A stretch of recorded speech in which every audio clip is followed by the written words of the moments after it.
Okay, everybody, I am going to start the broadcast. That means that the attendees will be able to hear us. It'll be on City TV and everyone will be able to see the webcams. I'm starting now. The broadcast is now starting. All attendees are in listen-only mode. Good afternoon. I will call to order this meeting of the Santa Barbara City Council. Today is April 7th, 2020, and we'll start with our Pledge of Allegiance, please. I pledge allegiance to the flag of the United States of America and to the republic for which it stands, one nation, under God, indivisible, with liberty and justice for all. Ms. Clerk, will you call the roll, please? Yes. Councilmember Jordan.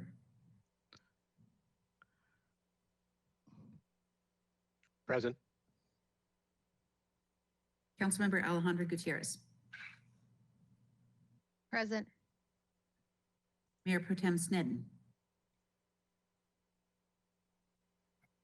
Present. Present. Councilmember Friedman. Present. Councilmember Harmon. Present. Councilmember Oscar Gutierrez.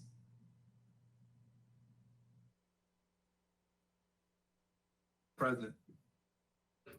And Mayor Murillo. Here. Thank you very much. I'd like to start by thanking the public for adjusting to this new way of conducting a public meeting. I'd also like to thank our staff, our IT and City TV staff, and our consultants have helped us put together these procedures. Thank you all. For the public, please go to our website, santabarbaraca.gov, to learn how to call in and make public comment during our meeting. As your mayor, I would like to reassure our residents and all the good people in our region that the city of Santa Barbara is continuing to provide vital municipal services to the public. These include public safety, water and wastewater services, and some community development functions. Our public works employees are maintaining our streets, our many facilities, and all of our public spaces. For now, our beaches and parks are open with some limitations. And of course, we ask that when you are in public spaces, please adhere to strict physical distancing practices and wear a face covering for your added protection and for the people around you. The COVID-19 pandemic has created extraordinary circumstances, and I acknowledge the stress you must be under and how hard you're working to stay home and to take special care when you have to leave your house. We are depending on you to do your part to protect the public health. Our city council and city government officials are working collaboratively with the County of Santa Barbara and its public health department. County Public Health is the lead agency responding to the coronavirus emergency, and we appreciate their hard work these last few weeks and months. You can go to publichealthsbc.org to watch live or watch recorded videos of public health's press conferences. Also, lots of good information to be read there on that website. Your government leaders are dedicated to your health and safety. Your mayor and city council are on call 24/7. As your mayor, nothing is more important to me than getting this city through this emergency.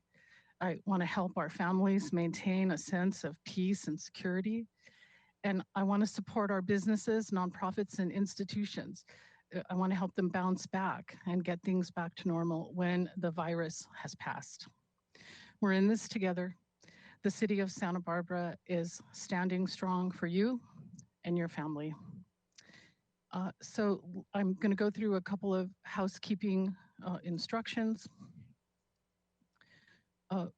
When we go to public comment, every speaker will get 3 minutes to make remarks, and we will not allow people to pool their time or donate their time to another speaker, as is our practice under normal circumstances. We'll go back to that when we can. Also, if you can time yourself wherever you're calling from, that would be helpful. It's hard to cut people off, but we will be keeping time here in chambers. And another point, when the city council takes a vote, we will do so through roll call votes. That's what we have to do when people are coming in from remote locations. And we've practiced these electronic procedures and hope everything goes smoothly. But if not, we ask for everyone's patience. So thank you. Ms. Clerk, do you have further instructions related to public participation? Thank you. Thank you, Madam Mayor. Yes, for members of the public, I see that a number of you have called in already, which is terrific. There is a raise your hand functionality on the software, on the GoToWebinar software. When the mayor calls the item you wish to speak on, please raise your hand. So if you would like to speak on item 18, when the mayor calls item 18, you would click raise your hand. Then when we get to the public comment portion of that item, I will review everyone who has raised their hand and we will take them in the order that appears here in the software. I will call on you. I will ask you to mute your TV or your computer if you're watching the meeting. I will then unmute you. You will say your name. You will have your 3 minutes to speak, and then I'll go ahead and mute you again. So remember, use that raise your hand functionality when we get to the item you want to speak on. Thank you very much, Madam Mayor. Ms. Garman, we'll go to our first item. It's a ceremonial item, number 1, please. Item 1, National Poetry Month, April 2020. This is a proclamation for National Poetry Month. Whereas the city of Santa Barbara is widely recognized as an arts nexus, providing a spiritual home for diverse, talented culture of writers, readers, and speakers who seek to reflect and expand upon our understanding and compassion for ourselves and each other. And whereas since 1996, the Academy of American Poets has designated April as National Poetry Month to highlight the extraordinary achievements and ongoing legacy of American poets and increase the visibility, presence, and accessibility of poetry in our community. And whereas the city of Santa Barbara, recognizing of the value of poetry, established a poet laureate position in 2005 to honor local literary excellence and the spoken word by utilizing poetry to celebrate and elevate community. And whereas current Santa Barbara Poet Laureate Laurent Basselar, past Poets Laureate, our Office of Arts and Culture, local educators, and the Santa Barbara Public Library System continue to steward appreciation of the written word in our community. And whereas the city of Santa Barbara recognizes the talent and hard work of local high school students in the 2020 Poetry Out Loud recitation competition, demonstrating excellence in public speaking and performance.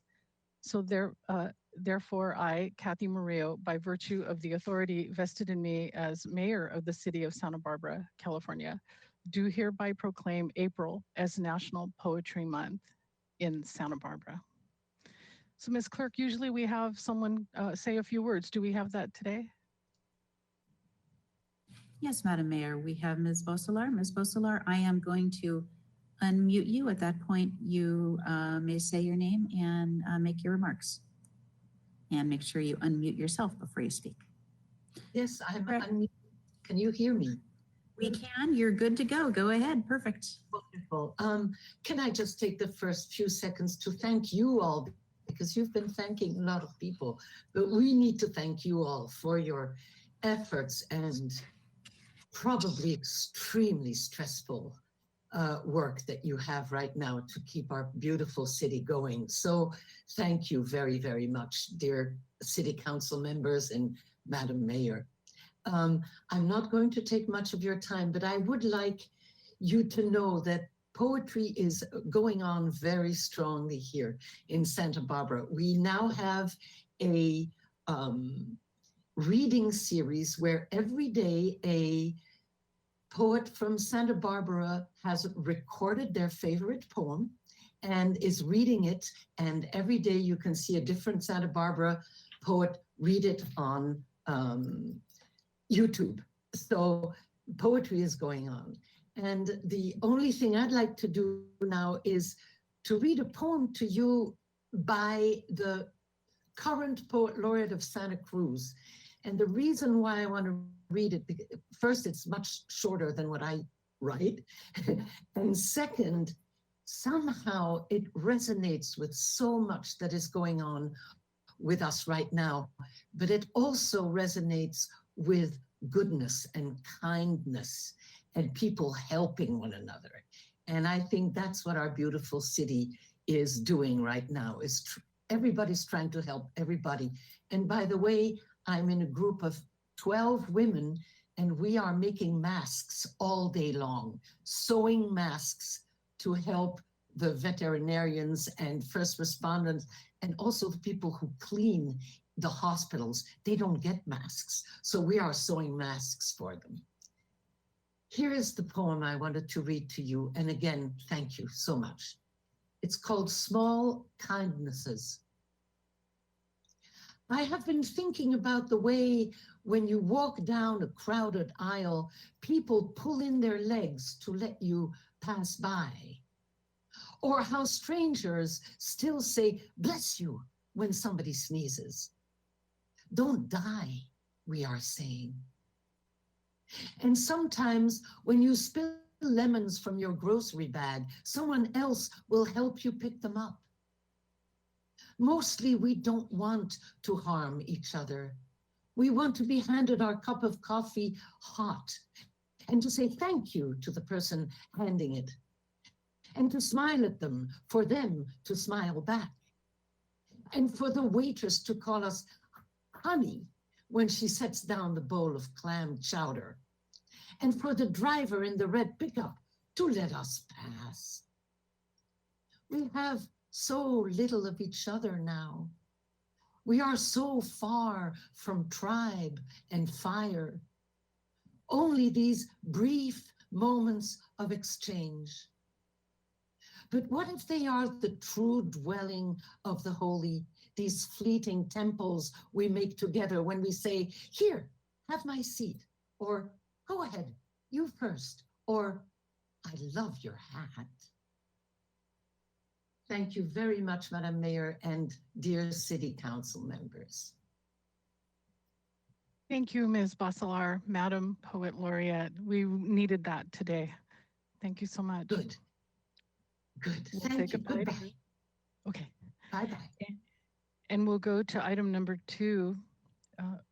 Ms. Clerk, for those of you, Ms. Gorman and I are in the chambers together, so you'll see us sort of looking at each other.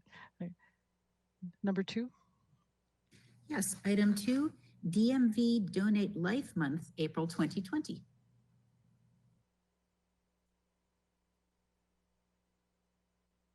This is a proclamation celebrating DMV Donate Life Month.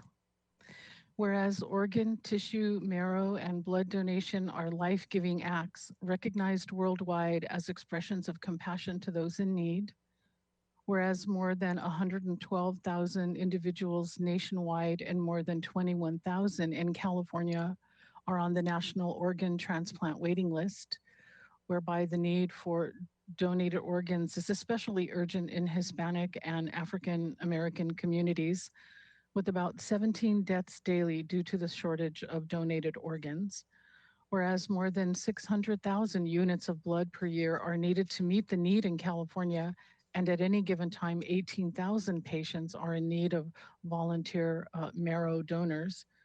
Whereas a single individual's donation of the heart, lungs, liver, kidneys, pancreas, and small intestine can save up to 8 lives, donation of tissue can save and heal the lives of more than 75 others, and a single blood donation can help 3 people in need. Whereas millions of lives each year are saved and healed by donors of organs, tissues, marrow, and blood, and the spirit of giving and decision to donate are not restricted by age or medical condition. Whereas more than 16 million Californians have signed up with the state-authorized Donate Life California donor registry to ensure their wishes to be organ, eye, and tissue donors are honored, and California residents can sign up with the Donate Life California Donor Registry when applying for or renewing their driver's licenses or ID cards at the California Department of Motor Vehicles. Now, therefore, I, Mayor Murillo, by virtue of the authority vested in me, do hereby proclaim April 2020 as DMV Donate Life California, and urge all residents to understand and exercise their right to celebrate DMV Donate Life. Go ahead, Ms. Clerk.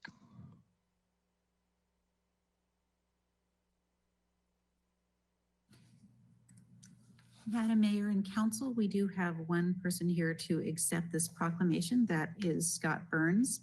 Mr. Burns, I am going to unmute you in a moment. Please make sure that you have muted your TV or your computer where you are watching the meeting. I will unmute you, then you may go ahead and make your comments. Please say your name and then make your comments.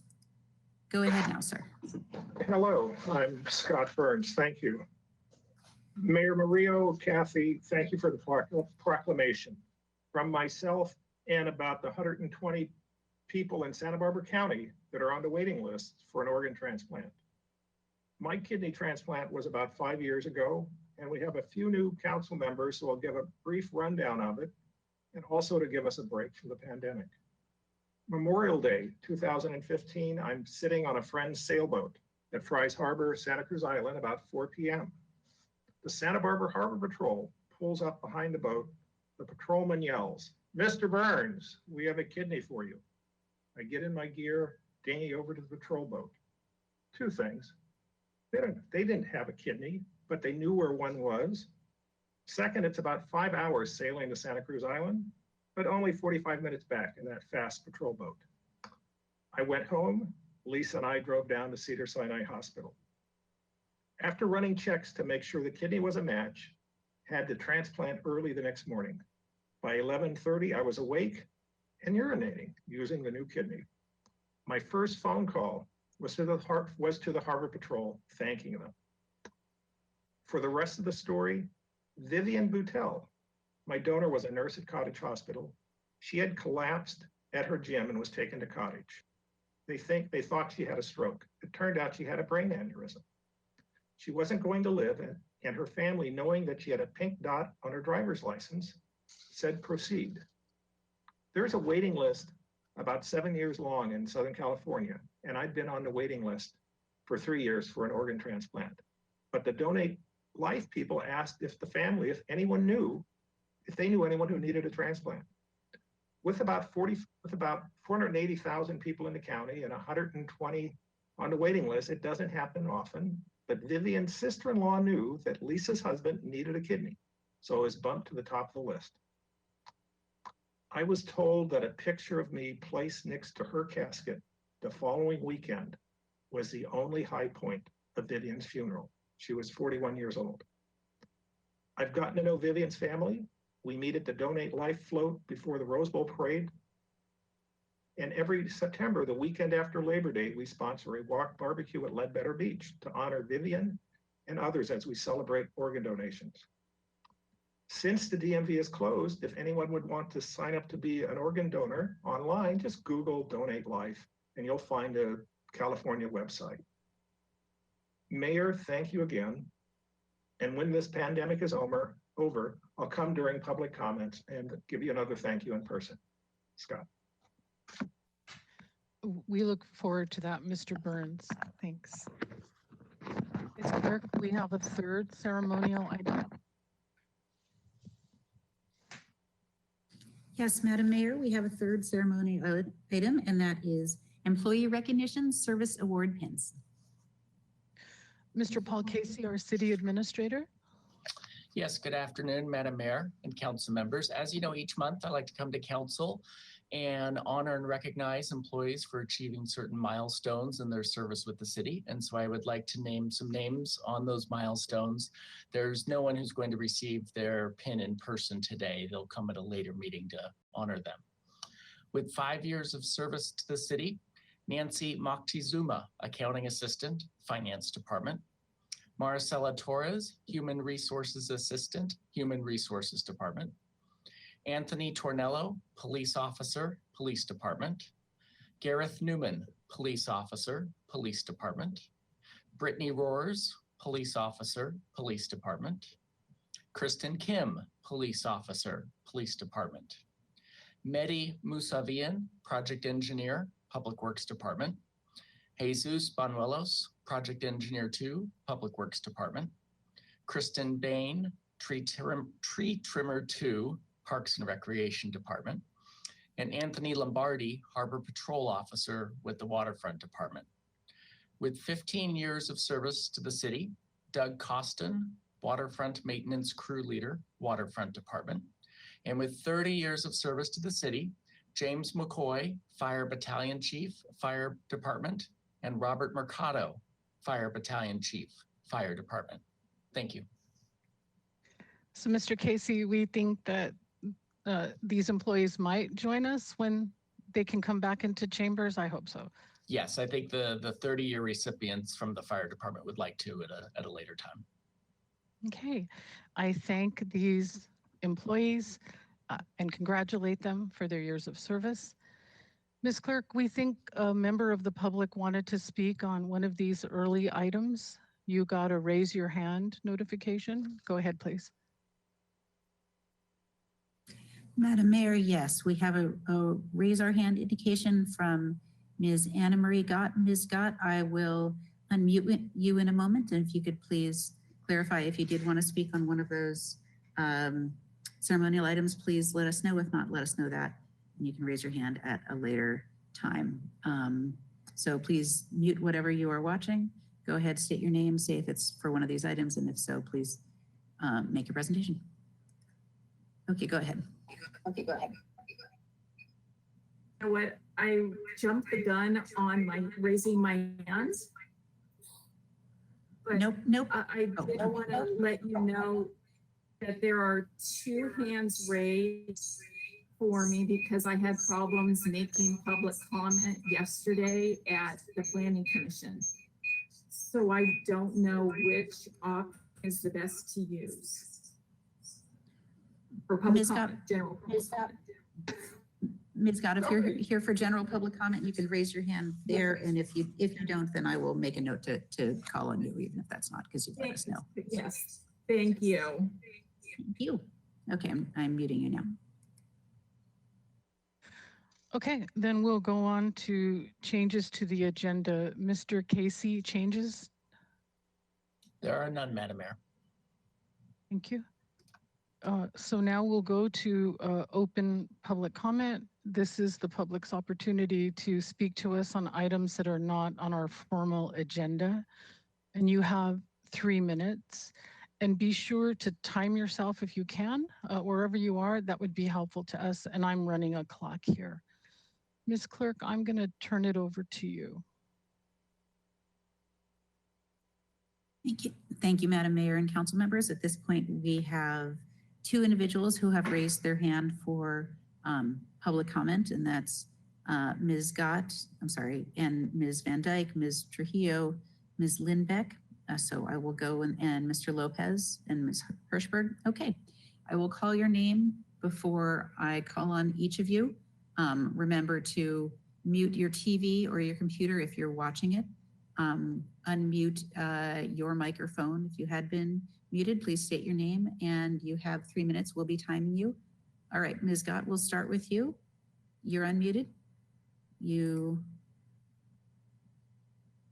Let's see if I can unmute you. Okay, Ms. Gott, go ahead.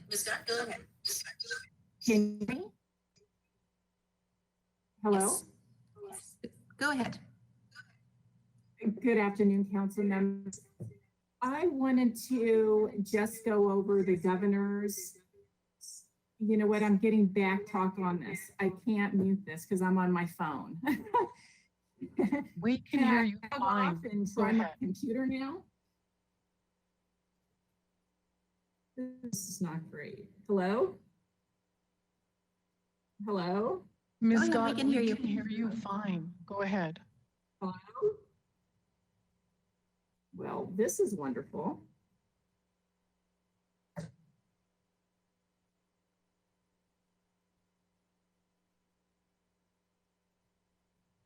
Will you be making your comments then?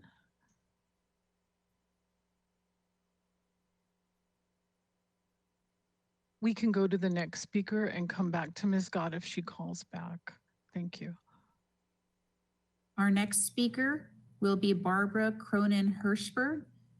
Ms. Hirschberg, same thing, please unmute your phone or your computer audio, and please mute your TV, however you're watching the meeting. You will have 3 minutes, and go ahead now. Good afternoon. I'm Barbara Cronin-Hirschberg, and I am president of the Santa Barbara Library, Friends of the Library. And I just wanted to take my 3 minutes to commend the staff and the director for all of the work that they're doing while the library is closed. I feel that the staff is like beyond inventive. If you go to their website, it's phenomenal, the things that are available to this community, all of them for free. There's movies, there's books, there's presentations, there's YouTubes, there's even a phone number where you can call in and actually talk to a librarian. And they recently were distributing books by handing them out to people. And of course, we know where that is now. But now they started a program where you can actually mail a limited amount of books to library card owners. So I just, want to talk about something happy and wonderful. And I'm just so proud of all they're doing. Thank you. Thank you. We'll go to the next speaker.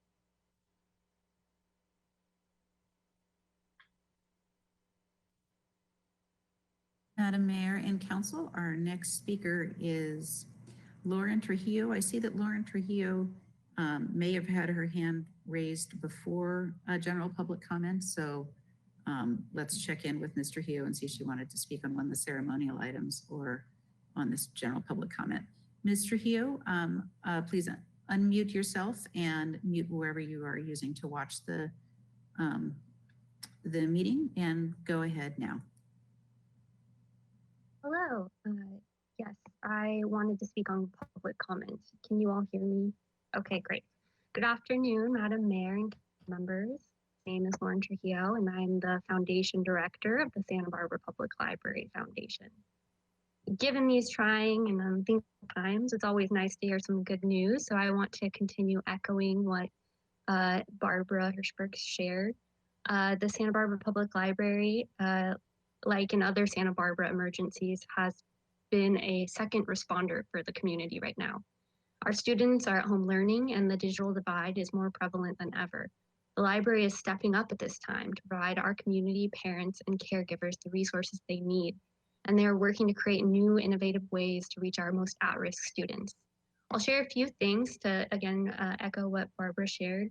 The Santa Barbara Public Library is offering extended checkouts, virtual book clubs, how-to videos on applying for unemployment in and Spanish, virtual story times, virtual book clubs, poetry readings on the library YouTube channel, as the Poet Laureate shared.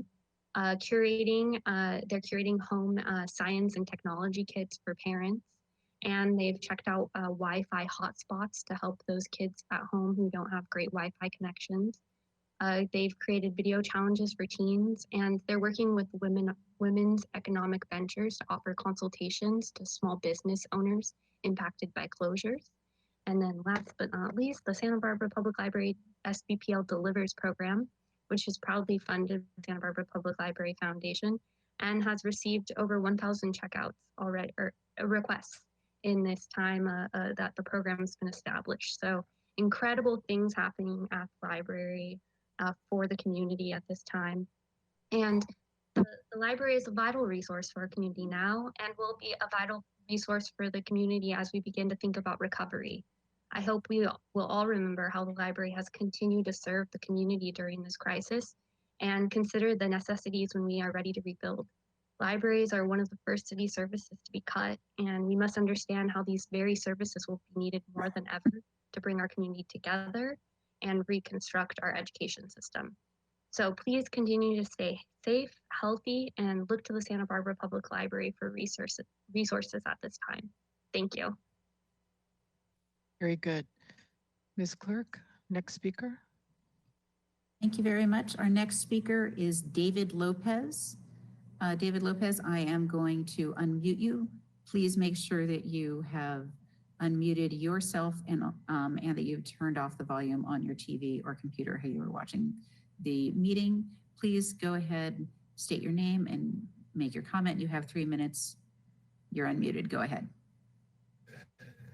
Thank you, ma'am. Thank you, Madam Mayor.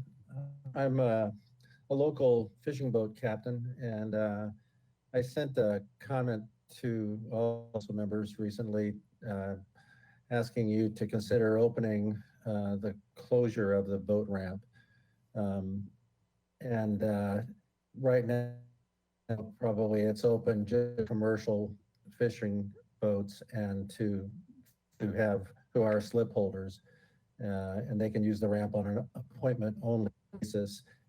And that you consider opening it for folks like myself. My wife and I are both retired, and we use our boat here for subsistence to fill our boat with fish that we catch. And we'd like you to consider opening the harbor on the same basis that you have it open now for slip holders and commercial fishing boats. And that would be to let us follow the same process and make an appointment to launch. And you could even include,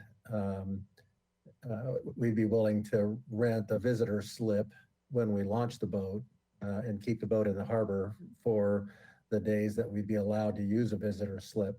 That also provides income to the harbor.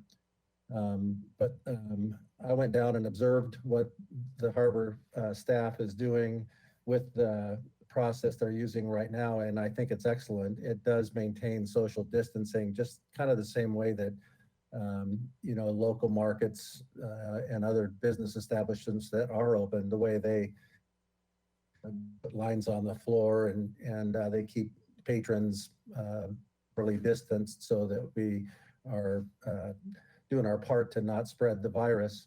And I think the process you're using down at the harbor right now at the boat ramp is doing that. It was very well run, organized. I watched several commercial guys bring their boats in on others, and it was very orderly and no crowding. And I think we could do the same thing by adding in subsistence fishermen. And I recognize that the staff is the harbor master's office is probably reduced right now because of the current conditions. So whatever you would I'd only be asking that you consider doing this based on what the staff can handle down there. So it might be not very many, but that's my suggestion, and I appreciate the opportunity to present it to you. That's all. Thank you. Thank you for that comment, and I will ask Mr. Casey to address that when we have our coronavirus update later on in the agenda. We'll go to the next public speaker, please. Our next public speaker is Kimmy Van Dyke.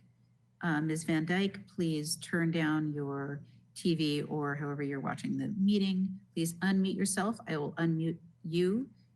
Please state your name, and you have 3 minutes. Go ahead, you're on. Good afternoon. Can you hear me okay? Thank you. My name is Kimmy Van Dyke, and I'm with 5G Free Santa Barbara. I'm here to talk about the deployment of wireless infrastructure during quarantine and how it can be stopped legally. Here's how. Since the beginning of the quarantine, there has been an overwhelming number of reports from concerned citizens and parents who have been witnessing the aggressive expansion of cellular antenna installations in communities across the country.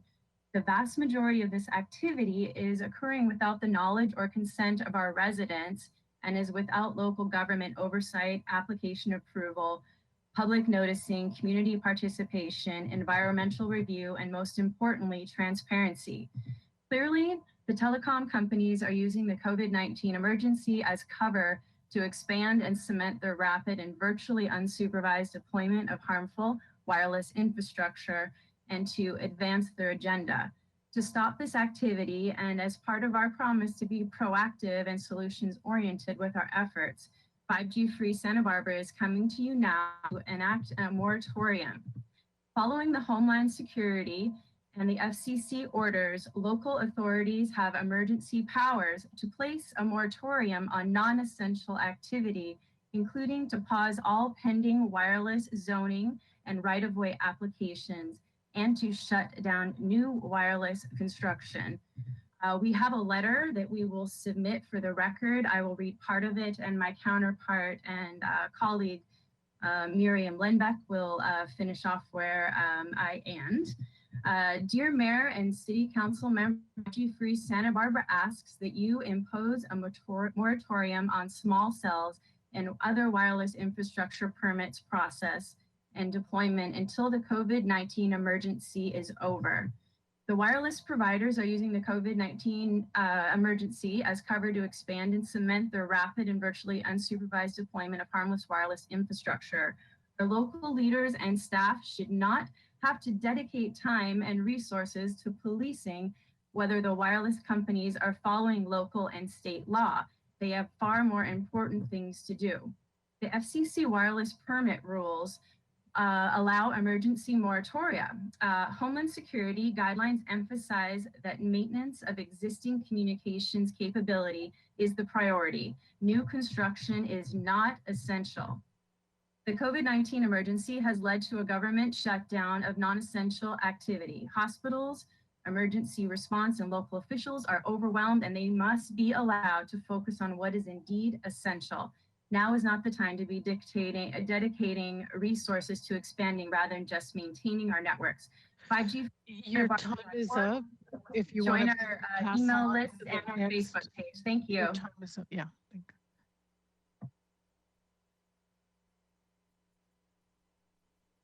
Madam Mayor and Council, our next public speaker is Miriam Lindbeck. Ms. Lindbeck, please go ahead and mute your phone. I'm sorry, unmute your phone, mute your TV or however you are watching this meeting. You will have 3 minutes. Please state your name and then make your statement.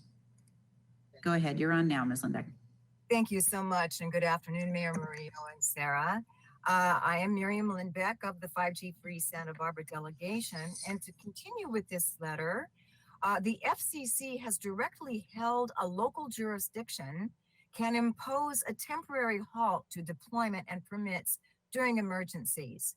In the matter of accelerating wireline broadband deployment by removing barriers, FCC 18111, 33 FCC RCD 7705, 7784-7785, paragraph 157 in 2018 says, we recognize that there may be limited situations in the case of a natural disaster or other comparable emergency where an express or de facto moratoria that violate Section 253A may nonetheless be necessary to protect the public safety and welfare or to ensure the continued quality of telecommunications services.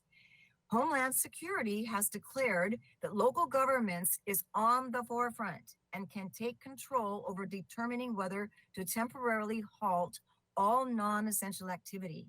Homeland Security guidance documents prioritize maintenance of existing communication systems and do not support essential status for new construction. So we will send you links that the Homeland Security, Cybersecurity, and Infrastructure Security Agency, which identifies critical infrastructure during COVID-19. We will send all of those to you via email. And we will close by saying Homeland Security, like the FCC, understands that it is essential in an emergency situation to justify focusing on protecting, responding, recovering, and restoring existing systems. But new communications facilities construction is and should be deemed non-essential and subject to lockdown for as long as we are under emergency conditions.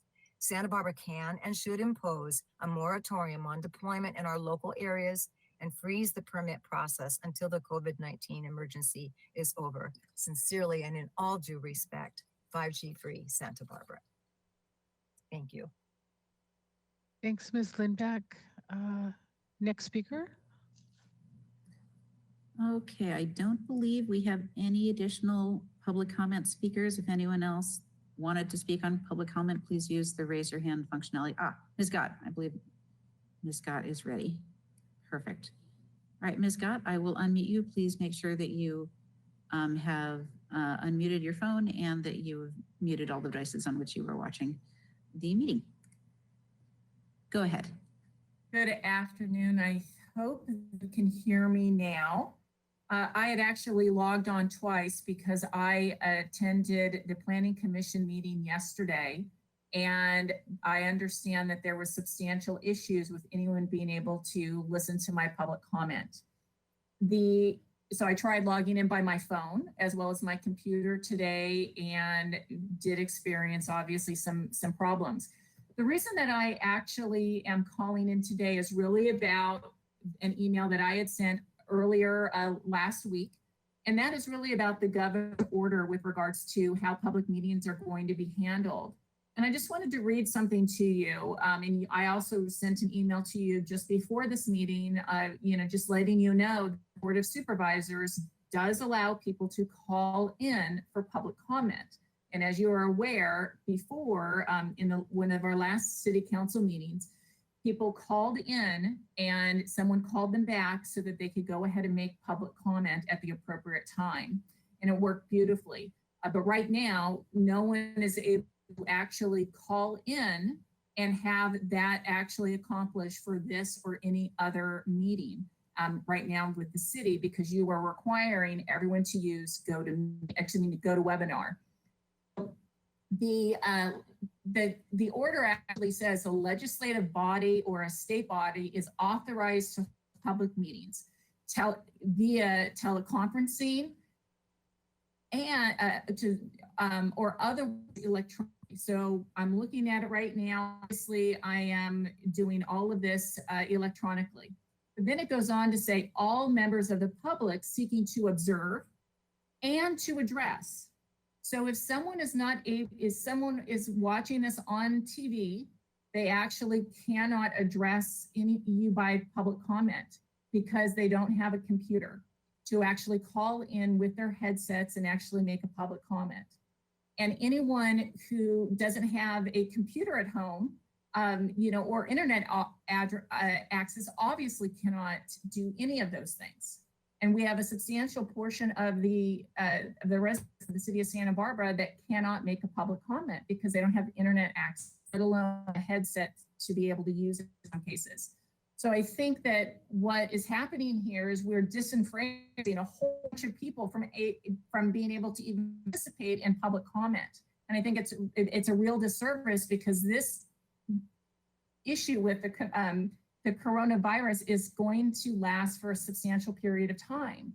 We really need to allow individuals to call in through a landline phone to be able to make a public comment. And I think the city council really needs to ensure that this can happen. It is possible through Thanks go so to much, webinar. Ms. Scott. Your time is up. You made your point, and that is something that we'll consider. Thanks. Your time is up. And so that's the end of the public comment then. Do you see anyone else? Madam Mayor and council members, I do not see anyone else. Anyone else wanted to speak for public comment, please raise your hand right now. I'm not seeing anyone. We're done with public comment. Okay, we'll close public comment and we'll go to our consent calendar. Ms. Clerk, do you have items to read? I do, and actually it's quite a few, so everyone can settle in. Item 5, dissolution of Santa Barbara's sister city relationship with Dingle, Ireland. Recommendation that council adopt by reading of title only a resolution of the council of the city of Santa Barbara, California, dissolving the sister city affiliation with the city of Dingle, Ireland. Item 6, resolution identifying fiscal year 2020 through 21 projects to be funded by Senate Bill 1, the Road Repair and Accountability Act. Recommendation that council adopt by reading of title only a resolution of the council of the city of Santa Barbara adopting a list of projects for fiscal year 2020 through 2021 funded by Senate Bill 1, the Road Repair and Accountability Act. Item 7, annual authorization for the allocation for the city's share of Transportation Development Act funds for bicycle and pedestrian projects. Recommendation that council adopt by reading of title only a resolution of the council of the city of Santa Barbara authorizing the filing of a claim with the Santa Barbara County Association of Governments for allocation of $80,221 in Transportation Development Act funds for fiscal year 2021. Item 8, acceptance of grant from the California State Library to expand the Stay and Play pilot project to support early learning and adoption of a resolution amending Resolution 19041. Recommendation that Council A, authorize the library director to accept a $249,792 grant from the California State Library to expand the Stay and Play pilot project to support early learning in the community.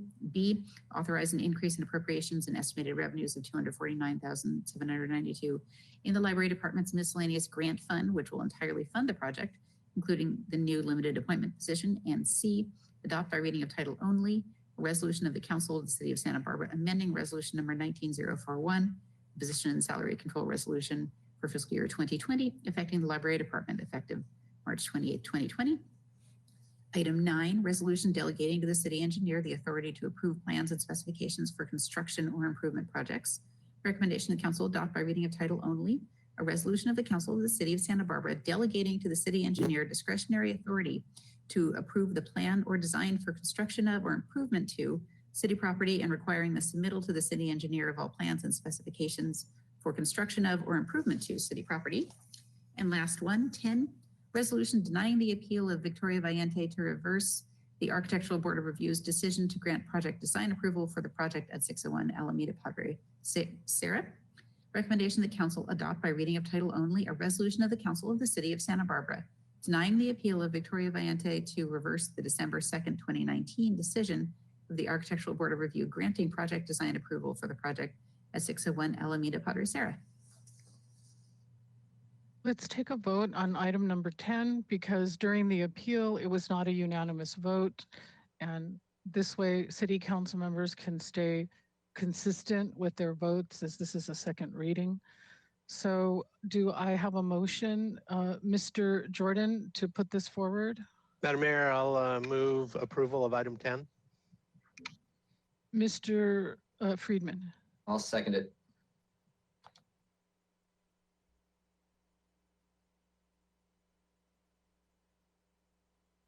I don't see any, so Ms. Clerk, if you'll do a roll call on item 10. Yes, Madam Mayor and Council, this is a roll call on item 10. We have a motion by Councilmember Jordan to approve the recommended action and seconded by Councilmember Friedman.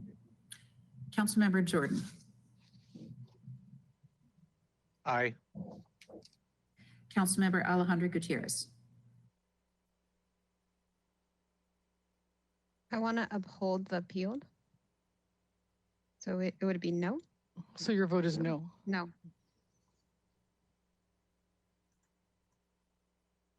Thank you, Mayor Pro Tem Sneddon.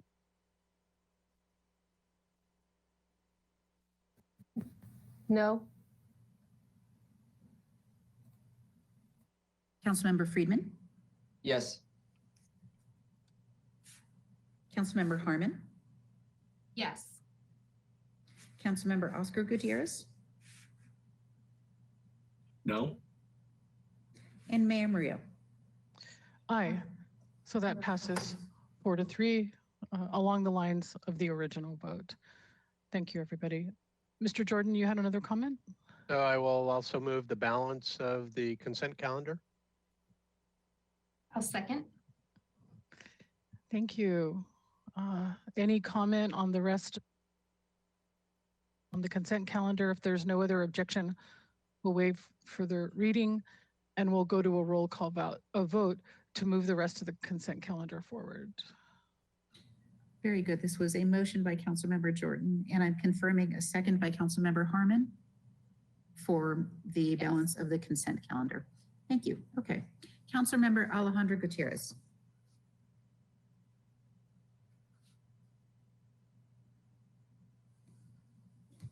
Could you repeat that again? It was breaking up. Absolutely. This is a motion by Councilmember Jordan, seconded by Councilmember Harmon for the balance of the consent calendar, the whole consent calendar except for item 10. And this is the roll call vote on that.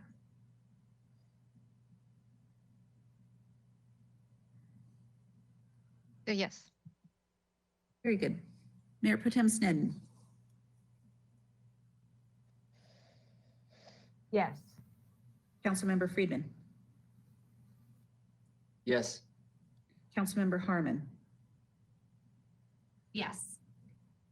Councilmember Oscar Gutierrez. Aye. Councilmember Jordan. Aye. And Mayor Murillo. Aye. That looked unanimous? Okay, great. Thank you, everybody.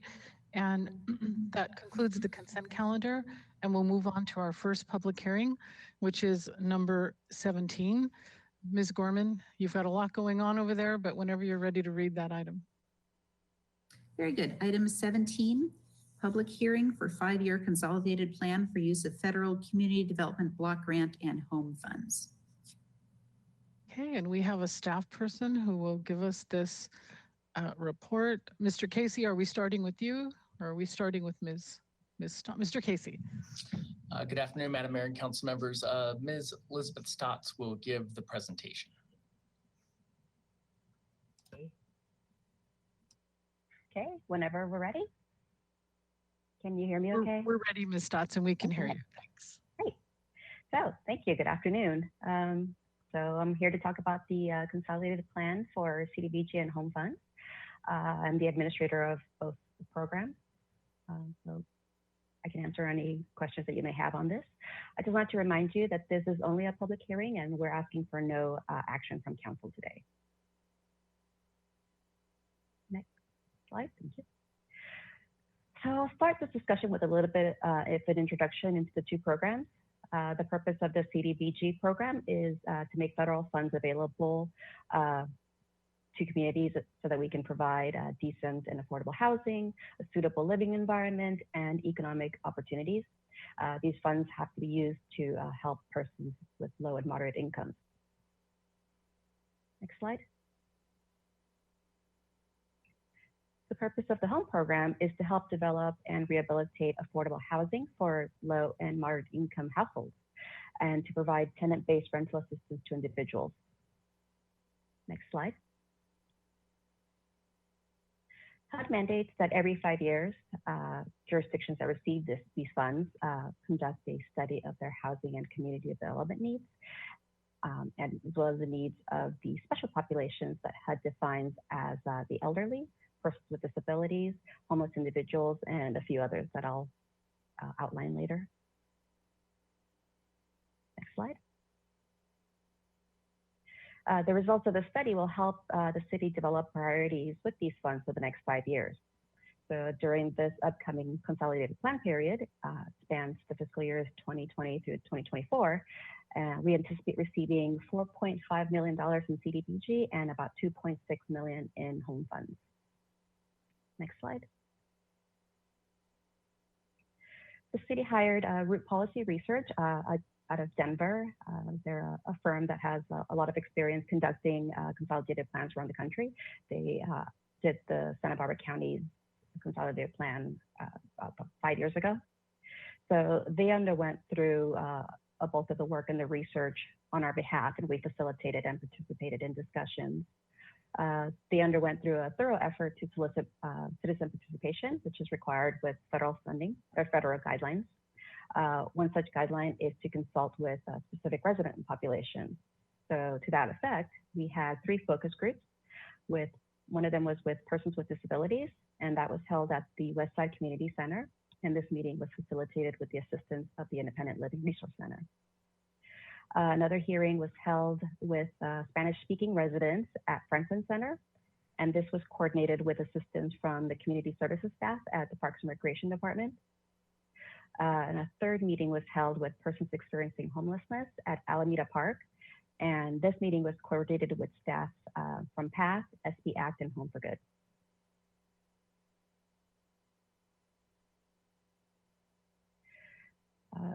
Meetings were also held with stakeholders and organizations that serve these populations. The groups that we have to focus on are organizations that serve people in homelessness, housing, public services, neighboring jurisdictions, and economic development programs. So an example of some of the organizations that participated in these stakeholder meetings included the Housing Authority, the County of Santa Barbara, Women's Economic Ventures, People's Self-Help Housing, and Transition House. We also disseminated a a housing survey, a resident survey through our communication networks, including the city social media page and the city newsletter. And it got us more than 500 responses, which we thought was great. The consolidated plan requires an analysis of specific criteria, which I'll describe a little bit of each one. One criteria is housing. So using census data and housing data provided by HUD, we look at the availability of housing, the cost to rent or to purchase housing, the age of the housing stock. Another criteria is to look at the households with disproportionately greater needs. So this looks at whether certain racial groups or income groups experience a higher rate of housing needs compared to other groups. The third criteria is the need for public housing. So this looks at the number of public housing units we have available, the number of Section 8 vouchers that are available, and the wait list to receive public housing assistance. Next slide. The next criteria is to look at people experiencing homelessness. So we look at the point in time count numbers for number of homeless people, the number of people that are sheltered versus unsheltered. We looked at the needs of special populations. So we looked at the number of elderly persons, individuals with disabilities, the needs of victims of domestic violence, and persons living with HIV or AIDS. And we looked at the availability of resources for these groups. And finally, we looked at the needs of our community facilities, such as parks, streets, sidewalks, and community centers. Next slide. So the needs assessment found that the city, during our last 5-year consolidated plan, we were able to meet and in some criteria exceed our stated goals. We found that most of the challenges that we're facing are the same. Some of the highlights that we thought we should point out is the housing cost burden. And this was identified as the most prevalent housing crisis, with 58% of city residents that are low or moderate income are paying a severe cost burden. So this means that they spend more of half of their income in housing. During the last 5-year plan, it was 54% of the population, so it's increased slightly. The 2019 point in time count identified 887 persons experiencing homelessness in the city. Countywide, we know that nearly half of those people are newly homeless. During the last point in time count, that number was 893 total homeless people in Santa Barbara. The top needs identified by the community were for public facilities and infrastructure. So that means repairing sidewalks, streetlights, and parks. And these were also identified by the community last time. So as a result of this needs analysis, the community input, the 5 priority areas that we previously identified with our last comp plan, we're keeping those unchanged. These priority areas are in line with the allowed uses of CDBG and home funds. The 5 priorities are here, and they're not in any order. The first priority is to support programs that serve homeless individuals, families, and victims of domestic violence. The second is continue working with local housing providers to identify and support rehabilitation or new construction of affordable housing, and to continue providing funds for rental assistance programs. We will continue to support capital projects that improve community facilities and public infrastructure. And we'll continue to support self-employment and workforce training programs and provide small business loans to low and moderate income residents. And we'll continue to administer the very complex CDBG and home programs in accordance with their regulations, and that includes fair housing enforcement. Next slide. Each year, the city is required to submit an annual action plan, and this tells HUD the types of activities that we plan on funding with CDBG and home funds during the upcoming year, and they're based on the priorities that we just identified. This action plan will be submitted at the same time as the consolidated plan. If there's any specific projects that will be funded, this is just priority areas and types of projects we want to fund. If there's something that requires specific council approval, we will come to council for approval of a specific activity. I just want to make sure I clarify that. So the first funding area would be to use our amount that we're allowed to use for public services of CDBG to provide grants to organizations like PATH, Domestic Violence Solutions, Transition House, and New Beginnings to satisfy the need for assisting the homeless. And we'll discuss these particular projects for council approval at the next item after we're done with this public hearing. The next funding area is to use home funds to provide housing providers with financial support to programs that provide assistance to individuals or to acquire, rehabilitate, or construct affordable housing. The next funding area is to use CDBG funds to continue operating the city's housing rehabilitation program to help affordable housing providers rehabilitate multi-unit housing.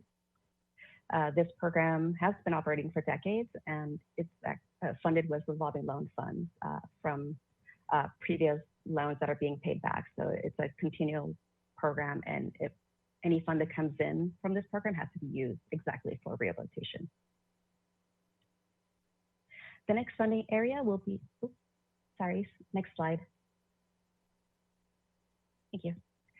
The next funding area will be to use CDBG funds to help rehabilitate public restrooms at the East Side Park, to install new playground equipment at the West Side Center, to help make improvements at the Louise Larry Davis Center, and to rehabilitate the restrooms at the Transition House shelter for homeless families.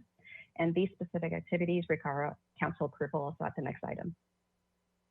The next funding priority area is to fund economic development projects, specifically to support organizations such as Women's Economic Ventures for their self-employment training programs, which is also contingent upon council approval, and to continue providing small business loans for low-income individuals. And the final funding area is to fund the administration of the CDBG and home programs. Next slide. So the consolidated plan now is in a draft form and must be available for public inspection for 30 days. So a public hearing is required to be held, which we're doing today, and HUD issued guidance allowing us to hold a public hearing via web as we are doing so.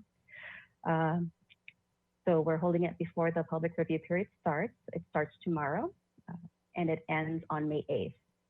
The full report is available on the city website at www.santabarbaraca.gov, and it'll be posted on the homepage so that it's easily accessible. Any public comments received today at this hearing and during the 30-day period will be incorporated into the final report, which will be back for council approval, for final council approval on May 12th. Next slide. And that concludes this presentation. Okay, thanks, Ms. Stotts. And I'll go through the list of our city council members and ask them if they have questions. So Mr. Jordan, do you have a question?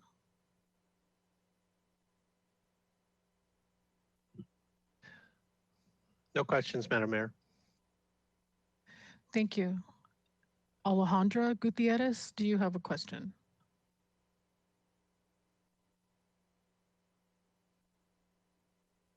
No question, Madam Mayor. Thank you. Mayor Pro Tem Snedden, question? Thank you, Madam Mayor. I have just a quick question on what the official definition of decent housing is. How is that defined? Usually, sorry, Madam Mayor, Councilmember Snedden, usually that means it meets housing quality standards defined by HUD, that it's habitable. There is a list of housing criteria that I don't have it memorized, unfortunately. All right, thank you. Does any of it have to do with the cost of the housing? Not sure I understand the question. Is it to bring down the cost? Is that what you're asking? Is it, if it's and I can ask you this later too, if the amount that the housing is being offered for, does that fit in the definition of decent or not? No, I don't believe so. Okay. And Usually with our housing funds, we attach a affordability covenant to them, so they have to remain affordable. Okay, understood. Thank you. Mr. Friedman, question? No questions, Madam Mayor. Ms. Harmon, question? No questions, Madam Mayor. Thanks. Mr. Oscar Gutierrez. No questions, Madam Mayor. Thank you. Okay, thank you. Are there public comment? Has anyone raised their hand to say anything about this item? Madam Mayor and council members, no, there are no indications that members of the public wish to speak on this item. So it was informational, sort of leading into the next item, correct, Ms. Stotts? Yes, Madam Mayor, it's this is a mandatory procedure that we're undergoing, and we're just kicking off the public review period for this document. Okay. And comments can be submitted at any time during the next 30 days. The report has my email address on the cover page. It's estotts@santabarbara.state.gov, so they can submit them to me in writing.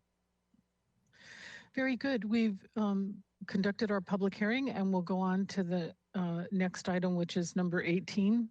Ms. Gorman? Yes, number 18, Community Development and Human Services Committee recommendations for fiscal year 2021 for Human Services and Community Development Block Grant Funds. Mr. Casey, we'll just go right to Ms. Stotts because I think she's the staffer. Correct. Thank you. Okay, I am back. So I'm here today to present the funding recommendations for the Community Development Block Grant and Human Services funding recommendations, which does go hand in hand with our previous discussion. And I'll try to clarify as much as possible. I understand that it can get a bit confusing. And the way we're doing this today is quite different than what we're used to.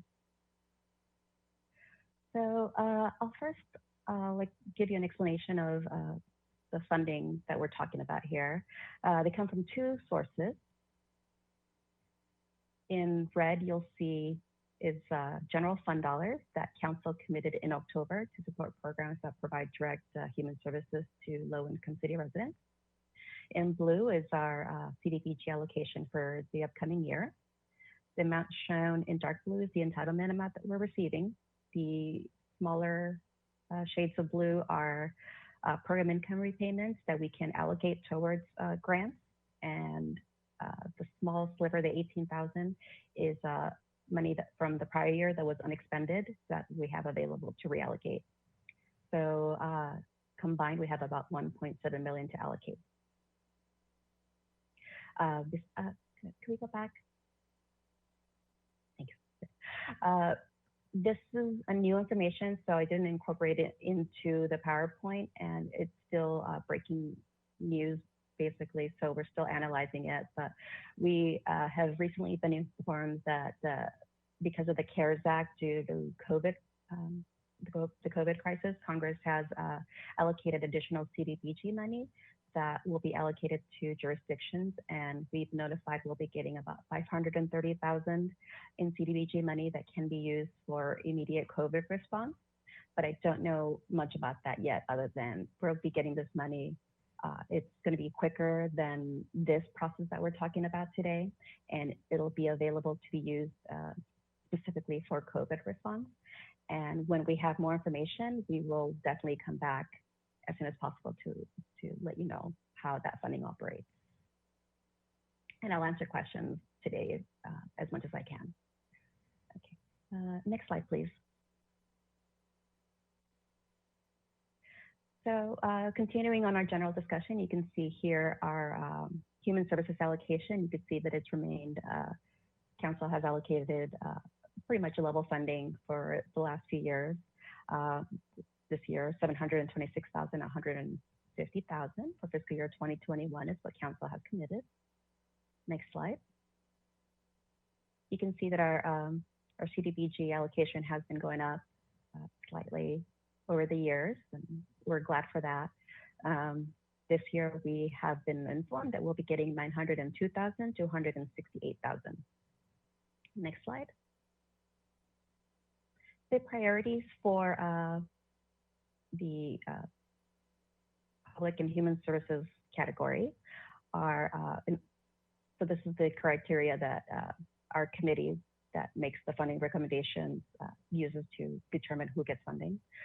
Priority 1 are programs that meet basic human needs and reduce the impact of homelessness and reduce the impact of gang violence. Some examples of basic human needs are your food programs, housing, shelter programs, medical programs. Priority 2 are programs which are preventative in nature and promote the highest degree of functioning the individual is capable of achieving. So these are counseling programs, childcare, homework assistance, after school programs, that sort. Next slide. Because we combine the city human services funding with the CDBG money, we also have to incorporate the CDBG priorities, which we talked about at the previous presentation. These are just specific to CDBG. Those are homeless assistance, public facilities and infrastructure, and economic development program. Next slide. So the recommendations that are presented here today were made by the Community Development and Human Services Committee. This group is appointed by council, and they're the ones that are tasked with analyzing the applications, interviewing all the applicants, and making the hard decisions as to who should get funding. Hopefully they're listening today. We always commend them for their time. They spend days and hours on this process, not just interviewing the applicants, but reading the applications, doing site visits of all the organizations. So we're always grateful to them. Next slide. So we began the funding process in October with public noticing. So we published an ad in the paper. We also sent an email to all organizations that have signed up on our interested applicant list. That includes current grant recipients, any nonprofit that has heard about our funding program. We posted it on the city website. We posted it on the city's social media. We also created a Facebook page for specific to our CDBG Human Services program. We posted an ad, we sent out press releases to all media, including English and in Spanish, to Spanish media. We held a mandatory workshop for all applicants in November to outline the requirements of the program. And then we were available for the month that the applications were being written by phone and email to answer any questions that the applicants have. They submitted the applications online via Zoom grants. Next slide. So by the deadline of December 17th, we received 54 applications, and the requests totaled more than $2.2 million, which exceeded our available funding by more than $800,000. This, I think, was the biggest gap between requests and what was available that I've ever seen. So it was quite a task to make these recommendations. The committee members analyzed each application package. This includes a 30-floor question application form, proposed outcome measures, client demographics, program and agency budgets. As staff, we review the applicant's audits and their tax returns to make sure that there's no financial pitfalls that we should be aware of to analyze the organization's fiscal health. The committee spent 4 nights interviewing the applicants and then additional meetings. Can't remember right now, it might have been 8 meetings total during February to deliberate on the requests and to finalize the recommendations. Next slide. So after the applications are reviewed and all the interviews are done, committee members go home and score the applications based on specific criteria. They look at the agency's history, the track record, the board of directors, their composition, the leadership of the board of directors. They look at the quality of the program, whether there is services provided biculturally, bilingually, what the training of the staff to provide the services are. I mentioned the financial health, the need that the organization has demonstrated that they're not duplicating, that they're coordinating with different organizations around the city. So they go and they score and they make their funding recommendations. Zoom Grants then generates an average score and an average funding recommendation. And then final recommendations are approved by the full committee on the 25th, and that's what's presented before you today. Next slide. So you can see in the public and human services category, the amount, there were 48 applications with requests over 1.3 million. And we only had 861,490 available. So you can see that there was still quite a gap.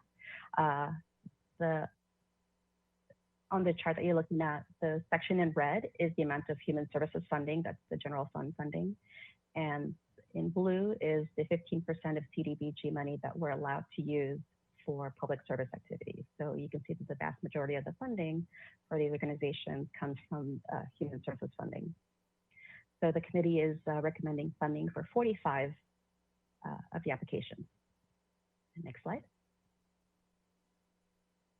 In the capital category, that's strictly funded with CDBG funding. The amount of funding was requested was 604,527. I'm sorry, that's the amount available. Go back. Thank you. We received requests totaling 919,000. So they're recommending funding for 5 applicants. One is a facility improvement for a nonprofit, 3 are local park improvements, and 1 is an economic development program. Next slide. There is a recommendation report that fully outlines much more detailed description of our allocation process and the exact dates when the meetings were held. And it contains a summary description of all the programs that are recommended for funding. It's been posted on the city website. A copy was emailed to council. And hopefully if we get to print it again, we'll send you printed copies. Next slide. So you'll see here, the next 3 slides is just a snapshot of all the different organizations that are being recommended for funding. First page is priority 1, activities. Next slide. You see priority 2 activities. And I wanted to highlight to you that these organizations are the type of organizations that are so valuable right now as we're going through this COVID crisis. They're designed to help out the people that are in need right now. And just to give you a few examples, some of the current grant recipients and ones that are also being recommended for funding again for this year include the Food Bank, Community Action Commission, and Organic Soup Kitchen. These 3 organizations have stepped up their efforts to provide meals to homebound seniors and medically vulnerable individuals. Organic Soup Kitchen recently completed a CDBG funded project with us to expand their kitchen capacity so they can provide more meals, and this happens just in time for them to be able to make more meals. And hopefully they're here today to speak about what they're doing. CAC is providing, delivering food. The Food Bank is delivering food directly to seniors. Some of the other programs that I thought would be important to highlight, this funding will be available after July 1st. And hopefully by then the crisis will be behind us, but the economic impacts will be beneficial, would benefit from this funding. For example, children that are served by the Boys and Girls Club or other organizations that provide after school tutoring will need that extra help with their homework because they have lost time by not being able to go to school or have maybe not as good access to online classes. our small businesses will need the assistance of organizations like Women's Economic Ventures for more training and for loans. Hopefully they're also here talking about what they're doing. The capital projects, they'll provide a much needed boost to the economy by providing construction grants to contractors. So overall, I think you'll be proud of the work that is being done here and comforted by the fact that this funding is available during this difficult time. Next slide, please. And these are the capital projects. And you actually have, as part of your attachment, I believe it's the first attachment, has a complete list of all the organizations. And next slide, please. So the next step, if council does approve the funding recommendations today, the next step will be to execute grant agreements. We've attached templates. Normally they're available for in the city clerk's office, but for now they're just attached. We'll have to figure out how we execute paper contracts during this time. And then next thing, if approved, we'll submit the projects that are proposed to be funded with CDBG. We'll send those to HUD for approval. Next slide. So that concludes my presentation. Just to remind you of what we're asking today, we're asking for council to approve the committee's funding recommendations as presented in attachment 1 of your agenda report, and to authorize the community development director to negotiate and execute agreements implementing the funding recommendations. Next slide. And that concludes staff's presentation. Ms. Stotts, I'll start with the question. You had mentioned in your presentation that there was COVID specific money. The federal government told you that, and what was the amount? We've been notified by HUD that we are going to be getting $530,774. We just found that out sometime late last week, so Can we're you still say it waiting. a little slower? 500 what? 530,774. Okay, that's good news in a dark That's time, wonderful. but yeah. Huh. Okay, so we have questions. Mr. Jordan, actually, we were going to ask, we have a list, and so we were going to go to Ms. Gutierrez first. And so Ms. Gutierrez, I think before you were elected to the city council, you served on the committee that made decisions related to these funds. Correct me if I'm wrong, but go ahead. Do you have any questions?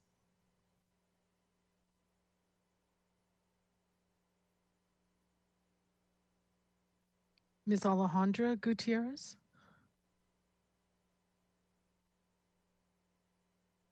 We'll move on to Mayor Pro. Oh, there you go. Thank you. No questions. Okay, thanks. Mayor Pro Tem Sneddon. Questions? Thank you, Madam Mayor. Is this a time for comments also, or just for questions? Let me ask the clerk if we have. I'll Madam ask the Mayor. clerk. Okay. Madam Mayor, we do have several members of the public ready to speak on this. Okay. Right, so questions only, No please. questions. No questions. Thanks. Okay. Mr. Friedman, questions? No questions. Ms. Harmon, questions? Yes, Madam Mayor. I do have a couple of questions. Thank you. Let me turn on my video. Sorry. Thank you, Ms. Stotts. So first, with regard to the federal funds that are a part of this package, is there a date by which we must use them or lose them? What's the use by date for that portion of the funds that we're getting from the federal government that's not coming from our general fund? Madam Mayor, Councilmember Harmon, there are numerous deadlines, so I'll try to explain as much as I can. We have a deadline to submit our action plan to HUD, and that is August 16th of this year. That is, no later than that. If we don't have a plan submitted, we will not be able to we lose the funding period. That's why we started the 30-day period. Normally, our normal deadline is May 15th, but because of the COVID crisis, HUD has extended the deadline to the statutory deadline of the CDBG program to submit action plans. So that's August 16th. Okay. So we have wiggle room there.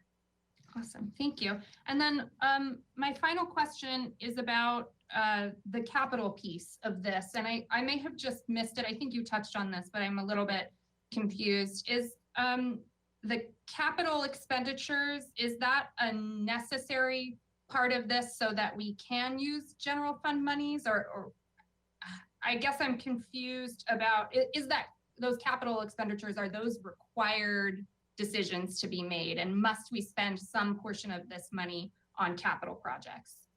Yeah, so the CDBG program is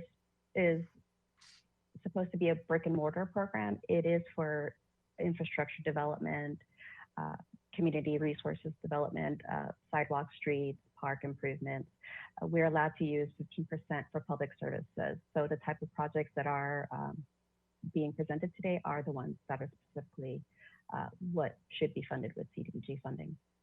Okay, so if I'm understanding you correctly, because of the nature of the CDBG program, there has to be some capital improvement projects that go into this pot. The program, yeah. Okay, thank you. Those are my questions for now. Thank you, Madam Mayor. Thanks. Mr. Oscar Gutierrez, questions? Thank you, Madam Mayor. I don't have any questions, but I just wanted to say thank you for all the efforts that the organization has done to support the local nonprofits, especially now. Thank you. Very good. Mr. Jordan, your questions. Thank you, Madam Mayor. Ms. Stotts, I had a question also on the capital part. So the use of those monies is driven by the CDBG policy, and the decision on those monies now has a timeline that's been extended until August. Is that what I heard you say? Madam Mayor, Councilmember Jordan, the deadline is to submit our proposed list of applications. It would still have to go through all the steps that we're going through right now. So we would have to go through the public hearing that we just went through, and we'd have to do another 30-day public hearing if we change the recommendation today, because this is what we're publishing, is what we're proposing to fund. So the deadline to submit our proposed activities is August 16th, and that's the absolute deadline. So we have between now and August 16th. So to accomplish what we're doing today and at the next, whatever the next meeting would be, just has to happen not before the middle of May now, has to happen before the middle of August. We have until the middle of August to submit. And then I appreciate you trying to link back some of the action that took place in the fall to what's going on the ground today. But I just want to be clear, the process that this took to get to here, there was absolutely no discussion or no ranking based on a future pandemic. You can make some connections that the recommendations would help with that, but there was absolutely no discussion of what's on the ground today back in the past, was there? Madam Mayor, Councilmember Jordan, no. The priorities that Council adopted were basic human needs and programs that are preventative in nature. Well, I'm actually specifically talking about the process you went through with the committee to receive applications, to rate them, to grade them to what the applicants were required to put in. There was nothing as part of that process that was related to a future pandemic. No. Okay, thank you. Thank you, Madam Mayor. Thank you, Mr. Jordan. Okay, so we did questions and it's time to go to public comment. Ms. Clerk, I hand it over to you. Madam Mayor and Council, we're now going to take comments from the public on this item 18, which is the Community Development and Human Services Committee recommendations for human services and CDBG grant funds. A number of people who have already connected using GoToWebinar are using the raise your hand feature. I know there are a number of other people who are on the line. If you would like to speak on this item, if you have called in to speak on this particular item, please use the raise your hand feature and we'll know you want to speak on this. I'm going to go ahead and start going in. It's essentially in alphabetical order by first name with who is indicated raise your hand. Once we finish everybody, then we'll do one more check to see if anyone else wants to raise their hand. For all these speakers, you will each have 3 minutes. Before I unmute you, please unmute your phone or your computer audio so that we can hear you. And please turn down your TV or however you are watching the meeting. Please say your name and you will have 3 minutes. Amy Fletcher is the first person. I'll read a couple of names coming forward also. After Ms. Fletcher, we have Anna Marie Gott, then Chuck Flax, then Daniel Herlinger, then Adalia Gomez. So Ms. Fletcher, you're first. I will unmute you. Please state your name and then go ahead and speak. You have 3 minutes. Go ahead, start now, please. Hello, my name is Amy Fletcher. Good afternoon, Madam Mayor and City Council members. I'm the Director of Impact and Engagement for Women's Economic Ventures, or WEAVE. Since 1991, WEAVE has provided training, consulting, and loans to local entrepreneurs throughout Santa Barbara and Ventura counties. While we target our services toward women, we do serve men as well. I want to first say thank you to the committee for recommending us for continued CDBG funding this year to support SET, which is our 14-week business plan training program.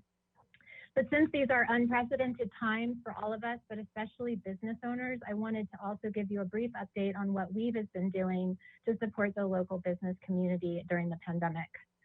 Days after the crisis began, we've developed a survey to better quantify the impact of the pandemic on local businesses, and the results are truly sobering. 79% of businesses reported having to close their business temporarily or reduce hours. 65% have lost sales or customers with an estimated anticipated losses of over $5 million. 20% have had to lay off employees with an estimated 232 layoffs to date. And 63% do not have any form of savings to sustain their business, and only 32% say that they can operate remotely. To meet the needs of local businesses, WEAVE is offering all of our training and consulting programs online, including the SET program that's funded by CDBG. And to date, 18 of the 19 City of Santa Barbara residents that are enrolled in SET are still participating online. We're providing weekly WEAVE Works webinars for critical information and training for entrepreneurs, and about 100 entrepreneurs are attending these webinars weekly. We're updating our COVID page on our website at least once a day, and usually more times than that, with pertinent information. And we're providing free consulting to help business owners review their financials, adjust their business models, and apply for critical SBA funding. We also relaunched our quick response loan program created during the Thomas Fire, and since March 18th, we have received 90 applications totaling over $860,000. We've approved 29 of those applications and made $250,000 in loans, and we continue to receive 4 to 6 new loan applications and 50+ calls to our dedicated COVID response line each day. As we've learned during the Thomas Fire and Montecito debris flow disasters, the recovery process will be long and difficult, and since no one really knows how long the crisis may go on, we expect the needs will persist for many years to come. But while the outlook is daunting, we're confident that we have the experience, resources, and partners like the City of Santa Barbara to help many local businesses survive and emerge on the other side of this pandemic stronger and more resilient than before. Again, thank you so much for the recommendation of continued CDBG funding. Perfect, 3 minutes. I like it. Next speaker, please. Madam Mayor and Council, our next speaker is Anna Marie Gott. Ms. Gott, please be ready. Please have muted your, however you are watching the meeting, and unmute. your phone or computer audio so we can hear you. I'm just going to read the names of the next callers also. After Ms. Gott, Chuck Flax, Daniel Herlinger, Adalia Gomez, Jennifer Smith, Kathleen Bowski, Ken Ralph. Okay, Ms. Gott, go ahead. You have 3 minutes. I apologize. I had to take a phone call while you were doing the presentation, and because nothing is available online, I could not read any of the information that was discussed. So I don't know if this was covered or not. I'm just going to remind the City Council about some issues with some recent projects that involved our Community Development Department and some funds for housing, which was the tiny homes as well as the Salvation Army project. Both of them were basically unvetted by the public, and there were substantial problems with the projects if you looked at our ordinances and how the actual projects were going to work. And so I just want to remind you of the substantial public outcry regarding both of those projects, and to really try to make sure that if there is any project that is going to have to go through ABR or HLC or Planning Commission, that we get a vetted project, one that has gone through the pre-application review team process, the DART process, and that information with all of the letters is made available to the public before anything goes on an ABR agenda, PC agenda, a staff hearing officer agenda, or an HLC agenda. Because it's often when we see those documents that we actually find out that a project is not completely vetted and that there are issues. And it's only by seeing those documents that the public can then articulate the problems with the project. And in both of the projects that I mentioned, which is the Salvation Army, as well as the tiny home projects, they really were not compatible with the neighborhoods. No real outreach had been done in one case, and it just caused too much community outrage for both of those projects. And both of those incidents could have been avoided if we had done the right public outreach at the very beginning, and we had actually made sure that the Salvation Army project could be built and that the property was actually zoned for it. Thank you very much.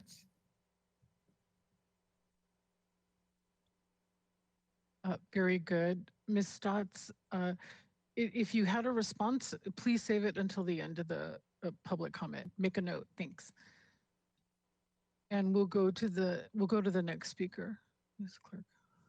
Mayor and Council, our next speaker is Chuck Flax. Mr. Flax, I will unmute you in a moment. Please make sure your TV or computer sound is all the way off. The next speakers after you will be Daniel Herlinger, Adalia Gomez, Jennifer Smith, Kathleen Bowski, Ken Ralph, Lee Heller, and Nancy Tilley. All right, Mr. Flax, I'm going to unmute you. Please state your name and make your comment. You have 3 minutes. Go ahead now. Hello, this is Chuck Flax. I am the Director of Programs at PATH Santa Barbara. I just wanted to thank the committee for the ongoing support of PATH operations. I wanted to take the opportunity to update the council on our COVID preparations. We are working very closely with the county, public health, and the Department of Community Services to ensure the safety of staff and residents of PATH, as well as working on a committee basis with SB Act and the city to determine how to best use city resources for the purposes of sheltering homeless people, of taking care of any homeless people that may in fact contract the virus, and in general, really providing the kind of support that we need to the city's infrastructure. I have to say that PATH has done a really good job in preparation. We've been working closely with our statewide organization. We've completely retooled our way of managing our residents to maintain 6-foot separation, to increase the amount of sanitation and cleanliness in the facility, to make sure that they're washing their hands, and now distributing masks and other face coverings so that people can protect themselves. We've pulled beds apart. So we're really doing our part to try to maintain a COVID-free environment. And the good news is that the efforts of homeless providers across the state seems to be paying off. The homeless community has not been as hard hit as many folks expected. I'm not aware of any of PATH residents having contracted the virus yet, and we hope that that continues. So once again, thank you for the ongoing support. I really want to commend Laura Doubles and the city for their support of the homeless community and building a real collaborative across all the different organizations locally to try to end this situation with homelessness and the COVID crisis. Very good. Next speaker. Our next speaker is Daniel Herlinger. Mr. Herlinger, please mute your TV or computer, however you're watching, and please unmute your phone or whoever you're going to call in. After Mr. Herlinger, we have Idalia Gomez, Jennifer Smith, Kathleen Baskey, Ken Ralph, Lee Heller, and Nancy Tilley. Okay, Mr. Herlinger. Let's see if we can unmute. Having a little trouble unmuting. Sorry, you're good to go, Mr. Herlinger. Good afternoon, Mayor and City Council members. I am Herlinger, Chair of the Rental Housing Mediation Board. I have served as a mediator for the past 15 years. The Rental Housing Mediation Program has been successfully assisting landlords and tenants in our community to resolve their disputes out of court for the past 44 years. The program is comprised of 2 full-time staff. This includes 1 bilingual position and 15 City Council appointed volunteer mediators who are trained in mediation. The program objectives are to help resolve landlord-tenant disputes out of court by using a range of dispute resolution services, including staff consultations and mediation. This results in housing retention and the prevention of homelessness.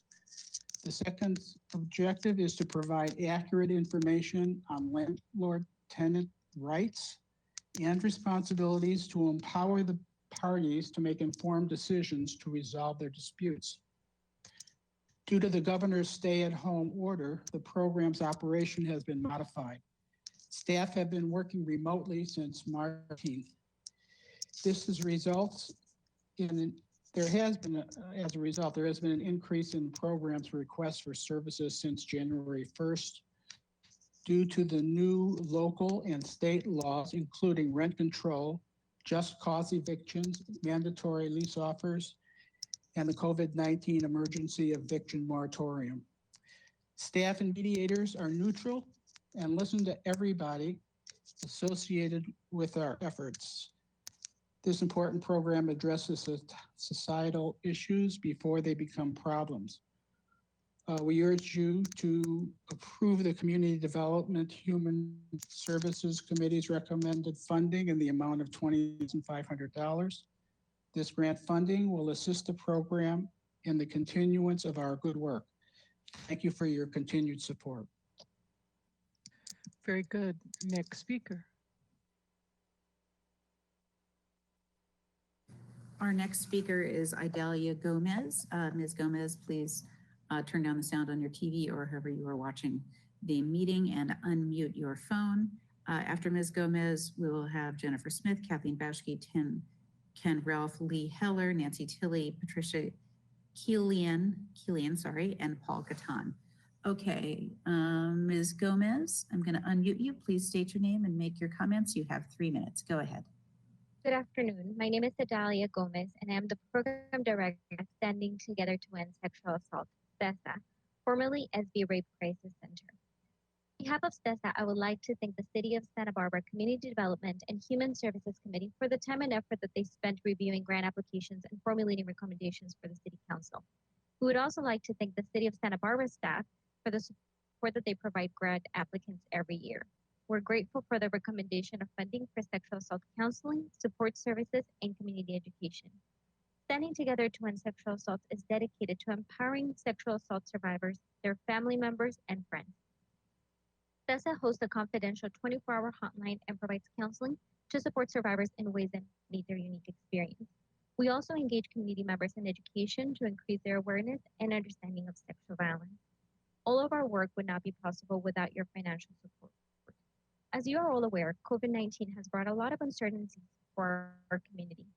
In an effort to do our part in reducing risk for our clients, staff members, volunteers, and the community, CESA has changed the way in which it offers its services. During this time, the agency is still operating and all of our services are still available through methods that do not require in-person contact.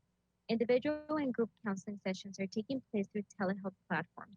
We are still providing survivors emotional support during police reports and medical exams by being present through video and telephone. We are working closely with our local law enforcement agencies, medical professionals, and social service agencies to ensure that survivors' needs are being met. April is Sexual Assault Awareness Month, and we are continuing to educate our community through our online campaign, Virtually Together to End Sexual Assault. I invite you all to join us online and stand with us to raise awareness about this issue. CES is committed to helping survivors of sexual assault and their loved ones lead safer and healthier lives. Our top priority as a trauma-informed and healing-centered agency is to care for ourselves, survivors, and our communities. We will do all that we can to continue to support those who reach out to us for our services, especially survivors who may already feel isolated and in distress. City Council, thank you for the support you have provided standing together to end sexual assault over the last several years. Please continue to extend your support and assist us in our mission. Thank you. Thank you. Next. Our next speaker is Jennifer Smith. Ms. Smith, please unmute your phone and mute however you are watching the meeting. I will call on you in a moment. The next speakers coming up after this are Kathleen Bauschke, Ken Ralph, Lee Heller, Nancy Tilley, Patricia Keelan, Paul Catan, Rob Hammond, and Rosa Paredes. Again, if you have called in or used the software to participate in this meeting and you wish to speak on this item, item 18, the Human Services and Community Development Block Grant Funds, please raise your hand using the software if you have not done so already. Okay, now it's Ms. Smith. I will unmute you. Please state your name and you have 3 minutes. Go ahead, Ms. Smith. Good afternoon. My name is Jennifer Smith, and I'm the Executive Director of the Legal Aid Foundation of Santa Barbara County. And I wanted to thank the committee for their recommendation for funding. I hope that you recommendation. And hopefully I sent an email probably about 20 minutes before this meeting began, and hopefully you'll to receive it. But I just want to reiterate that we are a nonprofit law firm that provides free legal assistance to low-income and other vulnerable city residents in order to ensure equal access to justice. And so the way I like to think of it is in the criminal context, many people are aware that you're entitled to a public defender in those cases, but when people are in the civil system and facing a potential eviction from their housing, or a survivor of domestic violence and in need of a restraining order, our system does not guarantee you representation. And so legal aid tries to fill the gap for individuals who cannot afford to hire a civil attorney on their own or have other barriers to justice. And so 2 key areas where we provide services through CBG funding. First are to individuals, families, seniors who are at risk of homelessness due to eviction, and also to survivors of intimate partner violence, abuse, sexual assault, and trafficking, who may be in need of a restraining order, custody order, and related type services. We are the only provider of these free legal services in the city of Santa Barbara. And as you can imagine, during the crisis, we are still open and operating remotely homes. We're assisting clients by phone, and we anticipate a continued and increasing need for our services moving forward. And you know, there's constantly changing rules and regulations, rights and responsibilities, that there's going to be a financial impact, and we anticipate that the need for our services is going to increase in the months ahead. So we're thankful to the committee for the recommendation, and thank you for your time and consideration. Thanks, Ms. Smith. Next speaker. Our next speaker is Kathleen Bauschke. Ms. Bauschke, please unmute your phone or computer audio, however you'll be speaking to us, and please turn off the volume on your TV or however you're watching the meeting. In a moment, I will unmute you. You can say your name and make your comment. Next speakers after you, Ken Ralph, Lee Heller, Nancy Tilley, Patricia Keelian, Paul Catan, Ron Hammond, Rosa Paredes, and Danny Anderson. Okay, Ms. Bauschke, please go ahead. You have 3 minutes. Hi, this is Kathleen Boschke. I'm the Executive Director at Transition House. And I want to thank the city for its past support of Transition House's emergency shelter and long-term housing program for homeless families with children. And I just want to say thank you to the very dedicated staff of the Community Development Department and to the volunteer members of the Community Development and Human Services Commission that have worked literally for months vetting the organizations and applications that sought funding through this process. I'm grateful as a taxpayer for the work that they put in. I know that our community is doing the best it possibly can to make sure that this money goes to where it needs to go and is invested in our community in the most responsible way. So thank you to Community Development Department staff and to the commission members. I also wanted to give you just a real brief update on Transition House. We are doing well, all things considered, due to COVID-19. Our program was run in part by volunteers, particularly our food service. We have had to do away with volunteer support, but we're happy to say that we have a great partnership with our Naldi's Cafe across the street from our facility, who's now doing dinner service and some food for lunch the next day for all of our families in the shelter. And I can see Mayor Murillo shaking her head up and down.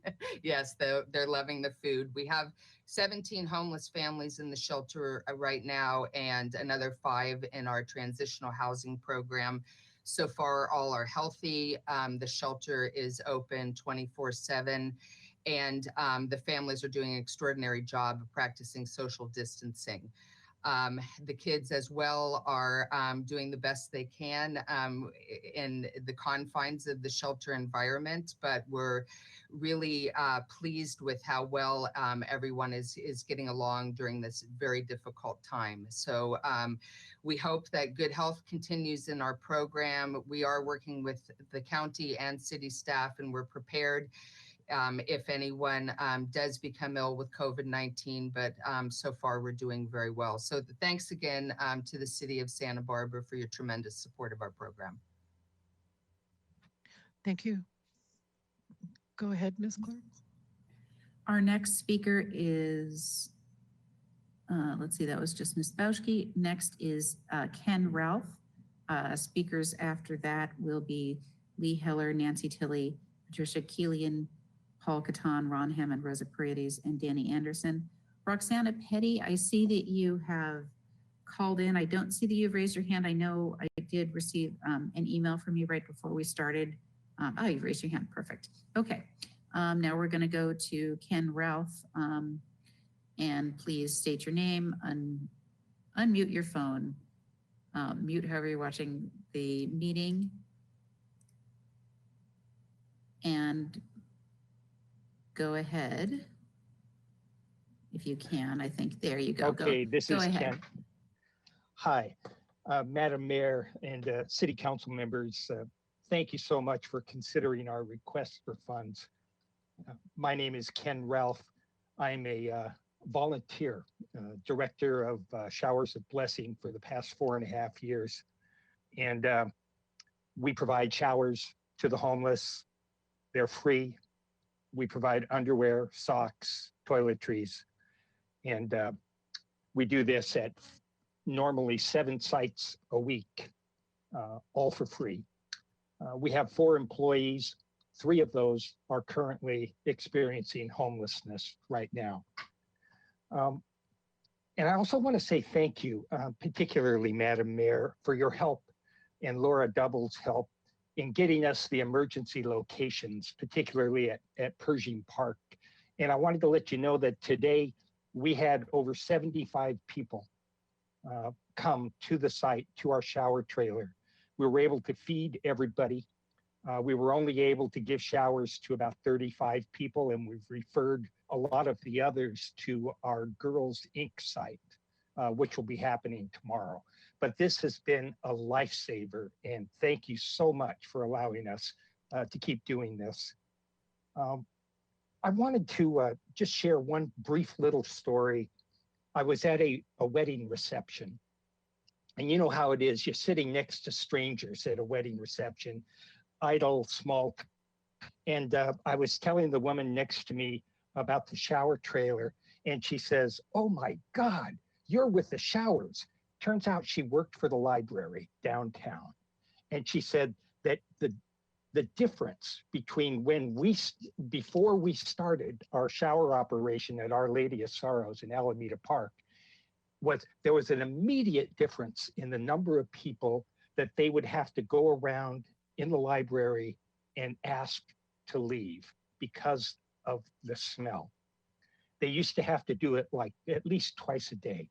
Now they do it maybe twice a month. And it has just made a world of difference at the library. And I think this really speaks to the dignity that we add to people's lives. And anyway, we plan to continue. Thank you for your support. I really look forward to working with the city in the future. This is our first time that we've actually begun to collaborate. So thank you very much. Thank you. And I'm tempted to start an expression of gratitude, but I'd have to say it to everybody who's been on the line. Thank you, everyone. Our next speaker is Lee Heller. After Lee Heller, it will be Nancy Tilley, Patricia Keelian, Paul Catan, Ron Hammond, Rosa Paredes, and Danny Anderson. Okay, Lee Heller, I will unmute you. Please unmute your phone or whoever you're speaking, and please mute your TV. Go ahead. Madam Mayor and members of the council, I want to begin by thanking all of the committee members for their incredible work and also expressing appreciation for the work of all of these organizations. But I also want to point out that it's a whole new day. The decisions made in November reflected the reality that we lived in November. And the recommendations being given to you today don't reflect that same reality. Many of the recipients that are speaking today or on the list are very likely to still be recipients were you to revisit and rethink these allocations. In fact, some of them might need and deserve larger allocations. So I would actually encourage the council, I know there's not a lot of time, but to think about asking the committee to go back and rethink whether or not the recommendations being made make sense in the midst of a pandemic that's going to go on for quite some time. So that's just something I want to put in front of all of you. Thank you very much.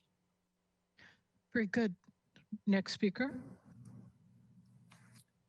Our next speaker is Nancy Tilley. After Nancy Tilley, we'll have Patricia Keelian, Paul Catan, Ron Hammond, Rosa Paredes, Roxana Petty, and Danny Anderson. Okay, Ms. Tilley, please unmute yourself, turn down your TV, and go ahead. Good afternoon, Mayor Murillo, City Council members, and Community Development, Human Services Committee and staff. I'm Nancy Tilley, Chief Operating Officer and Chief Financial Officer for the Santa Barbara Neighborhood Clinics. Thank you for your past support.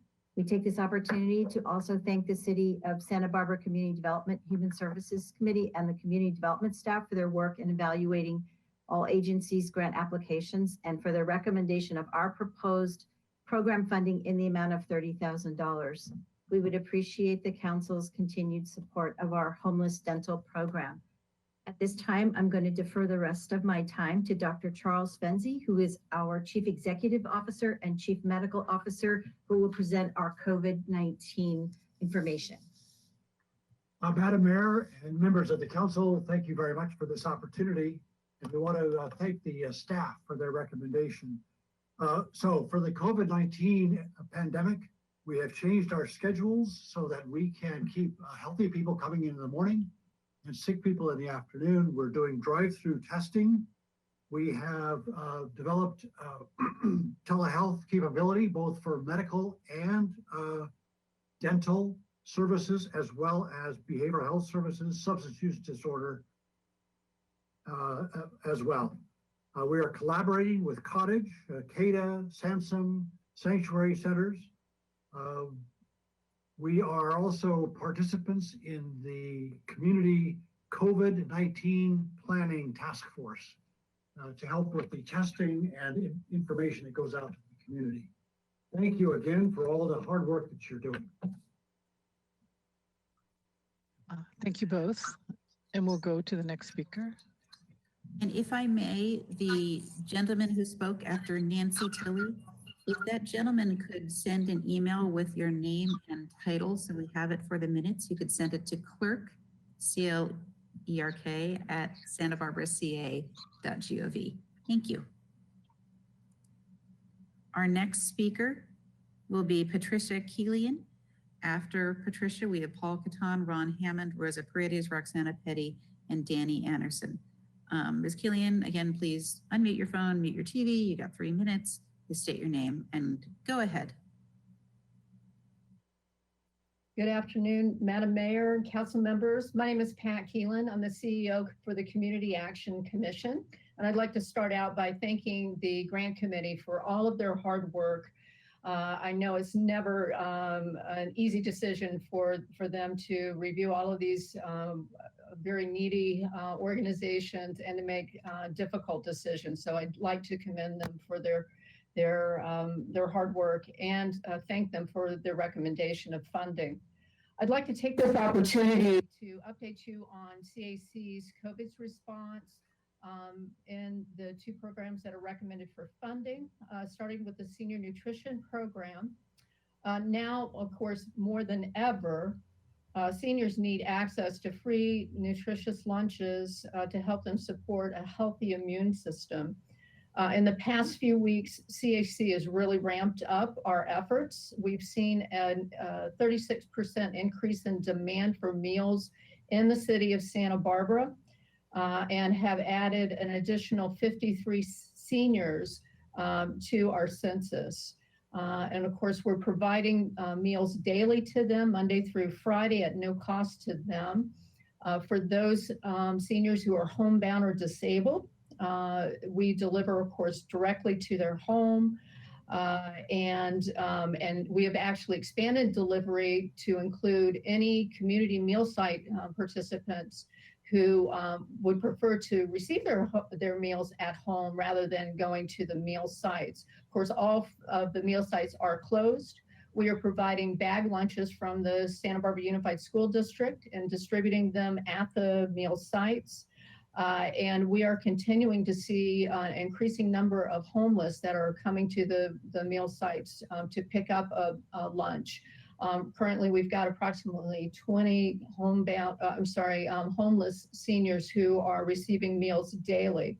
And that number is increasing. We expect by next week, we'll be providing over 200 within the city of Santa Barbara alone by Monday. So the efforts are really increasing. Presidio in particular, the Presidio dining site has increased 300%, going from 10 senior participants to 40 in the last 2 weeks. So we're doing our best to meet the needs among the seniors, including the homeless seniors.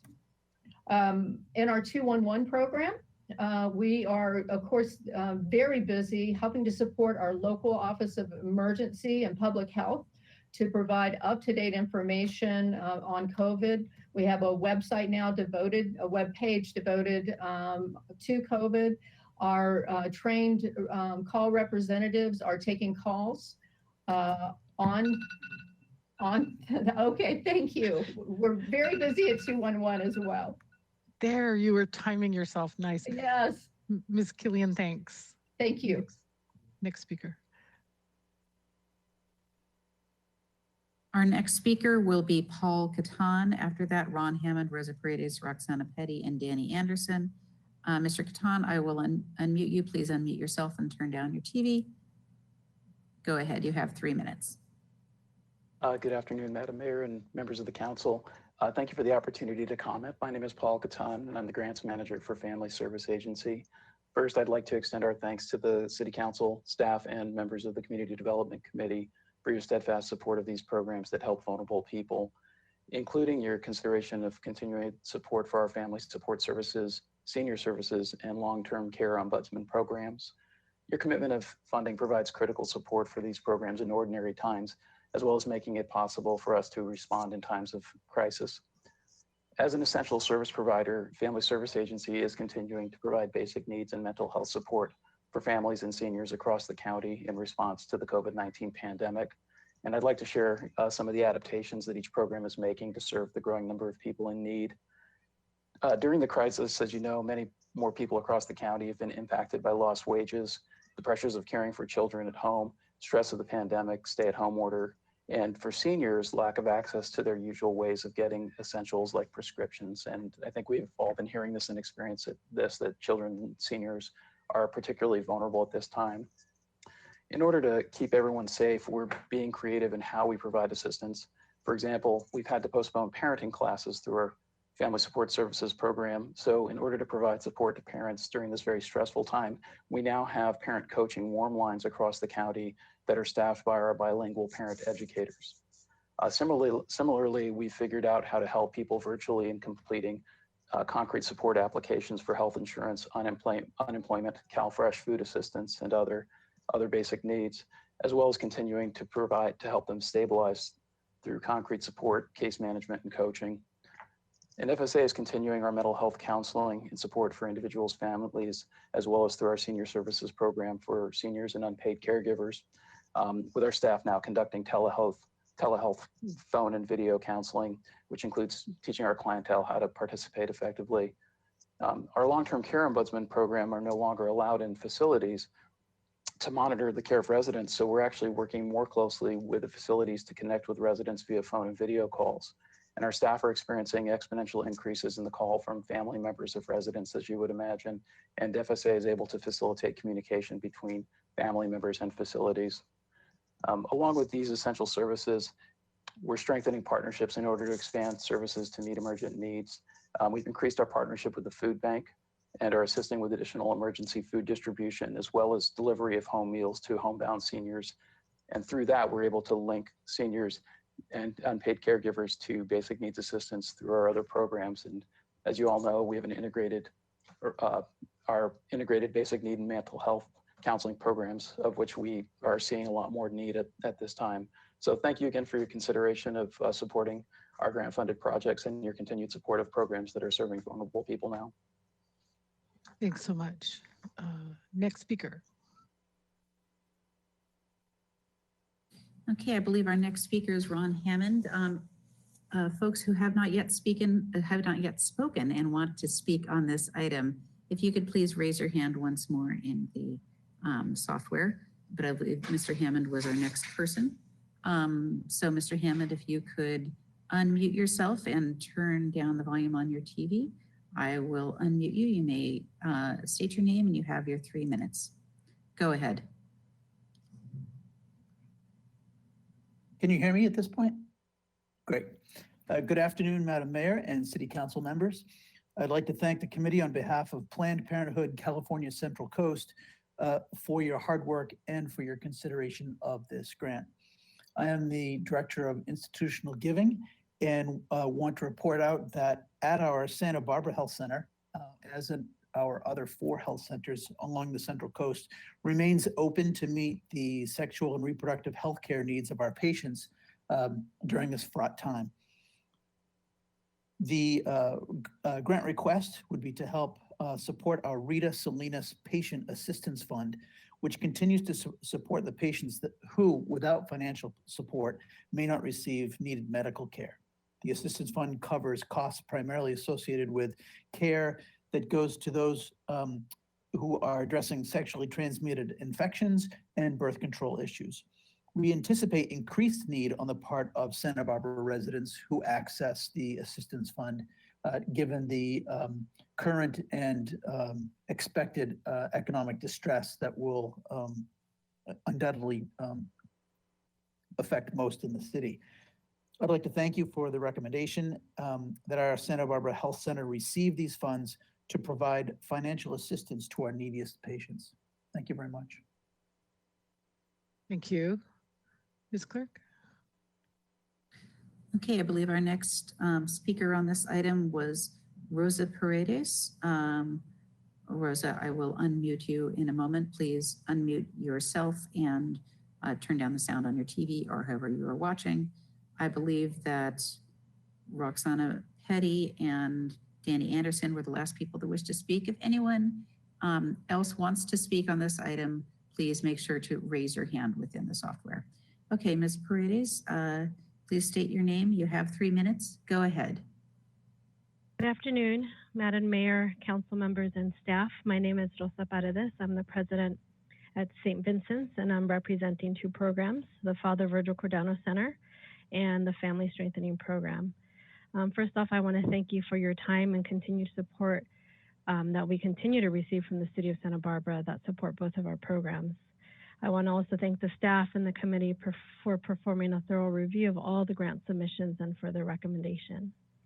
I'm sure you've all read our application and know much about our program, so I'm just going to highlight a few items on how we are dealing with the COVID pandemic. Thankfully, we have been able to provide services for both of our programs, but I'm going to focus first on the Father Virgil Cordano Center, and then I'll move on to the Family Strengthening Program. So the Father Virgil Cordano Center has closed the day center location due to the current space being too small to allow for proper physical distancing. In addition, many of our volunteers are high risk and cannot continue to come to the center. During the time of this closure, we are still actively participating in the South County Coordinated Outreach team meetings that occur twice a week and are very helpful. By participating in this group, we have been able to obtain solar chargers, face masks, and information about services available to our members who attend our day center. In addition, we've been distributing food, mail, and additional supplies out in our community. We contact our members by reaching out to them by cell phone and update our outgoing message that tells them where daily updates on the services that are available to them. Daily, we have been distributing about 10 to 15 meals a day, and we connect with them while using physical distancing guidelines out in the community. Just last week, we were able to provide laundry services at local laundromats, and we make appointments 3 to 4 members at a time, and we help them by giving them detergent, funds, while talking to them, giving them meals, and this has been going well. So we're going to continue to do that, and next week we'll start helping them with the census. Moving on to the Family Strengthening Program, during these challenging times, we're managing to maintain almost all of our services. Our program therapists, 2 case managers, and program director are all working remotely. 1 case manager lives on campus, is here in person, but practicing physical distancing.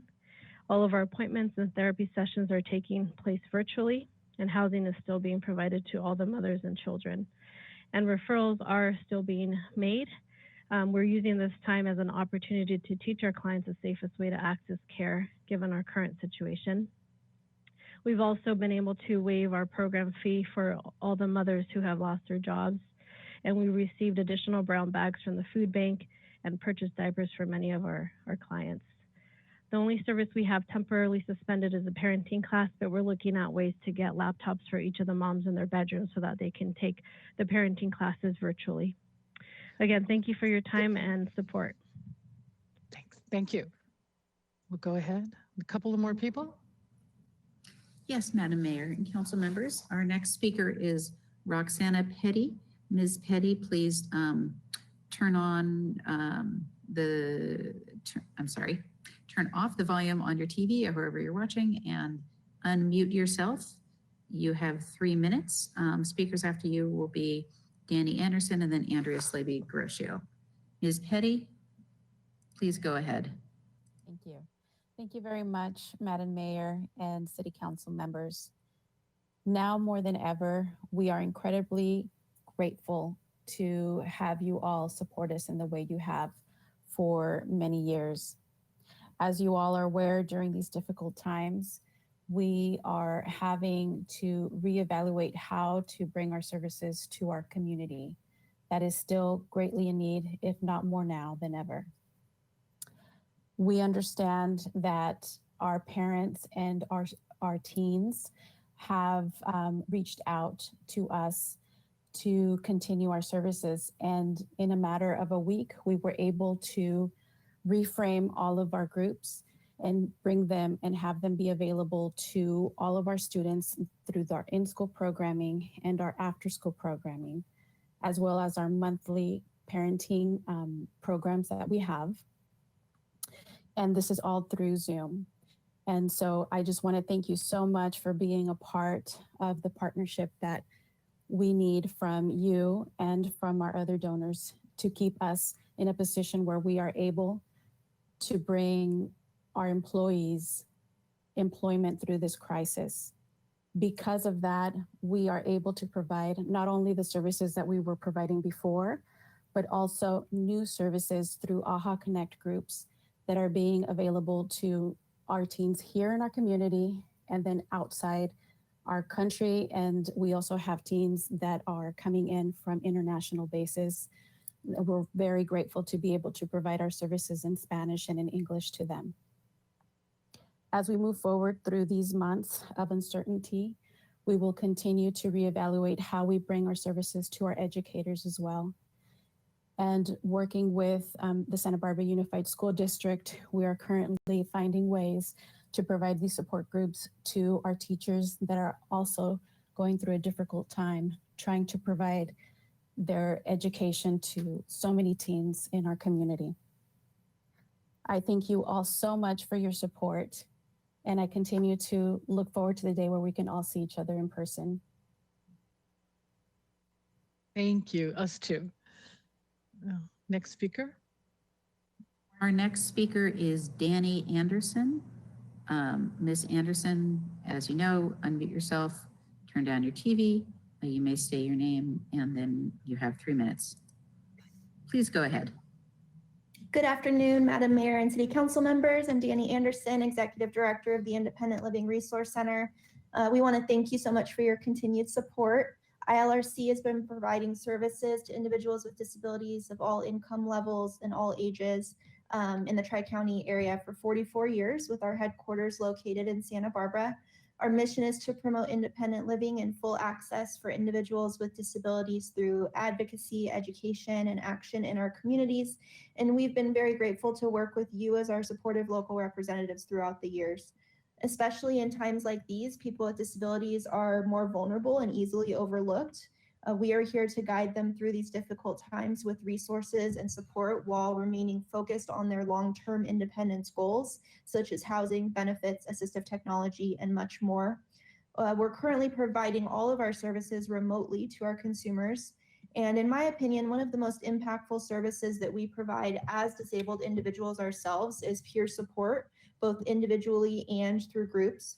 We invite all of you to join our newly created Zoom chat space on Friday afternoons. Just contact any of our offices or visit our social media for more info. We know it's important to communicate a sense of community in any way we can right now. And I just want to take a moment to say thank you so much to the grant committee for their hard work over these past few months. We know that they're tasked with a very difficult job, and we appreciate the time they take. Thank you all so much, and please stay well. Thank you. When our final speaker, is it? Okay.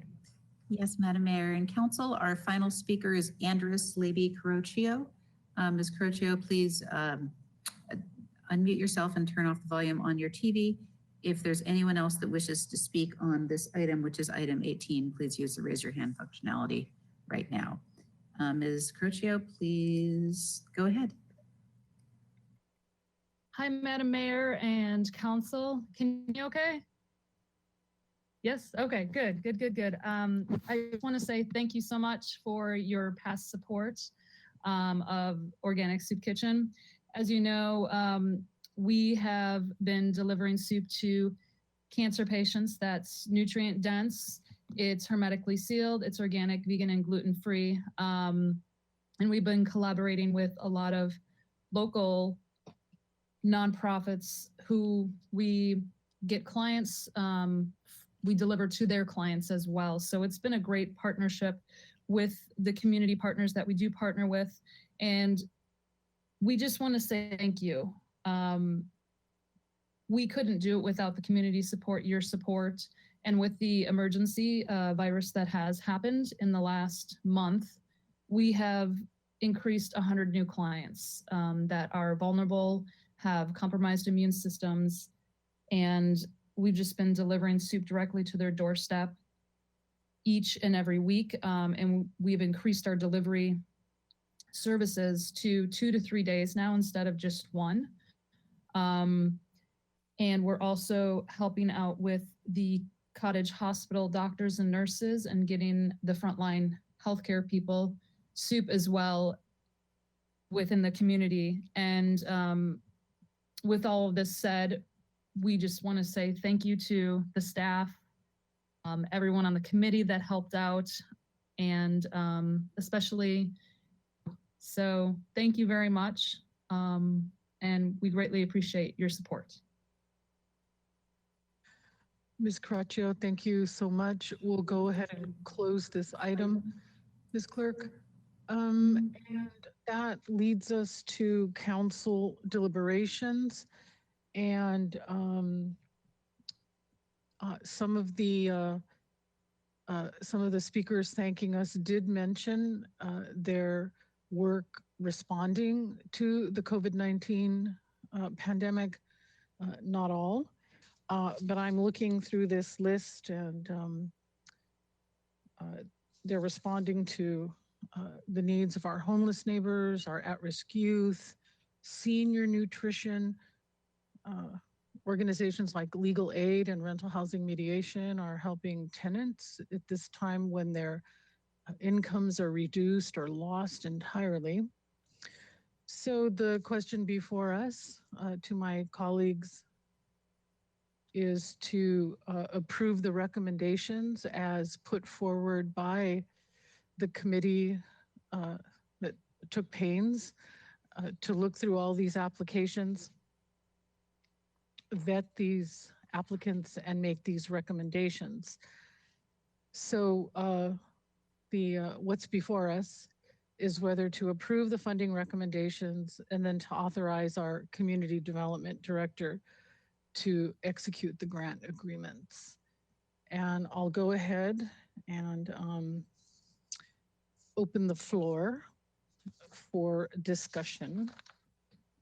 And for order's sake, oh, okay, we see people already jumping in.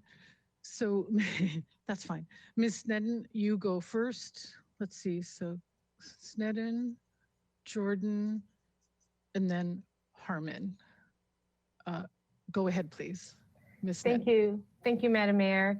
When I'm looking at this list, it's such an incredible list of members of the community who always step up in every situation, whether they have this additional funding or not. They're filling that space with volunteers, with community members, and it's just looking down the list, it's such a stellar list of community members who are always at the forefront helping. So, I mean, just as a council member, this is the proudest work that I feel I do, is approving this funding. And I'm happy to hear more funding maybe coming through for COVID related. Yes, very excellent news. And I think we could consider that funding for specific COVID related types of issues. But I'd very happily like to make the motion to approve this funding recommendation and authorize the execution of the funding. Okay, when we get to motion making, let's see what the others have to say. Okay, thank you. Thank you. Mr. Jordan, you're next. Thank you, Madam Mayor. I agree with everything that Councilmember Sneddon said. This is a list of programs and services that clearly are key policy components and considerations for us, and they all clearly benefit the community. My concern after saying that is that the process that got us to this point did not look at it from the lens of what's going on the street right now with the particular and consequential impacts of the COVID-19. I appreciate some of the narrative that I heard where groups are talking about what they're doing, but my take on this program is that it's a very specific programmatic ask with documentation and measurement on how they spent the money to meet that particular program component that was developed, some as far back as November.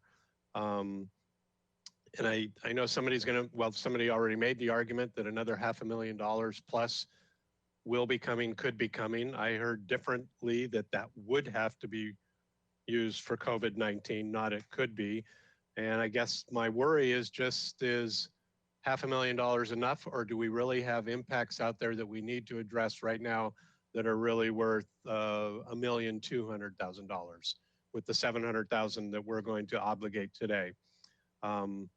I'm happy to listen to the rest of the discussion, but what I would prefer to do is send this back to the committee and with the direction to have them look for direct connections to responses to COVID-19 impacts in their determination of the recommendations they've already made. And if they can't make those connections, that those funds or those recommendations then flow into the bucket that's going to be that $500,000 also. I'm concerned enough. The first speakers we heard today from Women's Economic Ventures quickly went off and detailed all of the dynamic changes that are going on right now on the street, some that we know about, some that we don't know about. And it just seems responsible from my viewpoint that we recognize what's going on the street right now, and we take a breath and pause and say thank you, but we make an attempt to steer these funds to impacts that we know that are happening right now related to the pandemic or are going to be happening in the next several months. I think that kind of it's probably not a popular stance, but I think that kind of encapsulates where I am. Happy to hear what everybody else has to say, but that's my sort of gut reaction on this right now. Thanks. Ms. Harmon, your turn. Thank you, Madam Mayor. Well, I will start, I guess, just by sharing the lead. I think I'm with Councilmember Jordan on this, and it's not an easy position to take. So I really want to take a few moments to sort of explain my thinking, and hopefully as a group we can come to some decision that makes the most sense for this moment. But before I get into that, I think it's important, as both of my colleagues have done thus far, to just express my sincere thanks to the committee and to the staff that works with the committee. It is clear that you all put in an inordinate amount of work to make this happen. And I and clearly my colleagues were all so grateful for it. Same goes to the nonprofits who develop these really innovative and exciting programs and put forth thoughtful applications and participate in this process. You all have demonstrated your commitment to this city and to making it the best and the most livable city that it can be. So it's in that spirit that I hope all of you and my colleagues as well will consider my comments. In any normal year, this process works so well. It is fair and it's thorough, and it's sort of by design set apart from the way that ideas and topics can sort of ebb and flow within our public and political consciousness. And I think in any normal year, that is such a good thing, but it's not any normal year. And as we all unfortunately know, we are in the midst of the crisis of our lifetimes. And there are urgent and immediate public health needs, but there are also economic and social consequences that are being felt right now. And those consequences will continue to be felt and will indeed likely become even more extreme as this crisis continues and once it's over. I also think it's important to point out that we are looking inevitably at some budget shortfalls. I don't know how much and I don't know when, but I think they're inevitable. And that means that I don't know when or whether we're going to have a pot of money this size to allocate to you who are out there doing the work directly for our neighbors again. And I think with that in mind, it's our responsibility to make sure that we use this money, that we allocate it proactively to respond to the needs that are emerging from and being exacerbated by this crisis. It's really important to me that we're sure that the allocations of this funding are not based on inputs from the world as it was in November or December, but that the allocations are based on the world as it is now, based on the reality of the world that we are living in now in light of this crisis and the reality that we will be living in the coming weeks and months. So with Councilmember Jordan, I would like to consider, to ask my colleagues to consider joining me in just pressing a quick pause and sending this back to the committee for reconsideration. I'm envisioning, I think, a process quite similar to what Councilmember Jordan described, something obviously virtual, modified, sped up, not to the degree maybe that was taken the first time around, but really just giving the committee and our nonprofit community the opportunity to come back to the table, and consider our priorities through the lens of this crisis and what we anticipate the impacts of this crisis being moving forward, and to think about ways that we can center our community when we allocate these funds and the needs of our community as those needs exist today. To the committee members who are no doubt watching today, I know that this is asking so much of you.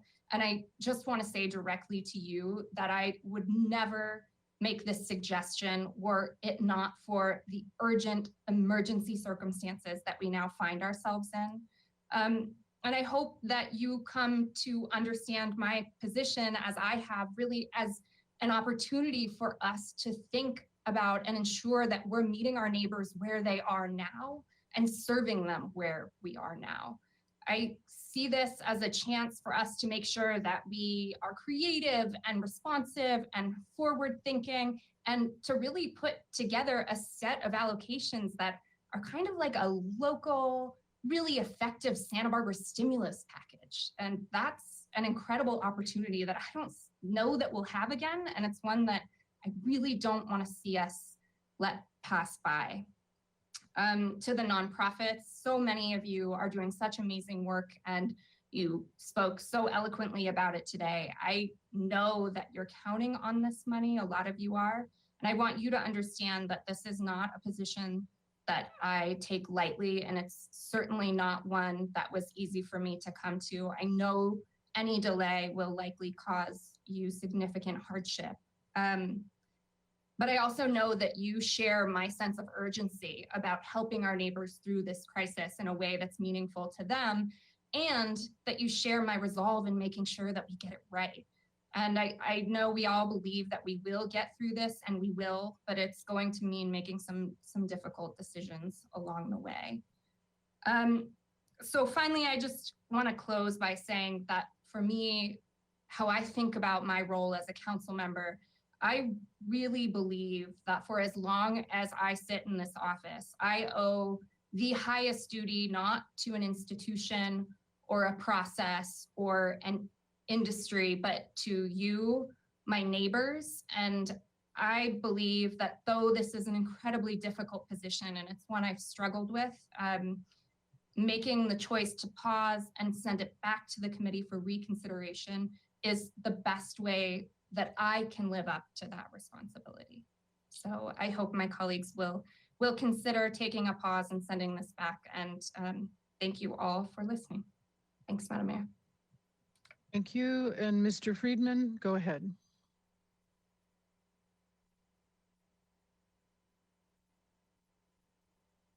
Sorry about that. Click the wrong button. Well, first I'd like to thank all the community-based organizations out there for all the work you're doing and taking the time today to inform us of how you've changed in response to COVID, but also the services you had before. And I would also like to thank our staff for the work you've done in getting this to us in light of the changed circumstances. My colleagues, Councilmember Jordan and Councilmember Harmon, I am going to not follow your recommendation. I'm going to be supporting moving forward with the staff recommendation today. I agree with a lot of what you're saying, as well as Councilwoman Sneddon. But the way I look at it is we have a responsibility as council also to be planning for the non-COVID responses, the non-COVID community needs. And pretty much all these programs are programs that were in place before COVID, they're in place now, and they will be needed afterwards. And in fact, they'll be needed even more. And if you look at just some of them, I'll read a couple that stand out are Transition House, Standing Together to End Sexual Assault, Santa Barbara County District Attorney Sexual Assault Response Team Program, the Food Bank, Domestic Violence Solutions, Community Action Commission 211, Child Abuse Listening Mediation. And the reason and there's many more in there, I don't want to, but I want to get a sense is that we are seeing right now a rise in domestic violence, sexual abuse. We could even be seeing a rise in mental health issues, including suicides.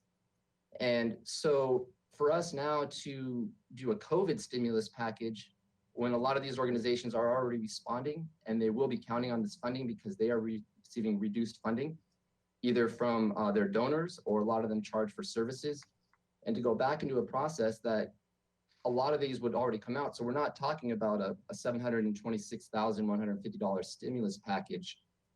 We would really be looking at a lot of these would be receiving the same funding. So for everyone that would receive the same funding by going back through the process as my colleagues are collecting, that would reduce that stimulus package as it was put.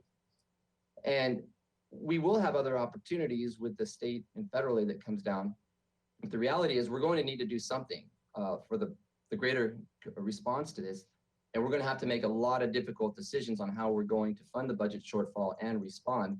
And I just don't think putting that on the back of the nonprofits right now that are out there doing the work, and they're going to be doing it when we come out of this. And I can't support that. And so I'm going to be supporting Councilwoman Sneddon, her motion when it gets made, but to move forward with the staff recommendation, and appreciate my colleagues' thought on this. I just come to a different conclusion. Thanks. Alejandra Gutierrez, go ahead. I agree with, thank you, Madam Mayor. I don't agree in putting on a hold. I would like to approve this item. Most of all the nonprofits organizations that are receiving the funding, they are already serving the most needed population in our community, which are being affected by this pandemic. And just like Mr. Friedman just mentioned, a couple of those nonprofit organizations, they are waiting for this funding to continue supporting that population. So I would really like to push this item forward. And that's my comment. Thank you. Mr. Gutierrez, would you like to go? I have my opinion ready, but okay, go ahead. Yes, Madam Mayor, thank you. I'm gonna agree with Councilmember Friedman and Councilmember Alejandro Gutierrez and Councilmember Sneddon. I feel that these organizations have been stepping up during this crisis, and they need the aid now. I am the liaison to the committee, so I've seen what they do, and I've seen how they come to their conclusions. And I think even regardless of the fact of what's happening right now, they made some pretty good decisions on who to fund. And I almost feel like to comment on the current situation with the pandemic, it's going to take an entire new committee possibly to be able to come up with plans and funding to respond to it. So to tell this committee to pause or to take and allocate the funding that they have to deal with it doesn't seem entirely appropriate as of right now. It almost seems like it's going to have to take a whole new committee or council to be able to bring in experienced people that have dealt with situations like this to try to help in the future. So that's something to think about. So I will support the motion to fund the organizations now. Thank you. Thank you so much. My comments are that this list of programs and nonprofits is almost put in place for the kind of crisis that we are seeing right now. Public and human services. These groups are about addressing poverty, food insecurity, domestic violence, homelessness prevention.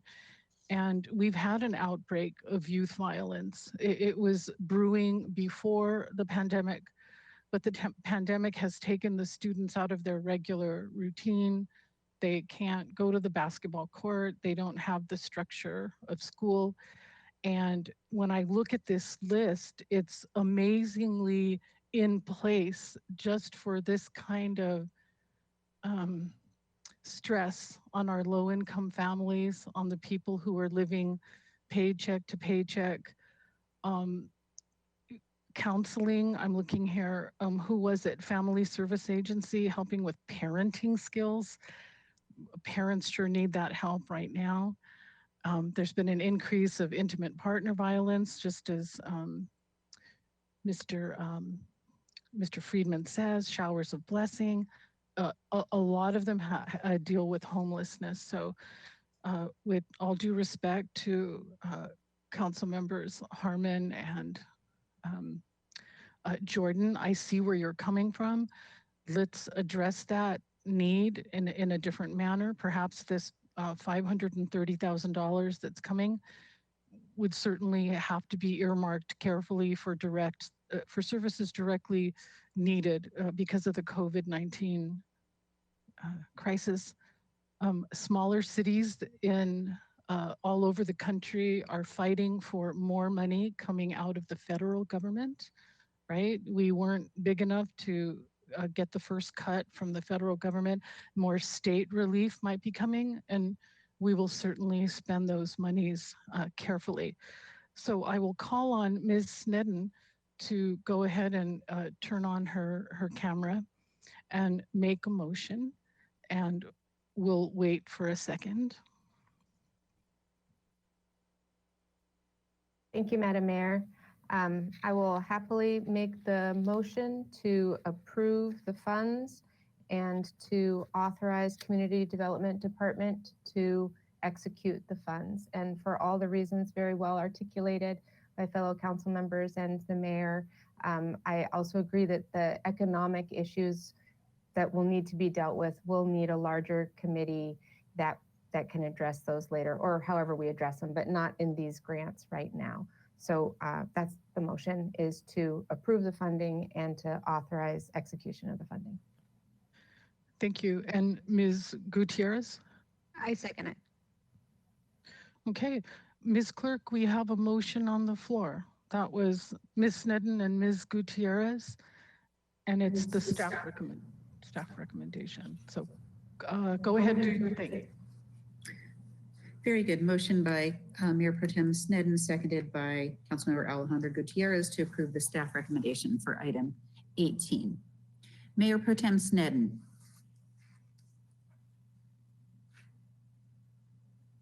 Yes. Councilmember Friedman. Yes. Councilmember Harmon.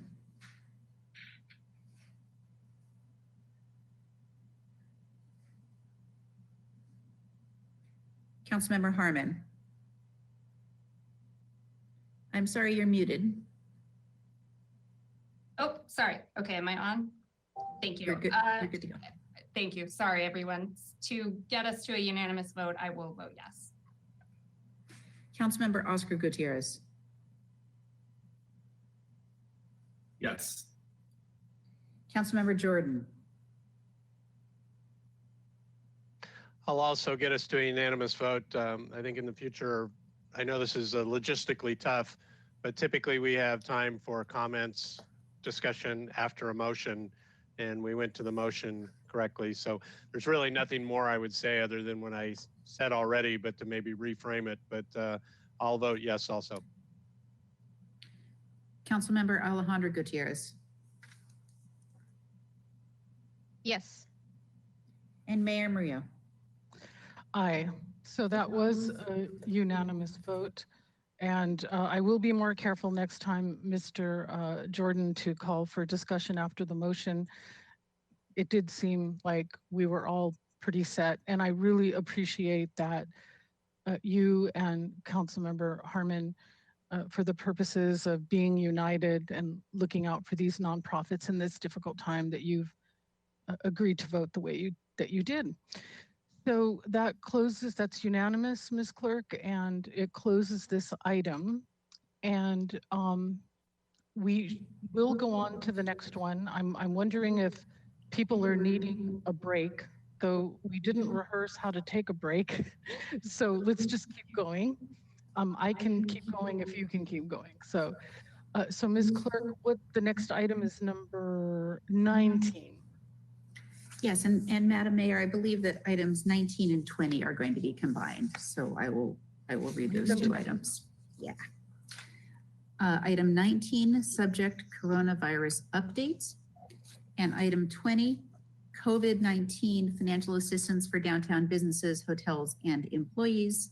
For this item, I will just read recommendation D, which is a title, and that's adopt by reading of title only, a resolution of the Council of the City of Santa Barbara ratifying and extending actions of the city administrator to provide financial assistance for businesses, hotels, and employees in response to the COVID-19 emergency. And briefly, I'd just like to remind any members of the public who would like to call in and speak on this item, if you wanted to speak on items 19 or 20, please use the raise your hand functionality in the GoToWebinar software. Thank you. Mr. Casey, go ahead, please. Thank you, Madam Mayor, council members. As I mentioned at our last meeting, we will have a COVID-19 update on every council meeting for the foreseeable future, just to allow us to talk about what the current best practices are and give you key updates about some of the initiatives that are going on within the city. I will start the presentation off and give you a highlight of some of the recent actions that we've taken. You can go to the next slide, please.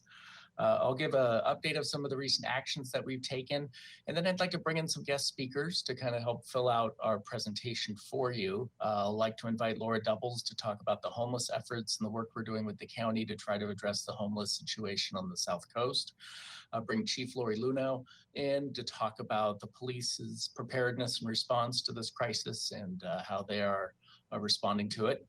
And then Sam Edelman, the executive director of the Farmers Market, we've invited him to come and talk about the Tuesday and Saturday farmers markets in town and the efforts they're making to address to this crisis and address some of the issues there.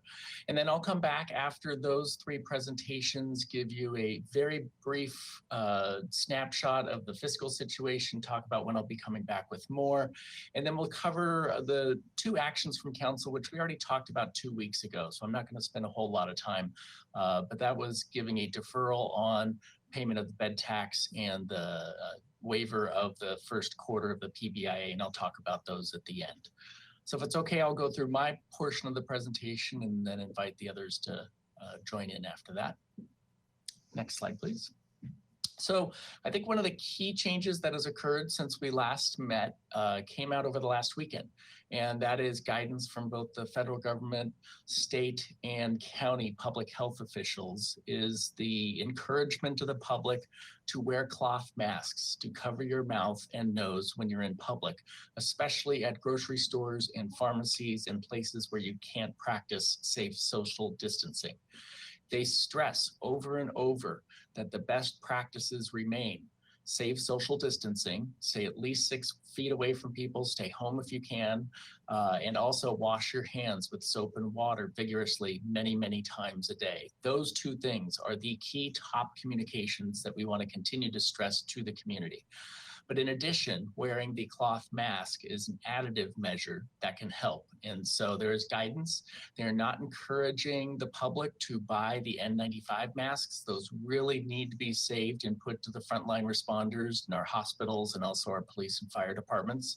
And so they're encouraging people to make your own mask at home. A number of city employees have started doing that all throughout the community. People are making their own cloth masks. And so that is just something we want to stress. But again, to reiterate that wearing the cloth mask, though, does not alleviate us of needing to practice the other really critical components of safe social distancing and also washing your hands frequently. Next slide, please. So city operations, I don't want to go over this. We've talked about it a number of times already, but we continue to provide essential services out in the community. Our police and firefighters are working. You'll hear from the police chief in a second. Water is safe to drink and being treated, and our wastewater is being treated. Our streets and roads are open. Our signals are working. All those kind of critical municipal functions are still occurring and occurring well. We're providing services online and by phone. We are limiting almost completely any public interaction, again, to emphasize the need to stay home and that social distancing. But with the use of technology, we are able to provide a lot of the services that we do on a daily basis, both online and by phone. One thing that we have switched to just in the last week is in the building permit side, which is considered an essential function. And so it is open and we are processing applications. We've gone to electronic submittals for all of our building permit applications. It's been an aspiration of ours. We switched over to that Acela software that you've heard us talk about, and we were slowly moving towards implementing it. This crisis has kind of forced us to look at it and jump head in. And so we have. It's been up and running for a couple days now. So far it's working. And so we'll continue to work with that, but that is something that we're doing and practicing and moving quickly with. Businesses who have questions about wanting to know whether they are considered an essential function or not under the governor's order, we have created an email to get those questions. Also, members of the public can use that if they're concerned about an operation and want us to look into it, which we have been doing. That email is landuse@santabarbaraca.gov. It's the email at the bottom of the screen there. And so that is kind of a one-size-fit-all place if you have a business operation question about whether it's appropriate or not, or if you're a business owner about how to operate. The county public health recently gave new guidance over the weekend as well with restaurant operations, doing some considerations for the employees of the restaurants, but really stressing to the public and the restaurant operators that it really is takeout only.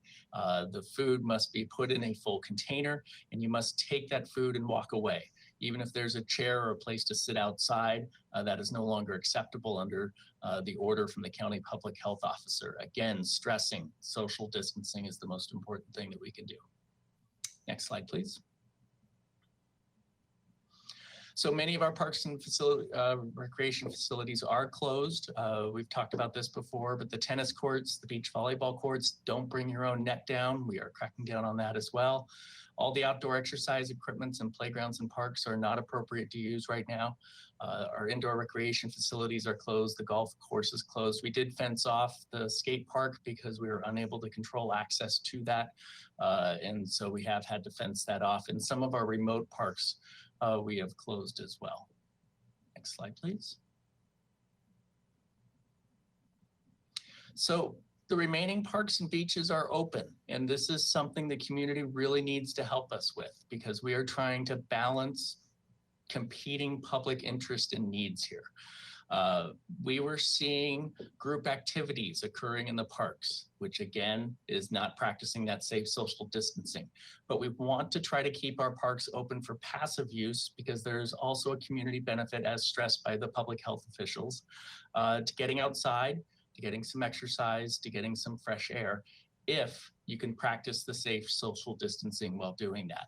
And so last weekend, before the weekend, we put out a new order and said parks are remaining open, but no group activities. passive use only. Keep your groups very small to the people that you live with. Don't be meeting friends and other folks in the parks, but walking and exercise is allowed. It's even encouraged to get out and stay safe and stay mentally fit and physically fit and help your immune system to stay strong, but only if you can practice that safe distancing. You've heard a number of people say now, if you go to a destination spot, please don't stay home, walk your neighborhood. If you go to a destination spot and the parking lot looks full, don't stop, move along, go somewhere else. And so we all really need to do that, because I think there is a benefit to being able to keep our beaches and parks open, but it's only if we all come together and behave in an appropriate way to get us through this crisis. And is it inconvenient and different than how we're used to living in Santa Barbara? Yes, it is. And is it hard? Yes, it is. It's supposed to be hard. We have recently closed picnic sites and barbecue areas because people were using that in inappropriate ways. And so we've ramped up our closure of that as well.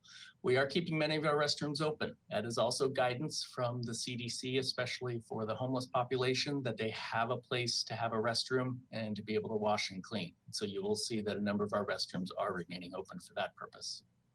Next slide, please. So we did have to close the waterfront Cabrillo parking lots, the east and west lots around the Cabrillo Pavilion.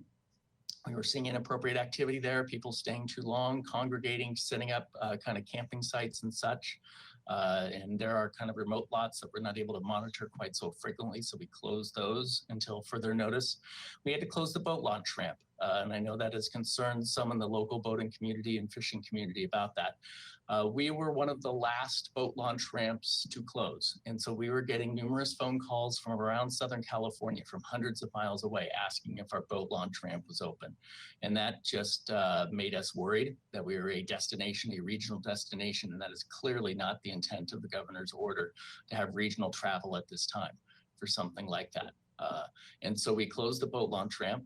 It is open for commercial fishermen, and so they can make an appointment with the harbor and keep that open. And I know there are others that are concerned about that, but again, we're having to make sacrifices, and we just think that is a best practice at this point to close the boat launch ramp.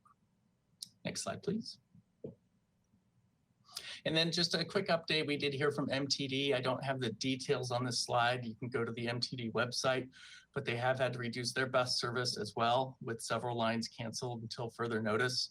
And so you'll see a significant reduction in transit service. The labor line, we talked about that last time as well. We have put up additional signage to provide guidance for social distancing, both in English and Spanish. So that is something we are monitoring. The labor line is kind of formalized down there on Yananali Street, but it's not. So if we just closed it off, we fully expect that the labor line would just move to somewhere else. And so we will continue to try to educate the social distancing in that area as best we can. Next slide, please.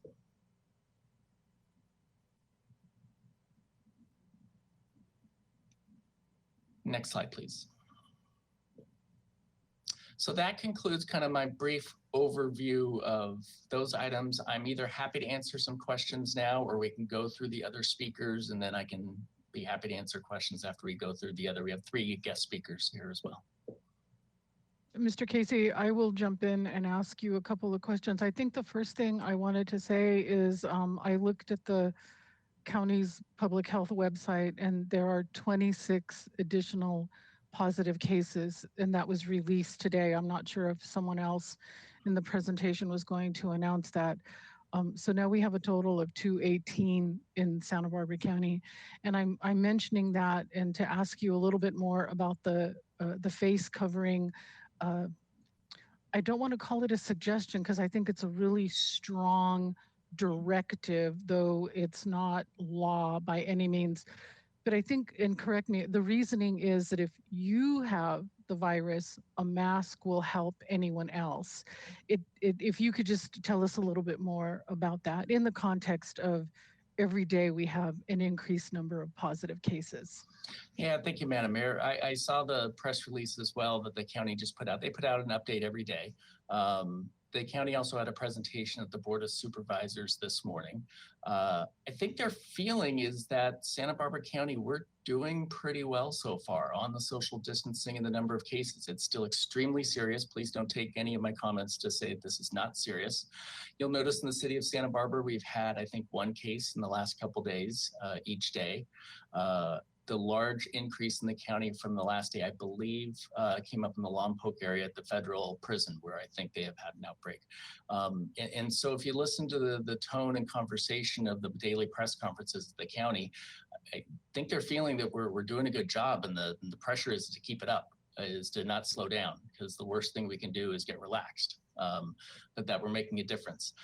From what I understand, I'm not a public health official. The cloth covering is strongly recommended when you're out in the public and you're not going to be able to be in control of practicing that safe social distancing. And so they really stress grocery stores, pharmacies, and anything like that. But certainly they're encouraging people to wear them. And so if you're out and about and you have one, I think they're encouraging you to have it with you and to wear it.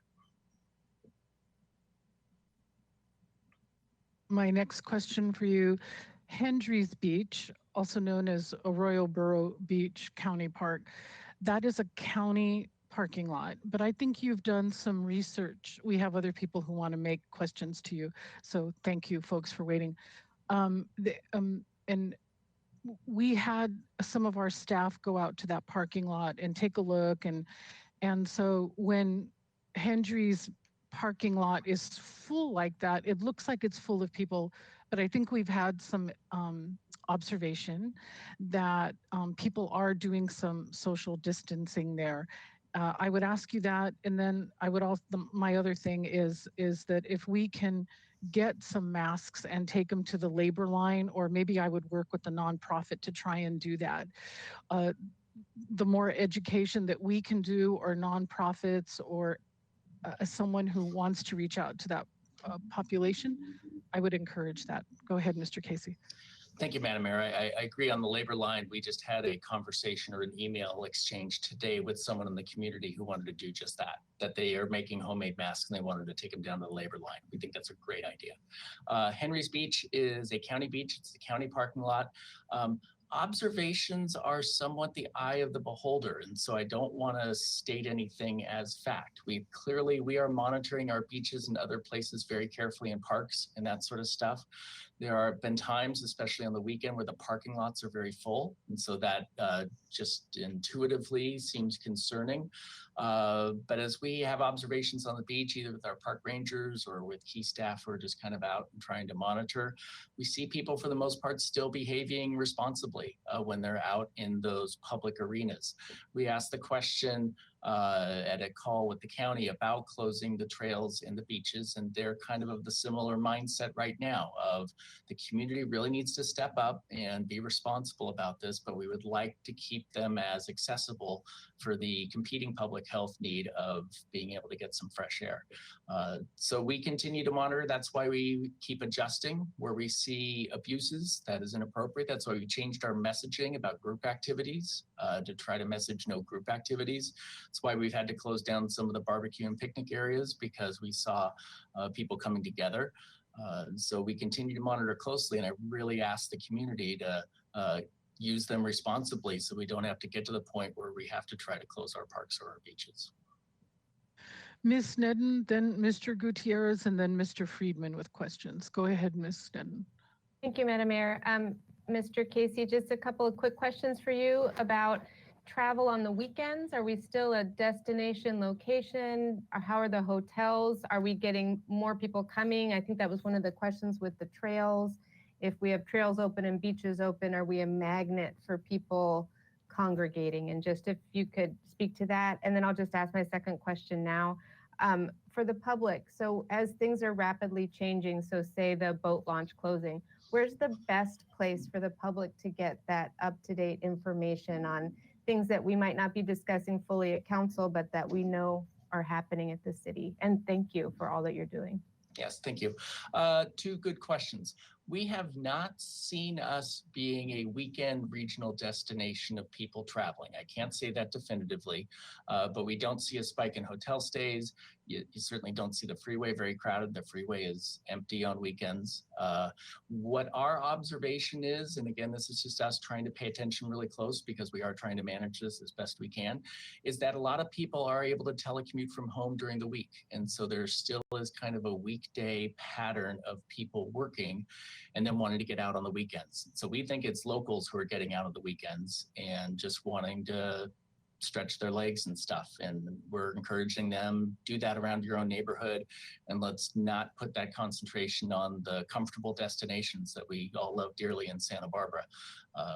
And so I think that's what we're seeing, less so than people coming from a long way away. The boat ranch was different. The boat launch, we were getting phone calls literally from people from hundreds of miles away saying, are you open? We want to come down.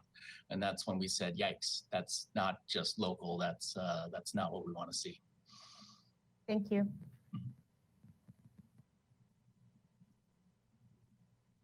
And then Ms. Nedden did ask about the place to get information. So our website is full of information that's related to the city. And then of course, public health, sbc.org is all about the county. Okay, go ahead. Yeah, thank you. I apologize. It's hard to keep up with all the information. It is changing quickly. And so I appreciate the challenge, especially in a world where our media is very diverse and we're all getting information differently. We put out a couple of things twice a week. We put out a city newsletter twice a week. Go on our website and sign up for it. It'll just come in your inbox, and we're pushing a lot of information out on that. We're pushing information out through press releases, and so it does get picked up in the press. But again, if you haven't checked it in a day, it gets overblown by other updates.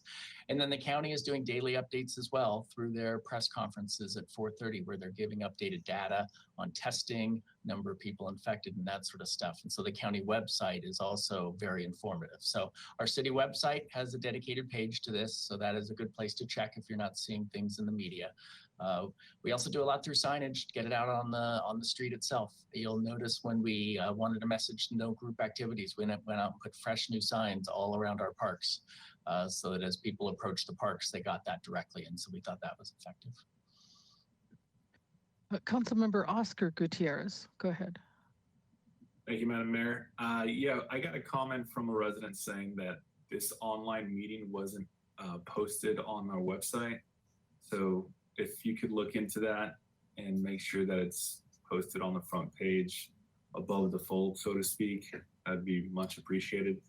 My second, my second question is, when it comes to the boat ramp and its closure, is there some way we can have it so that a resident can show their ID to prove that they're a resident of at least the county of Santa Barbara, and have it so that it could be limited to 2 to 3 people per boat, so we know that they're not just going out to go hang out on a boat. But a lot of people in our city depend on the ability to be able to fish to feed their families, especially now since a lot of them have lost their jobs.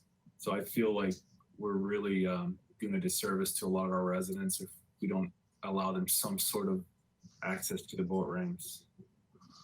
Yeah, thank you, Councilmember Oscar Gutierrez. We've heard that. We've heard that from when we closed the boat launch ramp about that. Mr. Kalan can chime in on the legality of trying to limit it to county-only residents. We're not sure we can do that.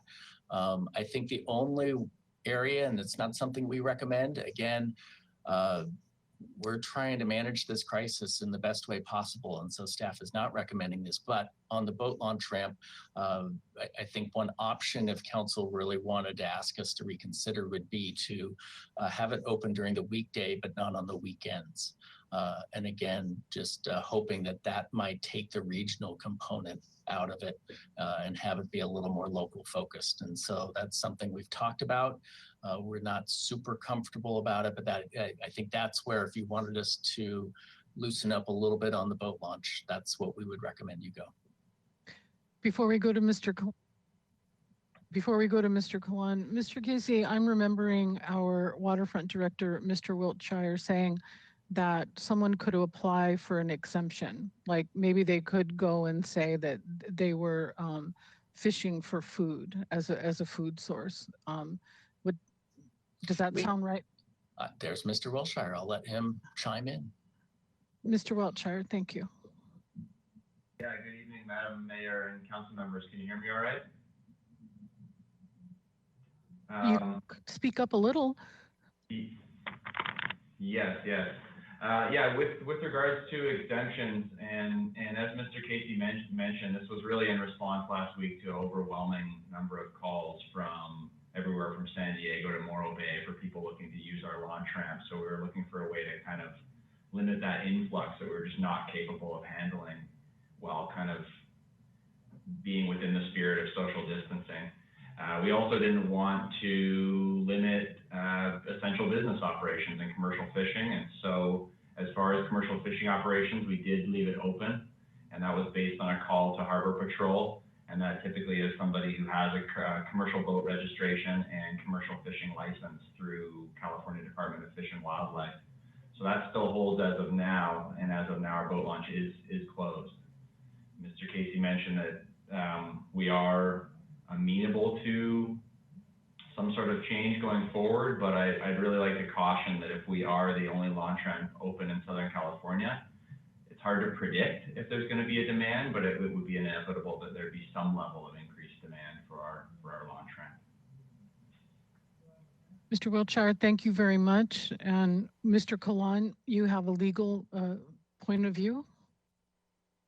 I do. Thank you, Madam Mayor, members of the council. Can you hear me? I can't hear myself. It's unusual. The little louder. The public trust doctrine would generally prevent the city from blocking off access to the coast. The California Coastal Commission has recognized the emergency situation with COVID-19 and has allowed us to apply for non-discriminatory restrictions on access. It would be rational to do as we're doing and permit commercial fishers or anglers access to the water. It would not be rational to exclude non-Santa Barbara residents from use of the ramp. And as Mr. Wilshire said, our concern then is we're the only boat launch ramp open in Southern California from Morro Bay down to San Diego. And the concern is that the word gets out, even if it's just a weekday opening, that we are the only game in the entire Southern California area. So we're concerned about that. We've had a good discussion about the boat launch, and at the end of this session, we can give our opinion on it. I think we should be cautious and not invite people to come into our area in general. And then if I could, Madam Mayor, in response to the other question from Mr. Oscar Gutierrez, if I could ask Ms. Gorman to chime in on what we've done just from a public noticing standpoint. I want to be really clear that we did follow good procedures there. Certainly, Madam Mayor and council members, the city did post this agenda with the instructions on how to log in and how to participate in this time of social distancing in the usual methods, including having it posted on the city's homepage as well as on the city council agendas, meetings, and videos page. And additionally, we did have a press release. Thank you. Thank you for that. Mr. Casey? If there's no other questions for me, never mind, I see Mr. Friedman. Mr. Friedman. Thank you, Madam Mayor. This is actually going back to the boat launch. Councilman Gutierrez asked the questions that I had in regards of whether we could close it to locals, but I do have another question, and it came from a public comment earlier about appointments. And would it be possible if we did say a Monday through Thursday by appointment, but we gave the first hour or whatever it is that our locals could come in, and we only have a certain number of appointments per day, but our local residents are allowed to call in first? Could we do something like that? Mr. Wiltshire is on, but what I think I heard the city attorney say, it has to be non-discriminatory. So that's being discriminating. Maybe I got it wrong. Mr. Wiltshire, you first, and then I see Mr. Kawan. Go ahead. Yeah, Mayor Murillo, Councilmember Friedman. I won't speak to the legal issue, but just from an administrative issue point of view, it'd be tough to create another layer when we're trying to limit staff and people contact. And so this really would, if we're making appointments and checking identification and having to send staff down to the boat ramp and really analyze these on a one-by-one occurrence, it could potentially create a situation that we're trying to avoid. And so I'm more than amenable to finding something where we can keep both our staff kind of contact minimized with a number of people using the boat ramp and minimizing the amount of people at the boat ramp. How we do that, I don't know, but I don't want to create ambiguity in an administrative task of needing to check every boat before it goes out. That kind of answers my question. I was following up on the public comment earlier, and the other questions were already answered in regards to locals' preference. Thank you. Thanks. It looks like Ms. Harmon has a question. Go ahead. Thank you, Madam Mayor. No, are we giving opinions about the boat launch issue now, or we're not doing that? I didn't know if I should chime in. I'm hoping you'll phrase it as a question. Oh. Or questions. Yeah. At the end, after Ms. Doubles talks and Ms. Johnson has a presentation about economic hardship, then we'll have a discussion. Okay. I don't have a question. Thank you. Thank you. Okay. It looks like we're ready to move on to the next.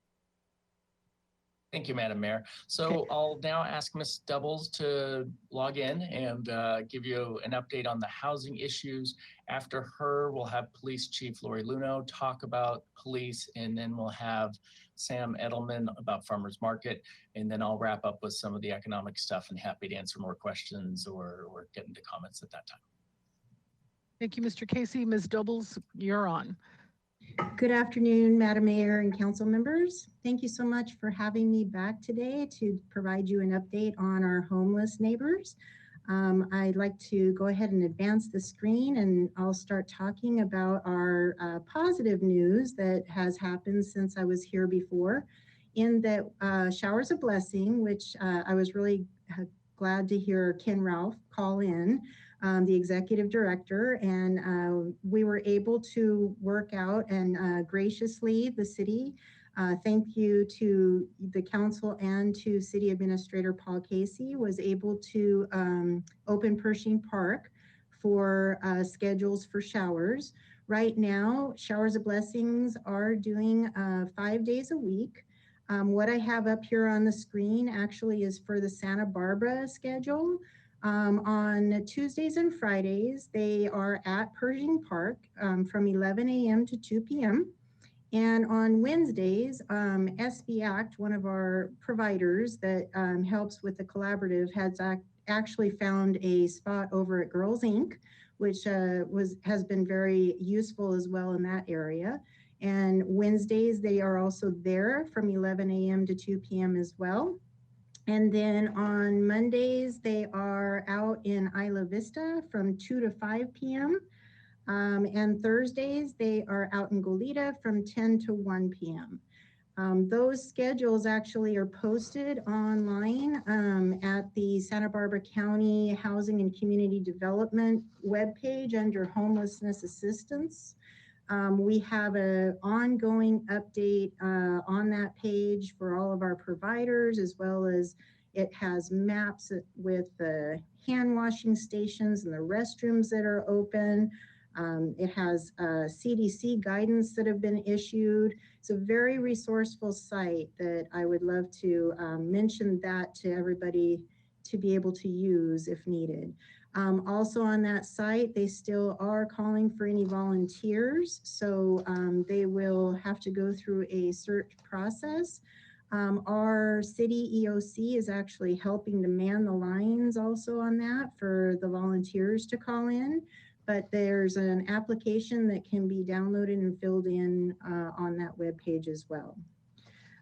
So I'll move on to CDC guidance on our encampments.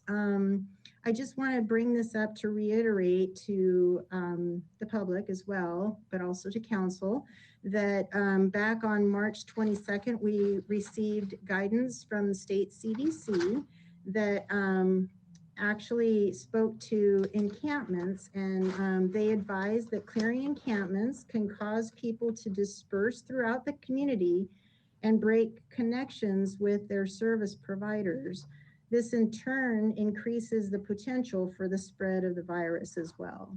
So the reason that that can actually break those contacts with their case managers and service managers is because they have cell phones that unfortunately are not able to be charged right now. The way that they are usually able to connect with their case managers is by way of cell phone. So if they don't have a cell phone to do so because it's not charged, the case manager knows that they usually are at a certain location. If we were to disperse them from that location, they may actually disrupt that connection with their case managers as well. Moving on to our service providers update.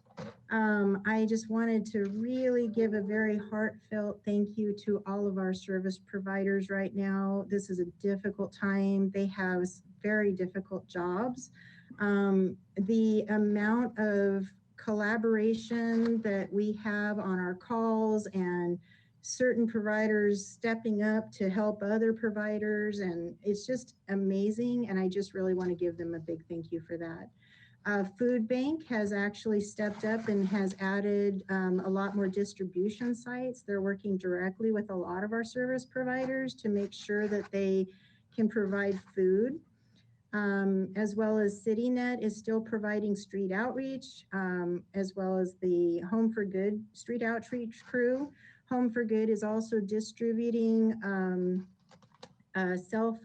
solar cell phone chargers when they're needed, and also hygiene kits. So that's something that's very useful, as well as trying to educate our encampments of social distancing protocols and best practices to hopefully stay as safe as possible out there. Our HEAP Santa Barbara Connect Home team, they are still in operation of the project that we have, serving the most vulnerable. They have actually stepped up to try to provide bridge housing as much as possible to the most vulnerable individuals, which typically right now the FEMA has actually developed a certain category for those being 65 years of age and older, or if they have certain medical or health conditions that has been labeled as very risky for this virus, of catching the virus. The other things I wanted to mention was our PATH, Rescue Mission, Transition House, New Beginning Safe Parking programs. They are all operational. They are doing their best to serve our homeless population in this crisis, doing a very good job, and they're working directly with our county and public health teams to make sure they're updated regularly on individuals. I'd like to also report that as of right now, we've actually not had any positive tests in any of our shelters here in Santa Barbara. So that is very good news. We also are, some of our providers are actually even at their own expense providing rooms or services for individuals that they have that to make sure that they are protected as much as possible. People that have very special medical needs that need to be in a more protective situation right now. The other thing is that some of their case management, their therapy sessions, these services are still taking place, some remotely at this point, but they are still receiving a lot of good services out there. I'll move on to our state and county objectives. We have definitely had a lot of different advice on how to best handle the situation, as well as I know we've been trying to keep up with a lot of other jurisdictions, especially San Francisco area, Los Angeles, to try to learn from what has happened and how they've dealt with situations. And so some of the county's objectives have changed a little, but they've kind of come down to 4 that I just want to mention. The first one is to prevent and mitigate impacts to unsheltered through support centers and outreach. That's reestablishing access to the showers, which we've done, device charging, food, making sure food is available, and also hygiene supplies. Second, they would like to establish non-congregate sheltering for the highest risk individuals. Those are the individuals that I just spoke of that are 65 plus or have medical conditions that are worrisome. And non-congregate sheltering is basically trying to get them into units such as a motel or hotel room to try to provide them protection that way. Also, number 3, they'd like to sustain their shelter capacity for persons not experiencing symptoms. And that's kind of changed a little bit in that we were very eagerly trying to find new type of shelter situations where we could expand sheltering and bring more people in off the streets.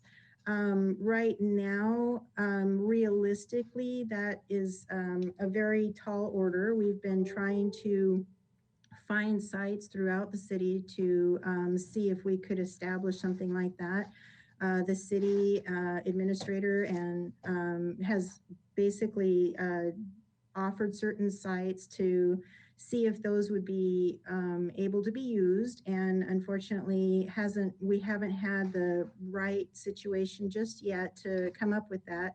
I know that the county is still very actively working to find a possible new shelter, but what we are kind of leaning towards at this point is because it is very realistic to say that a lot of our unsheltered individuals will remain unsheltered, and the guidance from the state has actually been that that may be certainly okay because they are spread out in their encampments. That's one reason, though, we're not supposed to remove those encampments, is because it provides them the safe distancing protocols that more so even than bringing them into a congregate care situation. So as long as we can work on making sure to provide these essential needs and goods to them, that is becoming almost a better situation. We certainly are still trying to find a site for an expansion of shelter. They do currently have a site at Santa Maria High School in the North County. They have capacity up there for 71. And that was just recently taken over in operations, changed over to Good Sam that's actually running those operations up there. So we also have some good screening tools, and they frequently are collaborating and checking in on individuals as well. And number 4, they are wanting to enhance the homeless prevention and housing activities through increased funding for rental assistance and supportive services. One of those ways is that today they are actually releasing the NOFA, a Notice of Funding Availability, for HHAP funding, which is, it stands for Homeless Housing Assistance and Prevention Program. And there's approximately over $1 million in funding that can go to these, type of activities of rapid rehousing or providing rental assistance. And so that is being opened for applications to be accepted today. Also, they are trying to use the state and local eviction moratoriums to help with prevention of homelessness. And those I think have been already spoke to previously. And then also, just as Elizabeth Stotts just mentioned not too long ago, we are getting additional CDBG funding. It was recently passed under the CARES Act from the federal government. And right now there will be over 2.6 million across our county jurisdictions. Of course, ours is going to be roughly 530,000, but over all jurisdictions here in the county, it will be approximately 2.6 million. And then I wanted to talk a little bit about our governor's new project Room Key initiative. This just recently came out in the last few days, and what this is actually about is that the governor has secured approval from FEMA to have 75% of a cost share model on trying to secure motel and hotel rooms for the possibility of isolating individuals that are more susceptible to the virus or who have maybe tested positive. Their initial goal was for 15,000 rooms, to secure 15,000 rooms, and they would be able to build that isolation capacity that way by having that many rooms.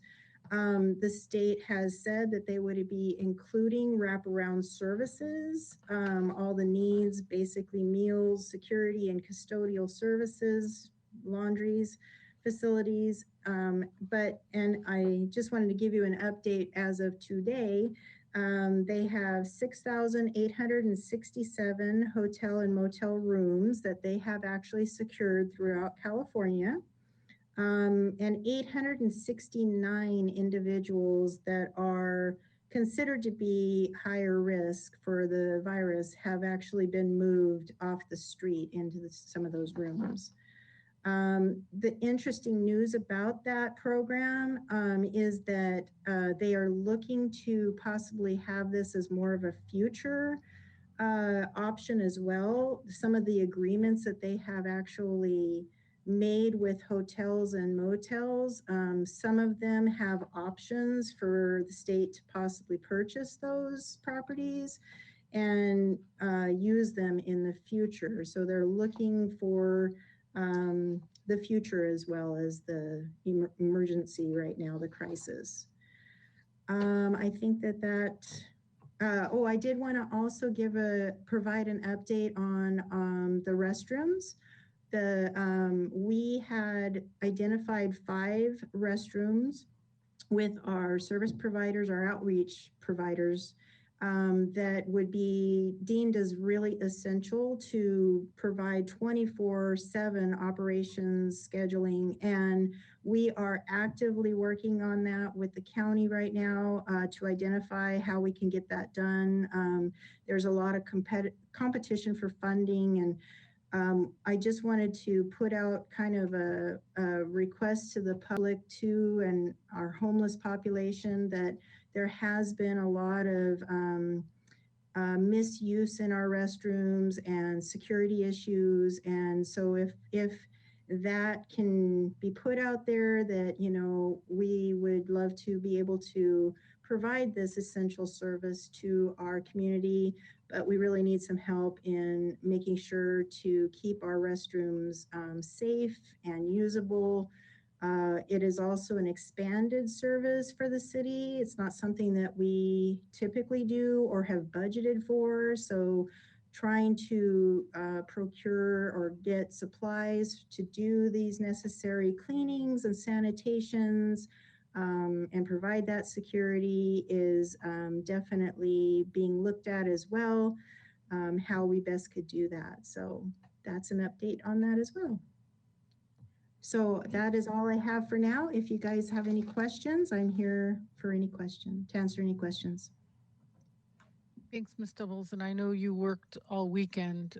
You and I were on the phone together looking for locations for a South County shelter. And so for people who don't know, our staff really, they're on duty every day, all day. Ms. Harmon, you have a question for Ms. Doubles? Yes, thank you, Madam Mayor. Thank you so much, Ms. Doubles. I just have, you answered almost everything. Thank you so much. But I just have a couple of questions that I've received from community members. So I wanted to put them to you in hopes of just getting sort of a clear answer for folks about what they should do. Because truthfully, I don't know. And the first is related to quarantine. So I'm not talking about our houseless neighbors who are themselves experiencing symptoms of COVID-19 or some other illness, but folks that may have been exposed to a friend or a neighbor or whomever who has tested positive. What should those people who are advised to go into quarantine do? Are there hotel rooms available for them or motel rooms available for them?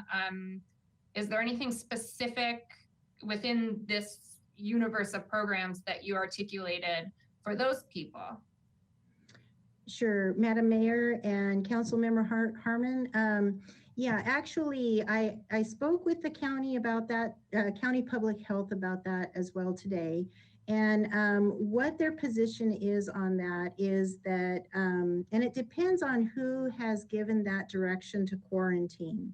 If it comes from a public health medical provider, then they would be also taking the precautions of, possibly removing and testing and maybe even isolating in a room. But if this is just something that they have found that they've been, exposed to, and yet maybe they don't know where to go, the public health advisor was saying that the best thing for them to do would be to contact their primary health caregiver, their own doctor, first, and explain the symptoms, go in, get, maybe, or just at least to get a hold of them and tell them their issue. And then usually by that, the public or the provider will usually try to screen to see if it's something that is definitely an issue.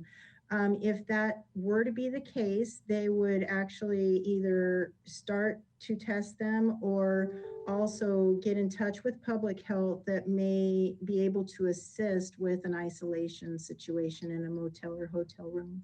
So one thing that was interesting when I spoke with him today was that he was talking about the county public health website has a new screening tool that is made by Apple in conjunction with Apple, and really, really good screening tool. I know that some of our homeless individuals don't have access, but maybe their case managers or service providers could actually help in that. But there is a screening tool that's accessible out there as well. Okay, thank you. And then my final question is related to encampments. And I appreciate you sharing with us the guidance is not to clear them, nor is it to move forward with congregate settings. But I've been getting a lot of suggestion that we maybe pick a parking lot so that we can say one tent here and then distance from the next tent. The feedback I'm getting from people is that there's a fear that within those encampments, people are too close together. And I'm wondering if you can just respond to that idea in general, whether that's something that the county is pursuing, whether that is actually not in line with guidelines, just sort of your response so that I can, we can use that to share with our constituents. Sure. Madam Mayor and Councilmember Harmon, yes, actually that is against the guidance right now.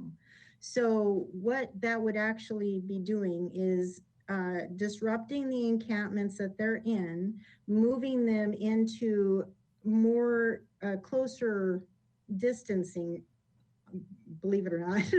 But yeah, in one whole area, you're putting that kind of congregate setting, just bringing them all together. Even if it is distanced off, we're pretty much better off to keep them where they are rather than disrupting that encampment and having them move, and possibly, that actually helps to the possibility of spreading if somebody were to be positive. So. Okay, Thank you so much. Thanks, Sure. Madam Mayor. Sure. Any other questions for Ms. Doubles before we move on to the police chief? Thank you, Ms. Doubles. Thank you. And we'll call forward the chief. Thanks, Chief Luno. Good afternoon, Madam Mayor and City Council members. I'm Lori Luno, your Chief of Police.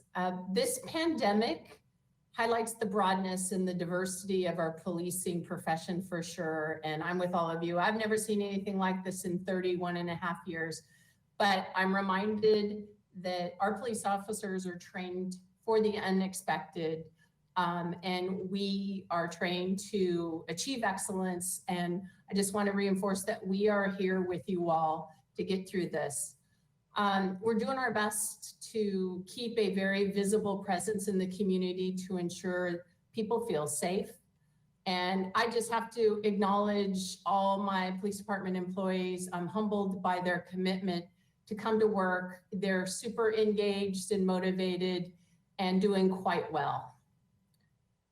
So in saying that, this is uncharted territory. So we are heeding the advice of experts, national, state level, the advice from the CDC and the county health department through our journey.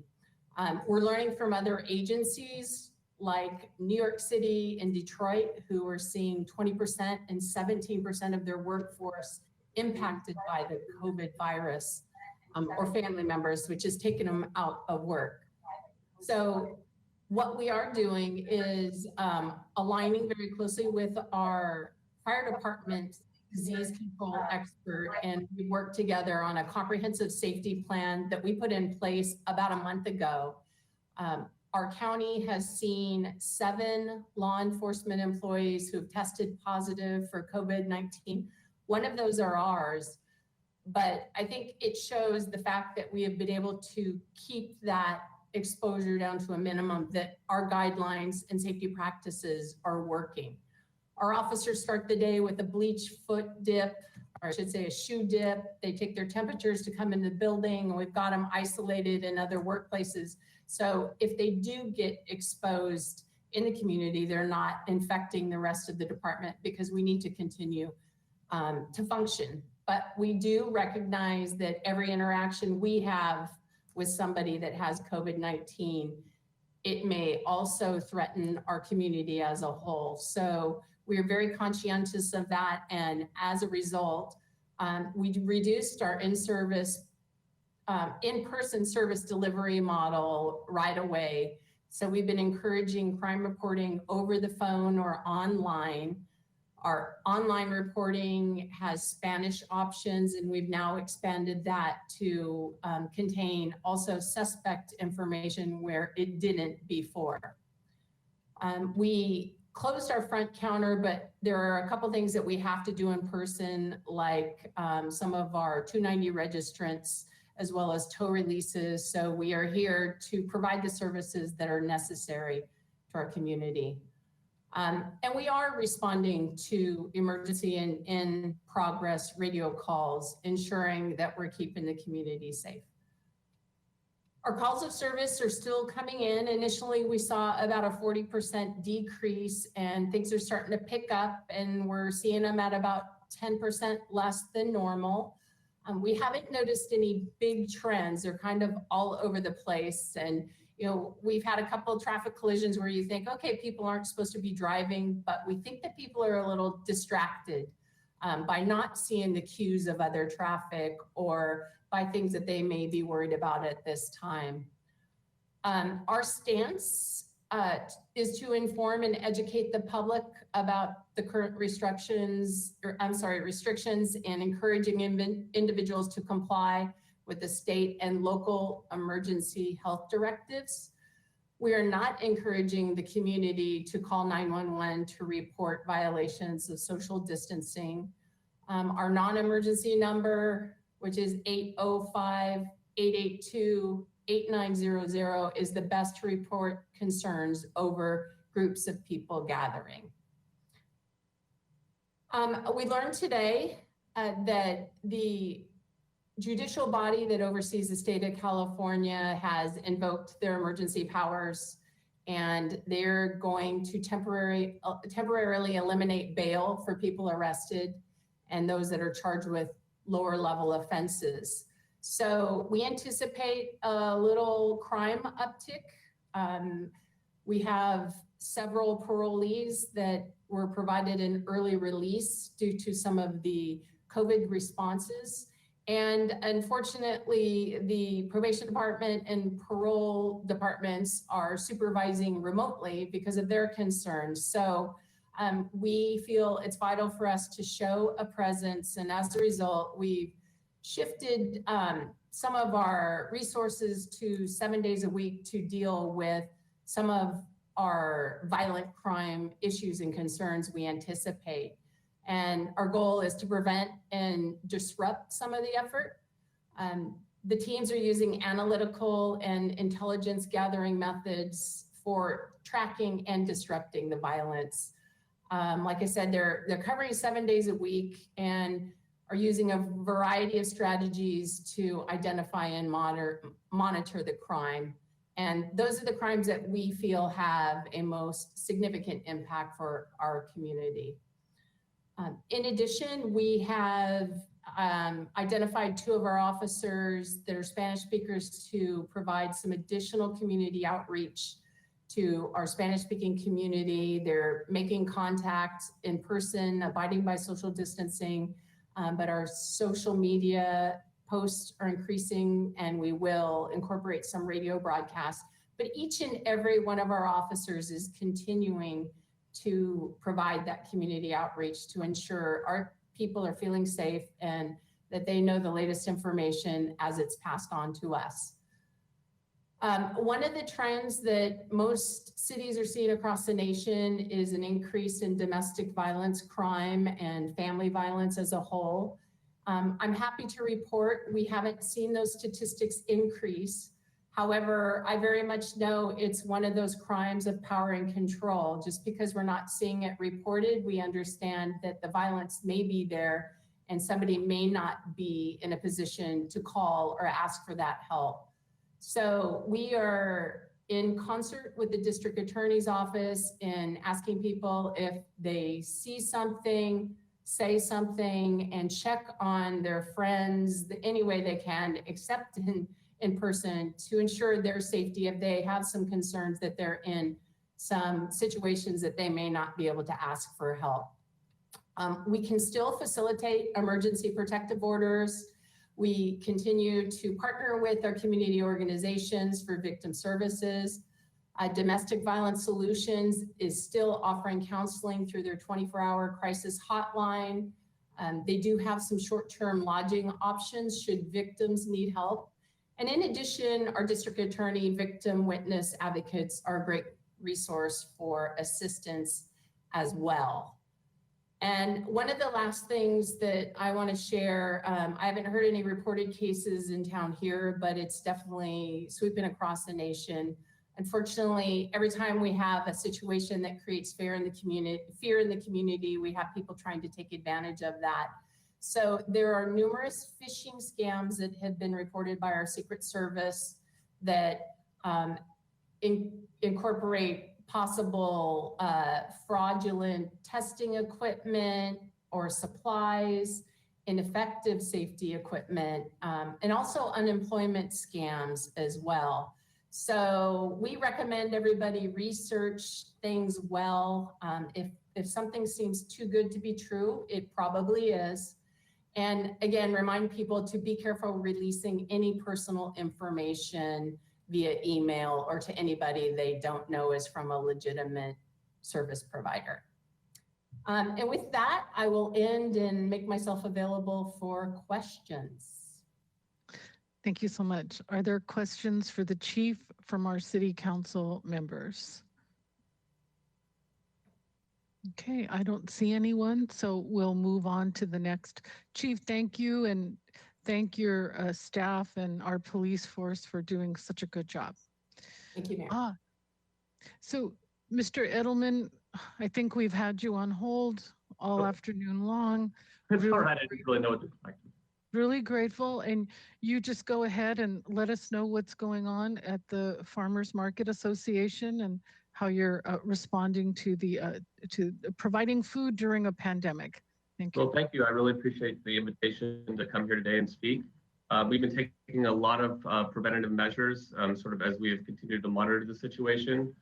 We've really been working continuously to maintain a safe and healthy food resource for the community. Our safety protocols have really continued to evolve as we've been going through this process.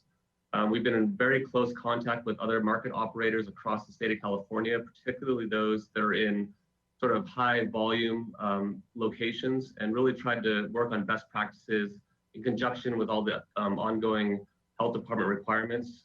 We've been working closely with the Santa Barbara Environmental Health Department, which has included site visits the last 2 weeks that have gone very well, and really just trying to focus on maintaining our social distancing and really transforming our entire environment from what was a primary shopping outlet and secondary social outlet to solely an essential grocery experience. So basically, we're really trying to get the community to come to the market, shop efficiently, and leave.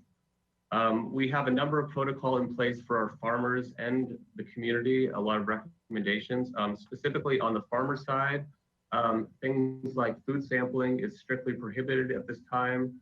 We have hand washing protocol in place for all of our farmers. We have an ongoing contract with Marburg for our high volume markets. So they are actually delivering hand washing stations. They're being placed all over the market in prominent locations. Easy access both for our farmers, but primarily for our customers. We have signs prominently placed at every market booth, encouraging our customers not to touch what they're not going to purchase and to maintain that social distancing. We've completely revamped, or we're in the process of completely revamping our currency collection system, where we're requiring farmers to not touch any product or produce and touch any cash or currency at the market. We have high volume booths where we have a single individual solely responsible for handling the cash at the market location. And then with regards to 6 foot distancing, anyone that's visited the market over the last few weeks has noticed drastic changes in our overall layout and structure. Each of our market booths are positioned, our tables are positioned back as far as possible to widen the rows out as much as possible. And each individual booth has been roped off. So it maintains adequate spacing within the individual booths themselves. So we are actually drawing 6 foot distancing lines throughout our entire market at every market seller's booth each morning of the market is on. We're requiring all of our farmers to wear gloves while they work and change gloves during any exchange with cash and product. And we will be also adding the mask requirement to our protocol, which is new. So we're going to be requiring all of our sellers in the market to be requiring masks. I actually was on the phone call with the health department during this conference about an hour and a half ago, talking about the use of masks in our market and what our plans were. And while it doesn't seem like it's specifically required for our markets, we are still going to take that extra initiative. We've really been trying to stay ahead of the curve with regards to our safety protocol as we've been moving forward. Things like all leafy greens, all small items at market, we're requiring to be pre-bagged by our sellers, and really to limit the amount of produce on display, and simple things like not eating in their market booths and making sure to wash hands regularly. We're really sort of promoting those practices as much as possible. Our markets have been fairly diminished over the last couple of weeks. We've seen a major decline in customer attendance, which is good because people are sticking to the mandates and staying indoors. And people that used to send, 5 people to a farmer's market are just sending a single person. So that's been a major stride.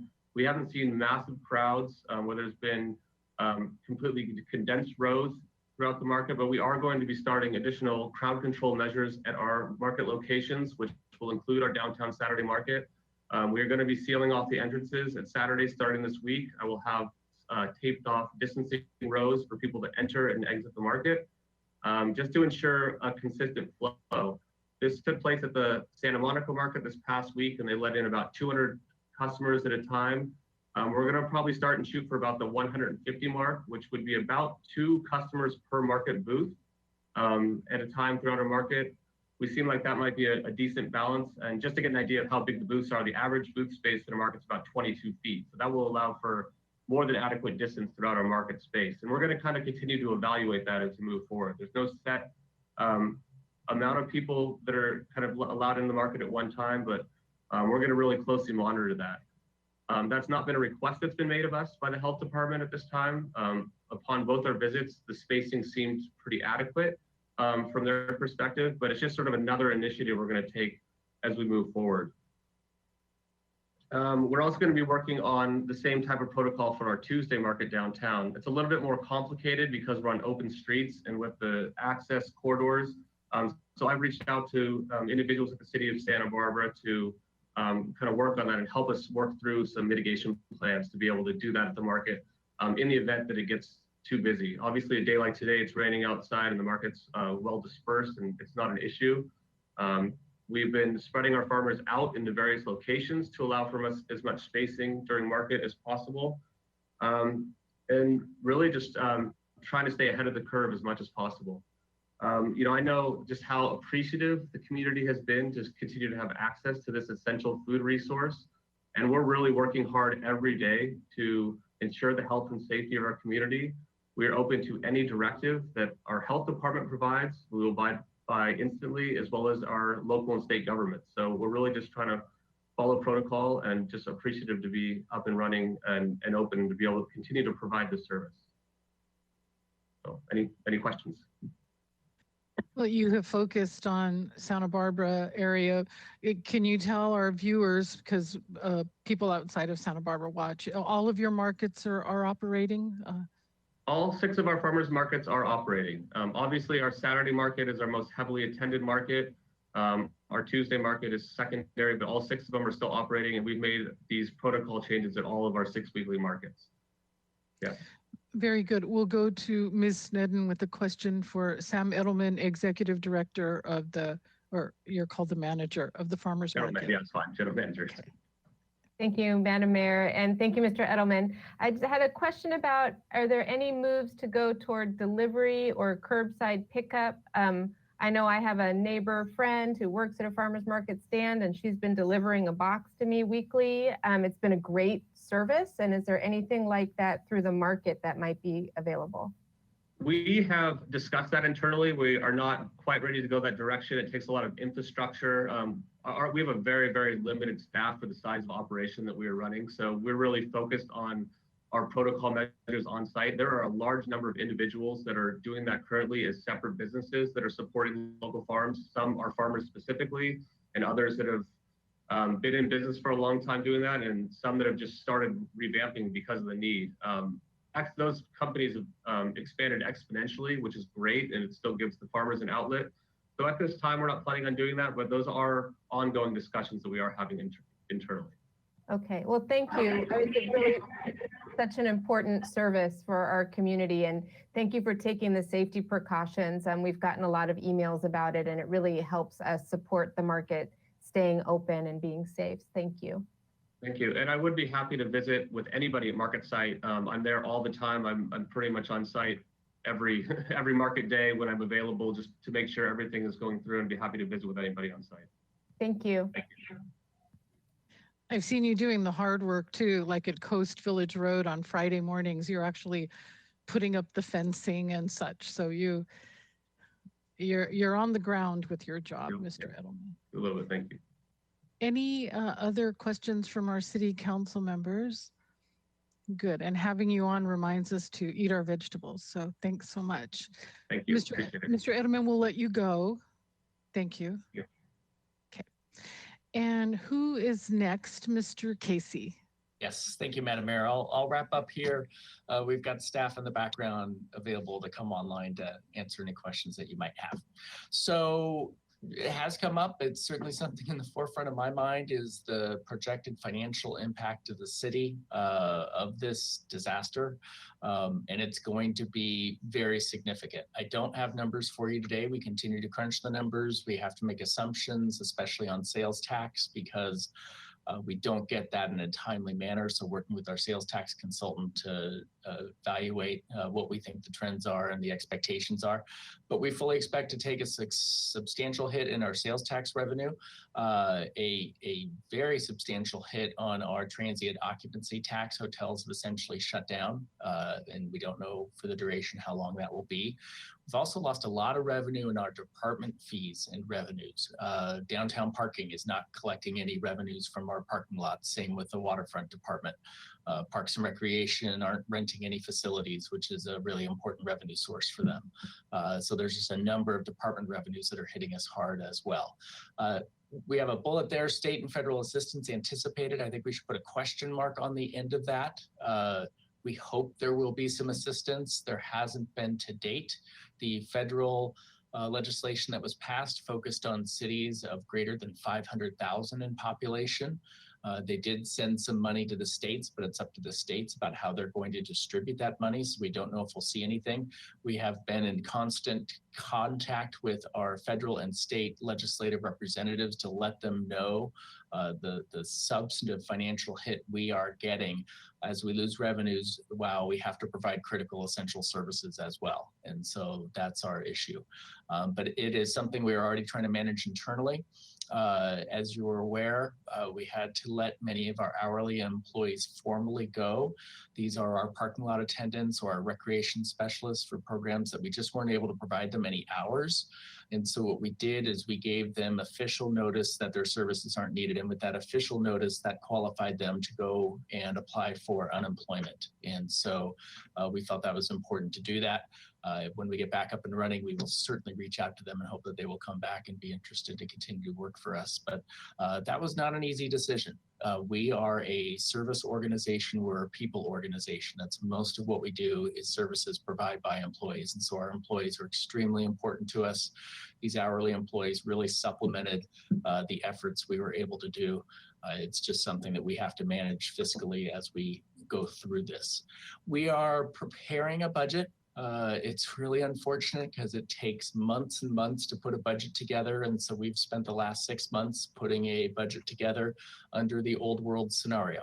And so when we present you that budget, it is going to be the old world scenario budget. And it's something we're going to have to immediately begin adjusting from. We don't have time in the next week or two to put together a completely new budget based upon the revenue impacts because we don't have a full handle on what they'll be. So we're going to come later in April with the formal kickoff to the budget process. At that point, we will have a better idea on the numbers that we're talking about and the magnitude. And it's going to be all hands on deck to figure out how to manage our way through this. It's not going to be easy. And so I don't want to sugarcoat it, but I don't have details for you yet, but it's coming shortly. And then it's something we're just going to have to manage through the entire fiscal year. Because this is a real challenge and we don't know how long it's going to last. We don't know what the rebound will be. Is it going to be a soft, slow, or just so much uncertainty as we keep going through this. Next slide, please. Just real quick, just to make sure people understand, because tax day is coming up, but sales tax, the governor did pass an extension to the sales tax and the state payroll tax. There are a lot of nuances to that, so I encourage you to go onto the state of California's website and look for that information. I'm not an expert on it, so I don't want to try to tell you what that is, but there was, for especially smaller businesses, some relief. I know that cities are going to the state and saying, hello, sales tax is really important to us. You just kind of undercut us there as well. And so we're trying to work with the state about whether they would be able to make us whole while they kind of defer that payment. So tricky business. Personal and business income tax, it was extended to July 15th. Originally, the state of California extended to June 15th on the filing of your income taxes, and then the federal government said July 15th. So the state recently modified theirs to be July 15th as well. So I believe that's no penalties. You don't have to file a form. And so that gives people some time to get their income taxes in. Property tax payments, though, are due on April 10th. The county treasurer tax collector has said they will consider penalty waivers if you submit after the tax. I think there are constitutional issues as it relates to education funding that didn't give them the ability to suspend the property tax payments or delay them. Next slide, please. So like I mentioned, we just have two recommendations to council that we talked about 2 weeks ago. I've already implemented them, so I'm asking your kind of formal approval of them. One is the deferral of the transient occupancy tax for 60 days without penalty at request from hotels. We did this during the Thomas fire. Not all the hotels took advantage of this, but some did, and they felt it was a help to them from a cash flow standpoint. And so we're recommending that we do that again. We have sent them notice. We're just asking for your kind of concurrence to do that. And so it's for the March and April payments. They'd be due no later than June 10th. Could assist up to 69 hotels and lodging establishments. But again, they would need to request it, and some do and some don't. We will make the Tourism Business Improvement District payments to Visit Santa Barbara and reimburse the general fund once the funds are collected, because again, this is a deferral of tax. It's not a waiver of the tax. And so trying to keep Visit Santa Barbara with some income going, because as soon as we get through the other side of the health crisis, we're going to have an economic crisis, and we're going to need to jumpstart our economy. And getting some, especially just regional tourism for people to come back and be visiting Santa Barbara is going to be important to help our retail, our restaurants, everyone kind of get back on their feet. Next slide, please. And then in the parking area, we did have a bill coming up shortly for people for their parking and business improvement area assessment. The first quarter payment was due in April. Since businesses are shut down and our parking operations are shut down, we are recommending that we waive that first quarter fee. So a complete waiver. It is a loss of revenue to downtown parking of $250,000, but they have reserves in the parking fund, and we just think it's only appropriate for businesses who are not up and running not to have to pay that parking assessment. And so we think that's something the city should just go for. Next slide, please. And then just concurrent with that on the parking front, we are recommending that we suspend the monthly and commuter parking permit fee. So people get a monthly or commuter parking fee, we bill them on a monthly basis or whatever. Again, since everything is shut down and the parking lots are free, we're asking that we go ahead and direct staff to refund the parking departments until the downtown parking lots are staffed and the hourly fee collection is back up and running again. Next slide, please. So those are the recommendations. We're looking for your concurrence and happy to answer any questions, but that concludes our presentation. It looks like Mr. Jordan has a question. Mr. Casey, I'm looking at our council agenda report. So a motion would be the recommendation A, B, C, and D. We do need to do public comment. So, so Mr. Jordan, let's make this question. Go ahead. Mr. Casey, I was just like to ask you if there would be some reason that the city could not extend the TOT deferral for an extra month, make it 90 days, due July 10th rather than June 10th, and it would encompass March, April, and May. No, there's no reason why we, yes, we could do that. Okay. Thank you. Thank you, Madam Mayor. Just a policy decision. Yep. Okay. Then I'll wait till after questions to make my case. Thanks. Okay. Just so you're saying instead of 60, 90. I'm saying add another month to it rather than what's listed there as March and April, add May, and make the deferral due date July 10th rather than June 10th. Understood. Okay. Thanks. Thanks. Any other questions for Mr. Casey on this particular segment? I don't see anybody, Mr. Casey, jumping up. So we will go to public comment. I think that's the next. So Mr. Casey, thanks. There's people lined up, I think, Ms. Clerk, to speak their minds.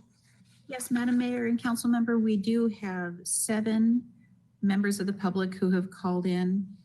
Nobody at this point has raised their hand to speak on this item, although this is the last item. All right, 1 person has raised their hand. Members of the public that are on, that are still on hold, please indicate by raising your hand that you want to. And let's see if anybody is dropping. Maybe let's just go forward with the people that are remaining, as this is the last. Please go ahead. The last item. All right. Our first speaker And I'll give you a couple going down here. Our first speaker is going to be Accessible Santa Barbara, and then Anna Marie Gott, then Brian Smith, Elsa Granados, Gabe Escobedo, Nancy Schob, and then Roxana Petty. So again, if you did not mean to speak on this when I unmute you, feel free to just let me know that. Okay. Accessible Santa Barbara, I will unmute you. Please turn down the volume on your TV and please unmute yourself. And Accessible Santa Barbara, it looks like you would need to submit a PIN to do this. So we'll go to the next person and come back to you. Next person is Anna Marie Gott. Ms. Gott, I will unmute you. Please turn down your TV and unmute yourself. Thank you. Go ahead. Good evening. I just want to make sure that you can hear me. Could you please reply? Can anybody hear me? Yes, yes, Ms. Gott, we can hear you. Okay, great. Thank you. I apologize. This is a little bit awkward with having to mute myself.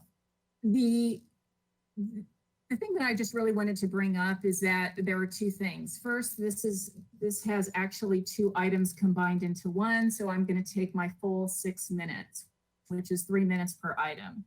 The next thing is that I think it's really important that you actually get the PowerPoint presentation from the County of Santa Barbara's Public Health Department. The charts that they actually had today were extraordinarily informative.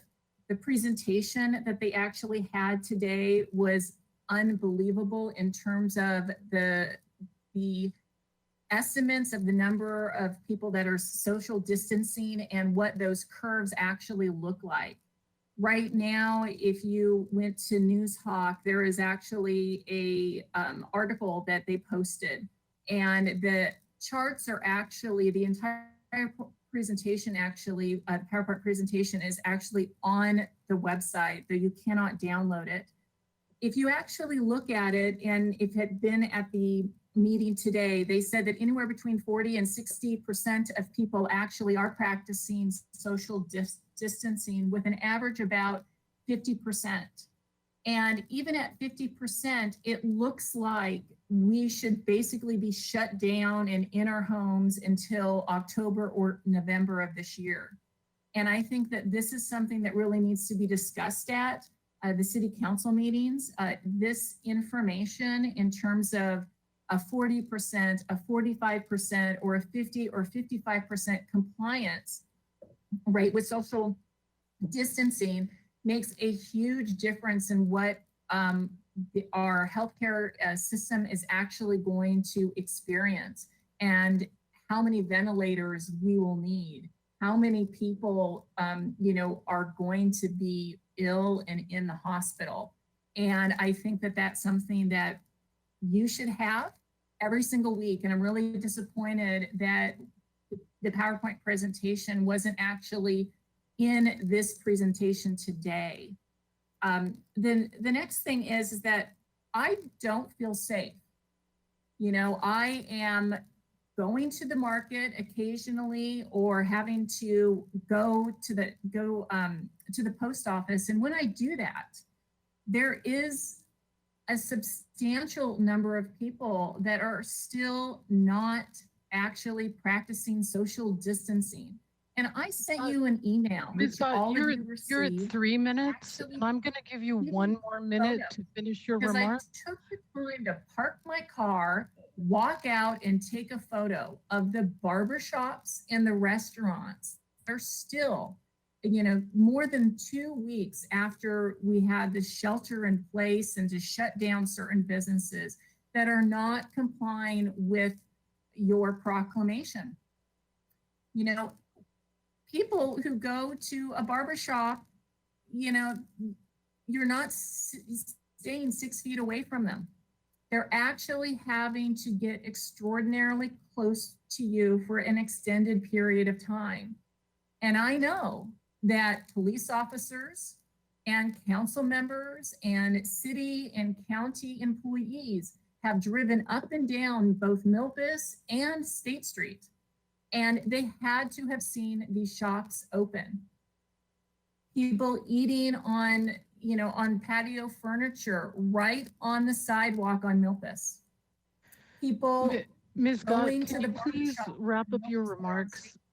Please wrap up And your I'm remarks. really disconcerted by the fact that these businesses are still operating and they are still serving customers, some of them with lines out the door. And we don't have a police officer, or, which I would assume would actually force someone to go ahead and shut down their business or actually comply with the proclamation that the city actually went ahead and passed weeks ago. A phone call, a visit, Scott, we're going to go notice ahead on their and cut door you in off. the I'm middle getting of night the gist would of your have actually remarks. prevented Thank you very all much. of these people from operating. And I'm really disappointed that no one has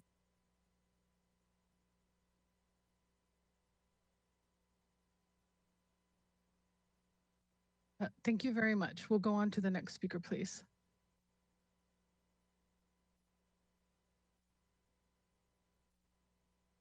Okay, our next speaker will be Brian Smith. After Brian Smith, Elsa Granados, Nancy Shobe, Roxana Petty, and then back to Accessible Santa Barbara. Accessible Santa Barbara, we are attempting to send you a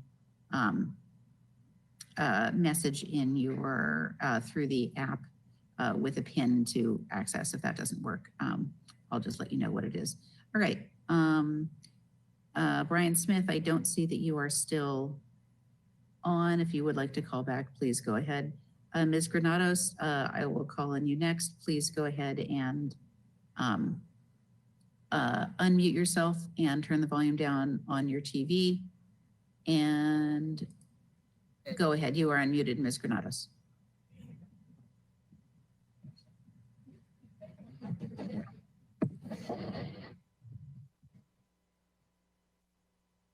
Ms. Granados, if you do not, she may be a holdover from an earlier item. We'll go ahead and mute her, go to the next person. Nancy Shobe, please state your name and make your comment if you did wish to speak on this item. Ms. Shobe, go ahead, please. Okay, I don't believe Ms. Shobe is there. She may be a holdover also. Ms. Shobe? Nope, I don't think so. Roxana Petty, I believe you may have been calling in for an earlier item. Also, if you're there, you are now. Hi. Yes, You're unmuted. Please turn down the volume on your TV and go ahead. You have 3 minutes. Thank you. Okay. Well, I just wanted to say thank you again for all of the information you're providing us. As a part of this community, I have a question, and I wonder if that would be possible to bring up. Some of the families that ask a question and we'll answer it when public comment's over. Go ahead. Okay, that's fine. Some of the families that I work with have asked me when Santa Barbara will have testing available for general public that has some of the symptoms, but not all, just because some of them have been turned away. And as a personal question as well, I'm also curious. So thank you so much for your time. I appreciate it. Next speaker, please. Okay, our final speaker is Accessible Santa Barbara. Accessible Santa Barbara, if you can enter in the pin #224#. That should give you access. #224#. We have attempted to message Accessible Santa Barbara both through email and through the app at this point, and he was our last public speaker on this item.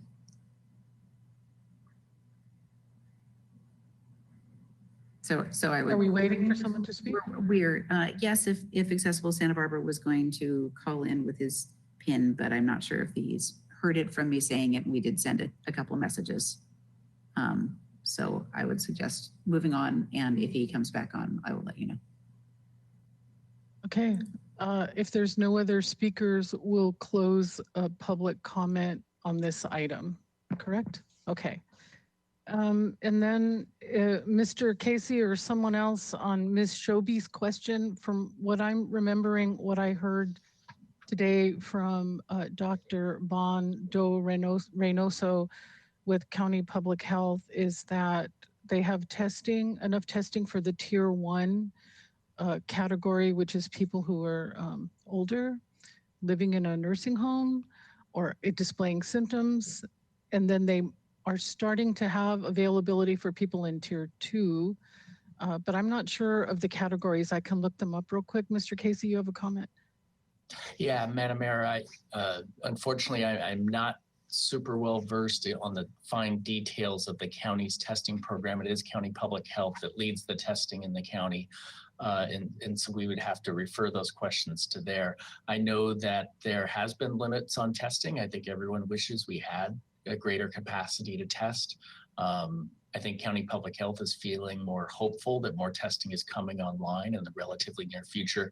But we are, from what I understand in participating in phone calls with them and such, we are not at the point where people who wish to get tested can be tested. They still have a winnowing process, like you said, through those tiers of the health professionals in the hospital, the elderly, and other kind of key criteria that they're testing first.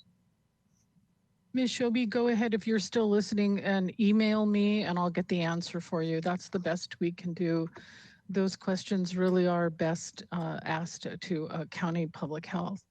So we'll close public comment, and we need to vote on what's on the screen right now, which is the actions we would take to make deferrals and et cetera. But this would be the time too to make a general comment on everything that you've heard. So Mr. Jordan, you're first. Or Mr. Casey, did you have anything else? So I've Mr. Casey? chatted to more than a handful of local, basically family-run hotels and motels, and they are all telling me that March was a pretty inconsequential month. April's going to be totally dead, and they're projecting not much business in May. And I would make a request that we change the language in that top paragraph to say 90 days and affecting March, April, and May. That extra 12% of any dollar that they do generate, the ability to hold on to that allows them to get back under their mortgage payments, buy food for their families, and get to a point where they're actually generating profits before they have to true up their TOT payment to the city. Oh, very good. Okay, so that's a proposal and people commenting after him. Let me know if you like that idea. Did you have anything else, Mr.? Okay, no. Ms. Sneddon, go ahead.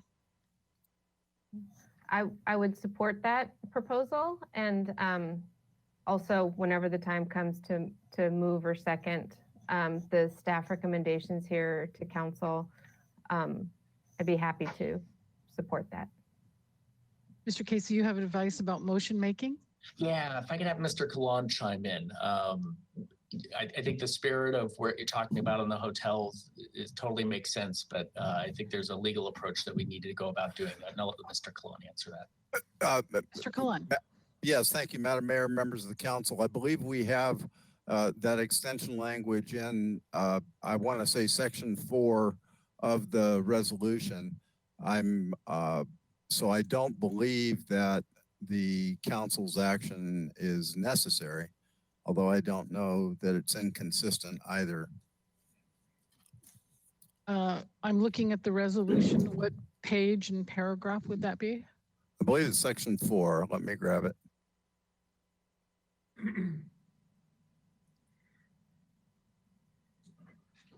So the motion would be then to approve staff recommendation with the change that the months of March, April, and May would be included, and a reference to 90 days instead of 60.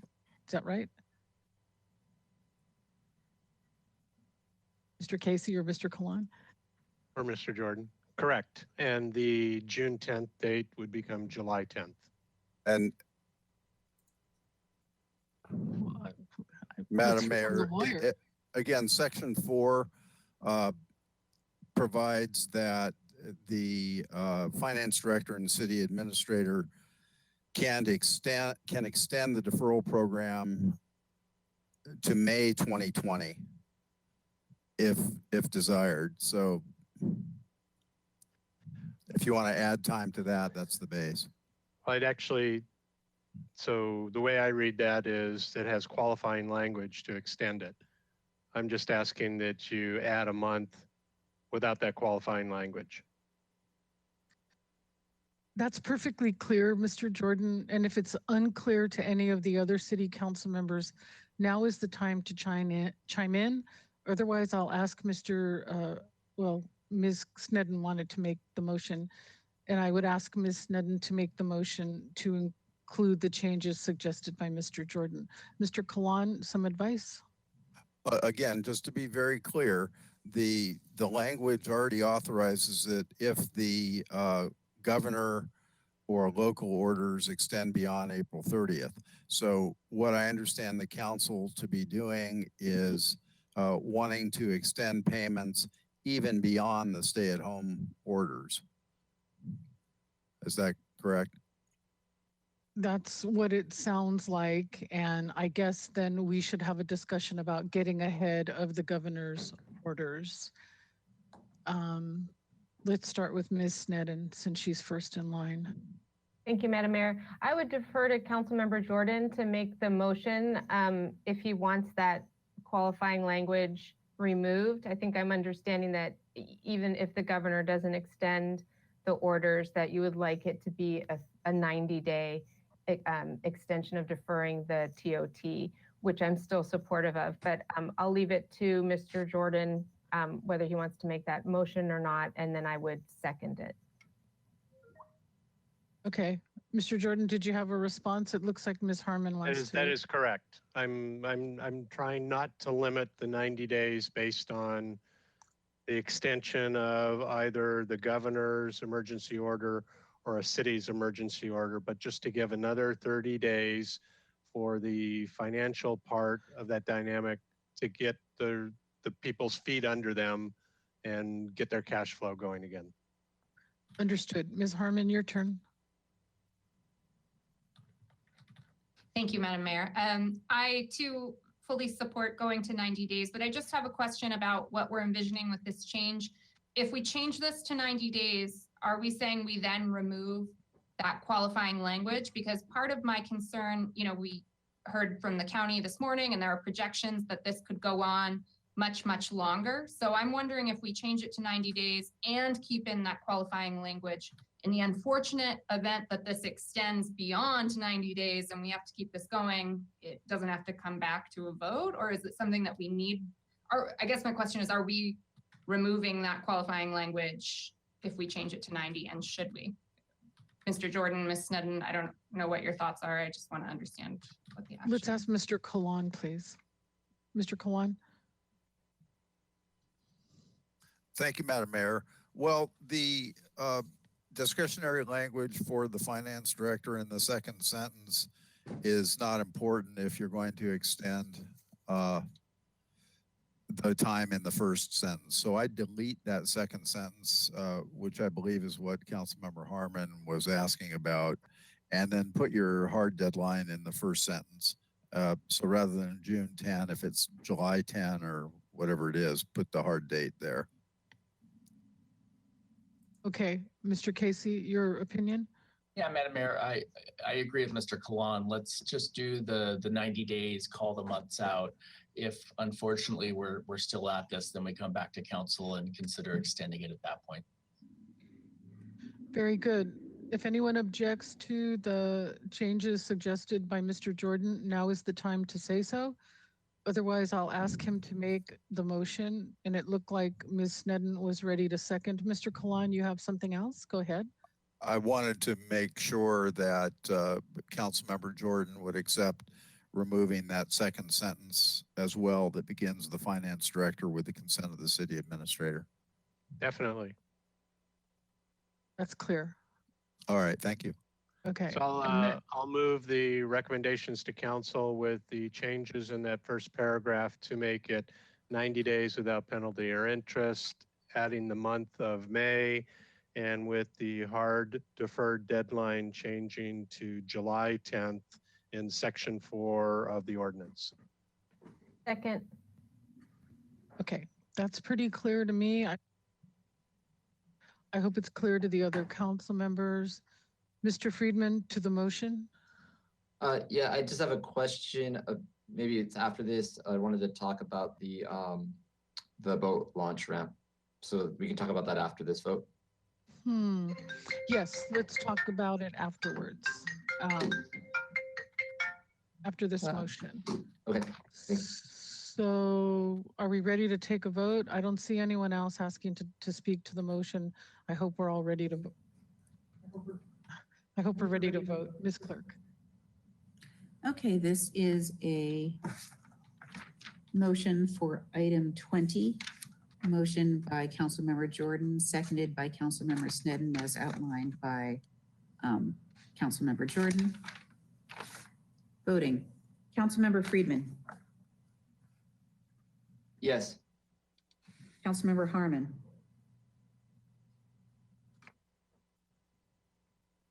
Yes. Councilmember Oscar Gutierrez. Yes. Councilmember Jordan. Yes. Councilmember Alejandro Gutierrez. Yes. Mayor Pro Tem Sneddon. Yes. And Mayor Murillo. Aye. That look unanimous, ma'am? Okay. Yes. So very good. We should talk about the boat launch now. Mr. Friedman, you wanted to talk about it.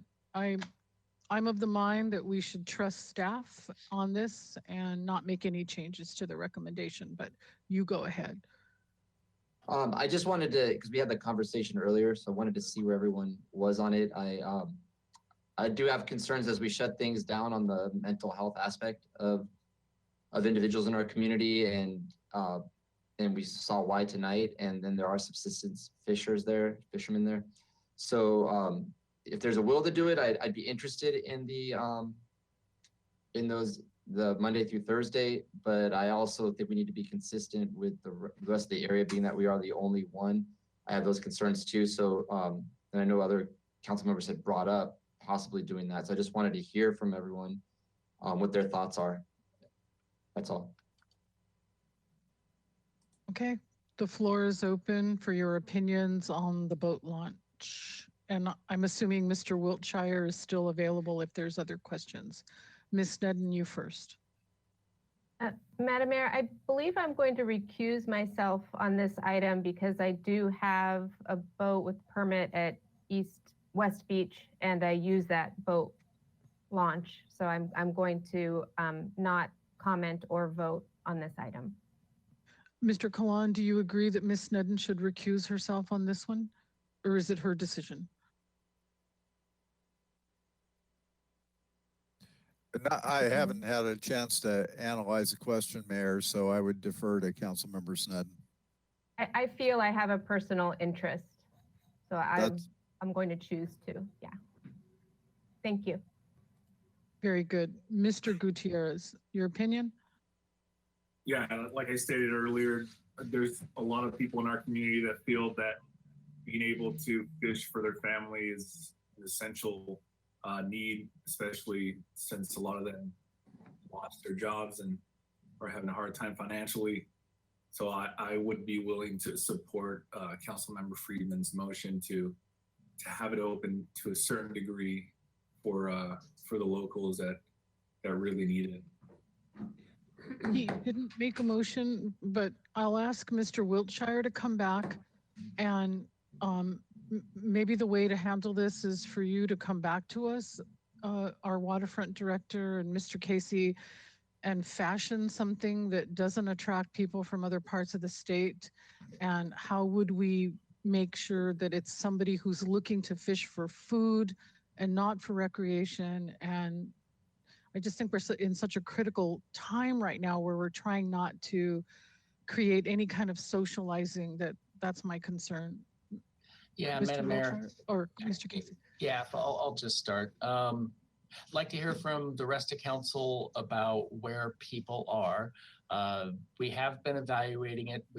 It's administratively very burdensome to put a lot of restrictions and ask for certain information from individuals about why they're planning on going out in the water and you know, are you fishing or are you just going out for pleasure? That's just really hard for us to handle. And like we said, the local component, we don't think it's a legal approach either. So the best answer we've come up with, and Mr. Wilshire can kind of chime in, is if you wanted to, we could try to open it up during the weekday and have it closed on the weekends, and we could closely monitor that if there is a desire from the majority of the council to try to get it back open for some use. We continue to be concerned that you'll be the only boat launch ramp open in all of Southern California. And so we are concerned about it becoming a destination. But based upon our analysis so far, that would be our recommendation. If you wanted us to try something, it would be to open it up during the weekdays and have us closely monitor it. Mr. Wiltshire, go ahead, please. Yeah, Mayor Murillo, council members, I don't have much to add. I agree with Mr. Casey. The preference would be kind of a time-based open and closed, if that's where you want to go. That is much more administratively simple than some sort of checking of individual boaters, and that it would just really create that touch point on every individual launch. So if you wanted to relax it in some way, I would be more supportive of a time-based Monday through Thursday, Monday through Wednesday, whatever that you is appropriate. Thank you, Ms. Harmon, and then Ms. Alejandra Gutierrez. Go ahead. Thank you, Madam Mayor.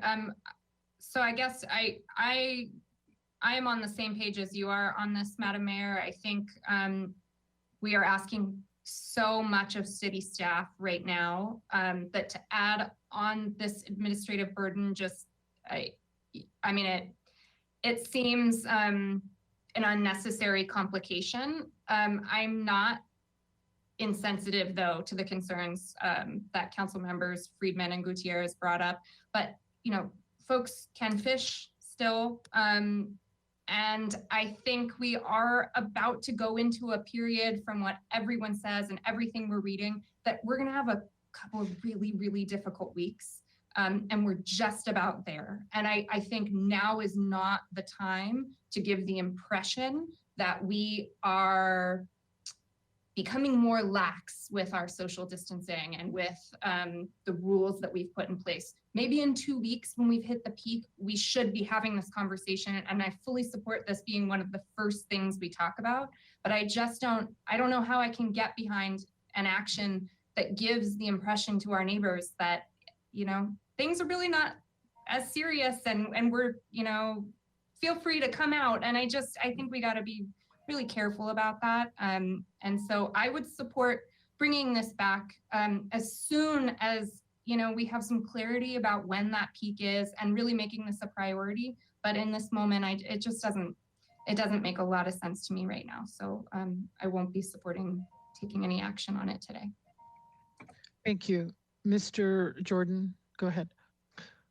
Madam Mayor, I tend to agree with staff, but only because I think they probably know more what they're talking about than I do.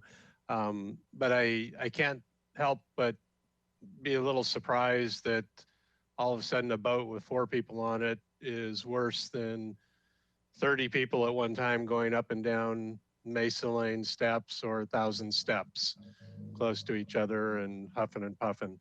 So it's not without a little bit of irony to me as somebody who's spent a little time on a boat that lots of people on a boat don't really care to go for a walk on the beach or go for a walk down to the beach or walk in the park.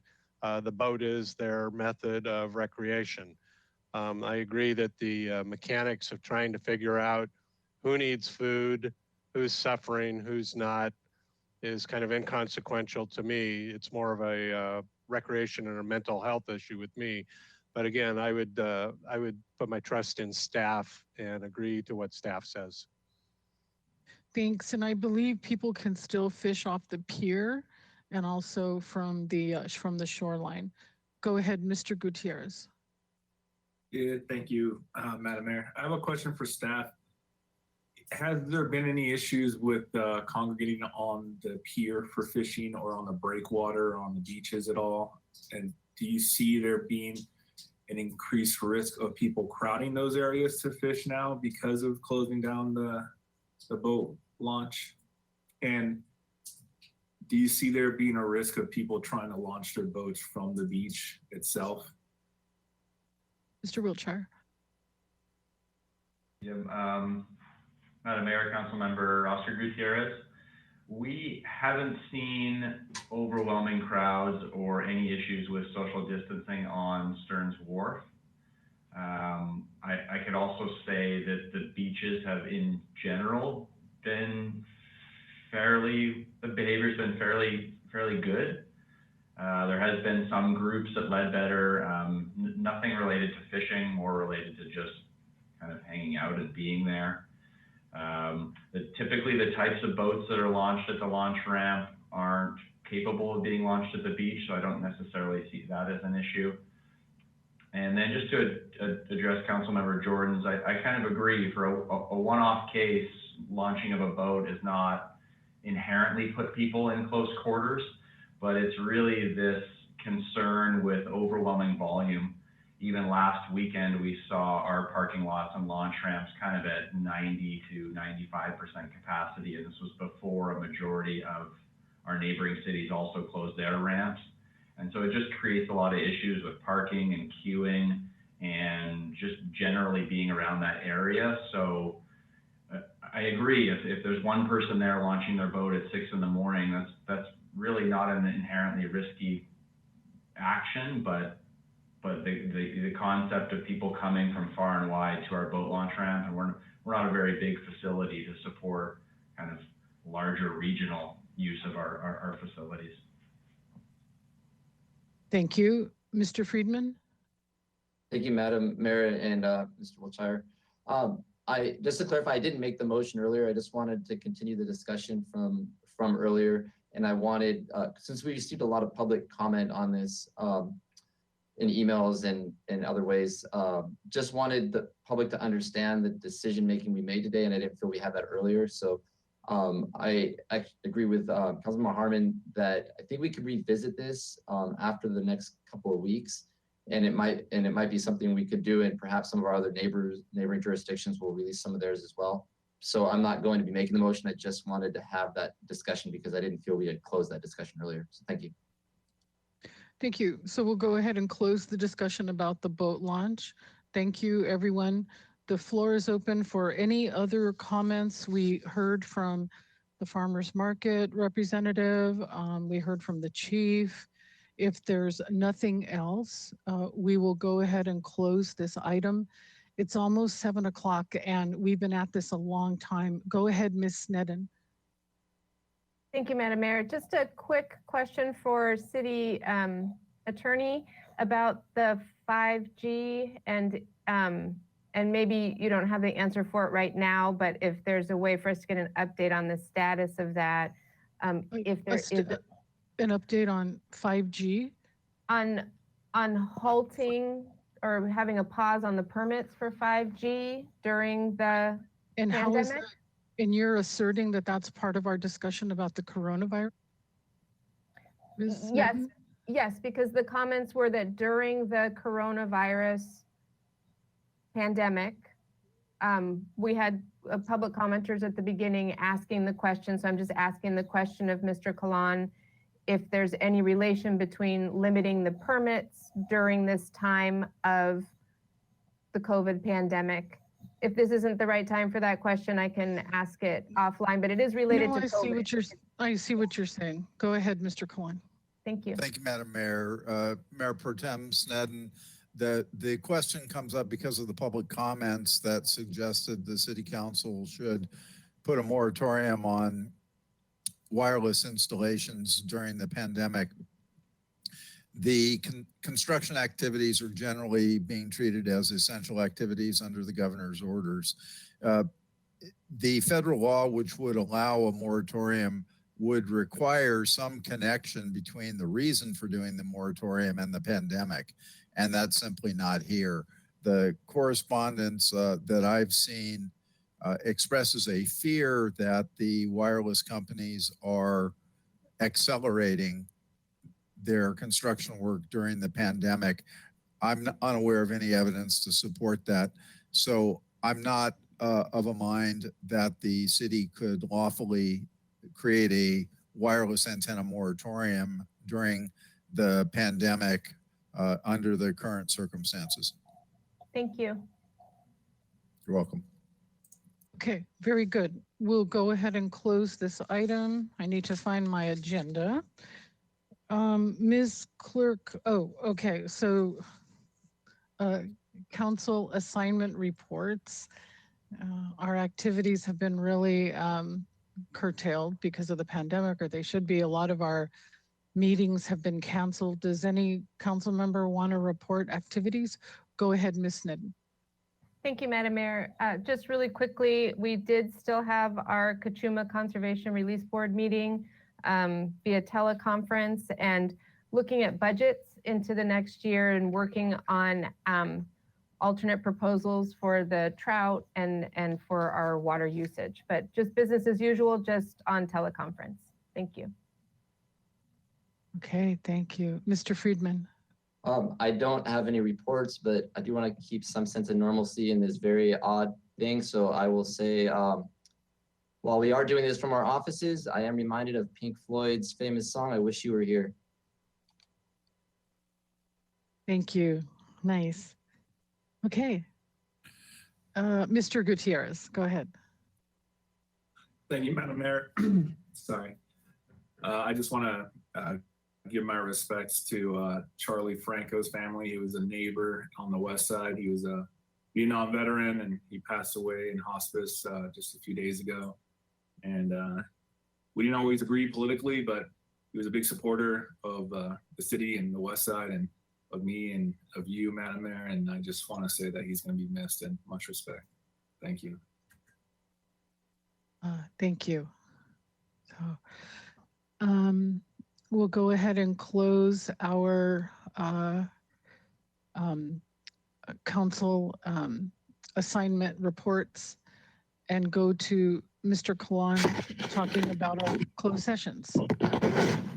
Yes, thank you, Madam Mayor. Should we have the clerk read them? Madam Mayor, members of the council, I would ask your indulgence in rescheduling them 1 week. Given the hour and the importance of them, I would prefer to do that if it's okay with you. It's really okay with me. Thank you. I don't see any other objection from our esteemed colleagues. Thank you. So I would like to adjourn this meeting, though, with the greatest sorrow in memory of the people who have lost their lives in the COVID-19 pandemic here, our neighbors in our county, our region, the world.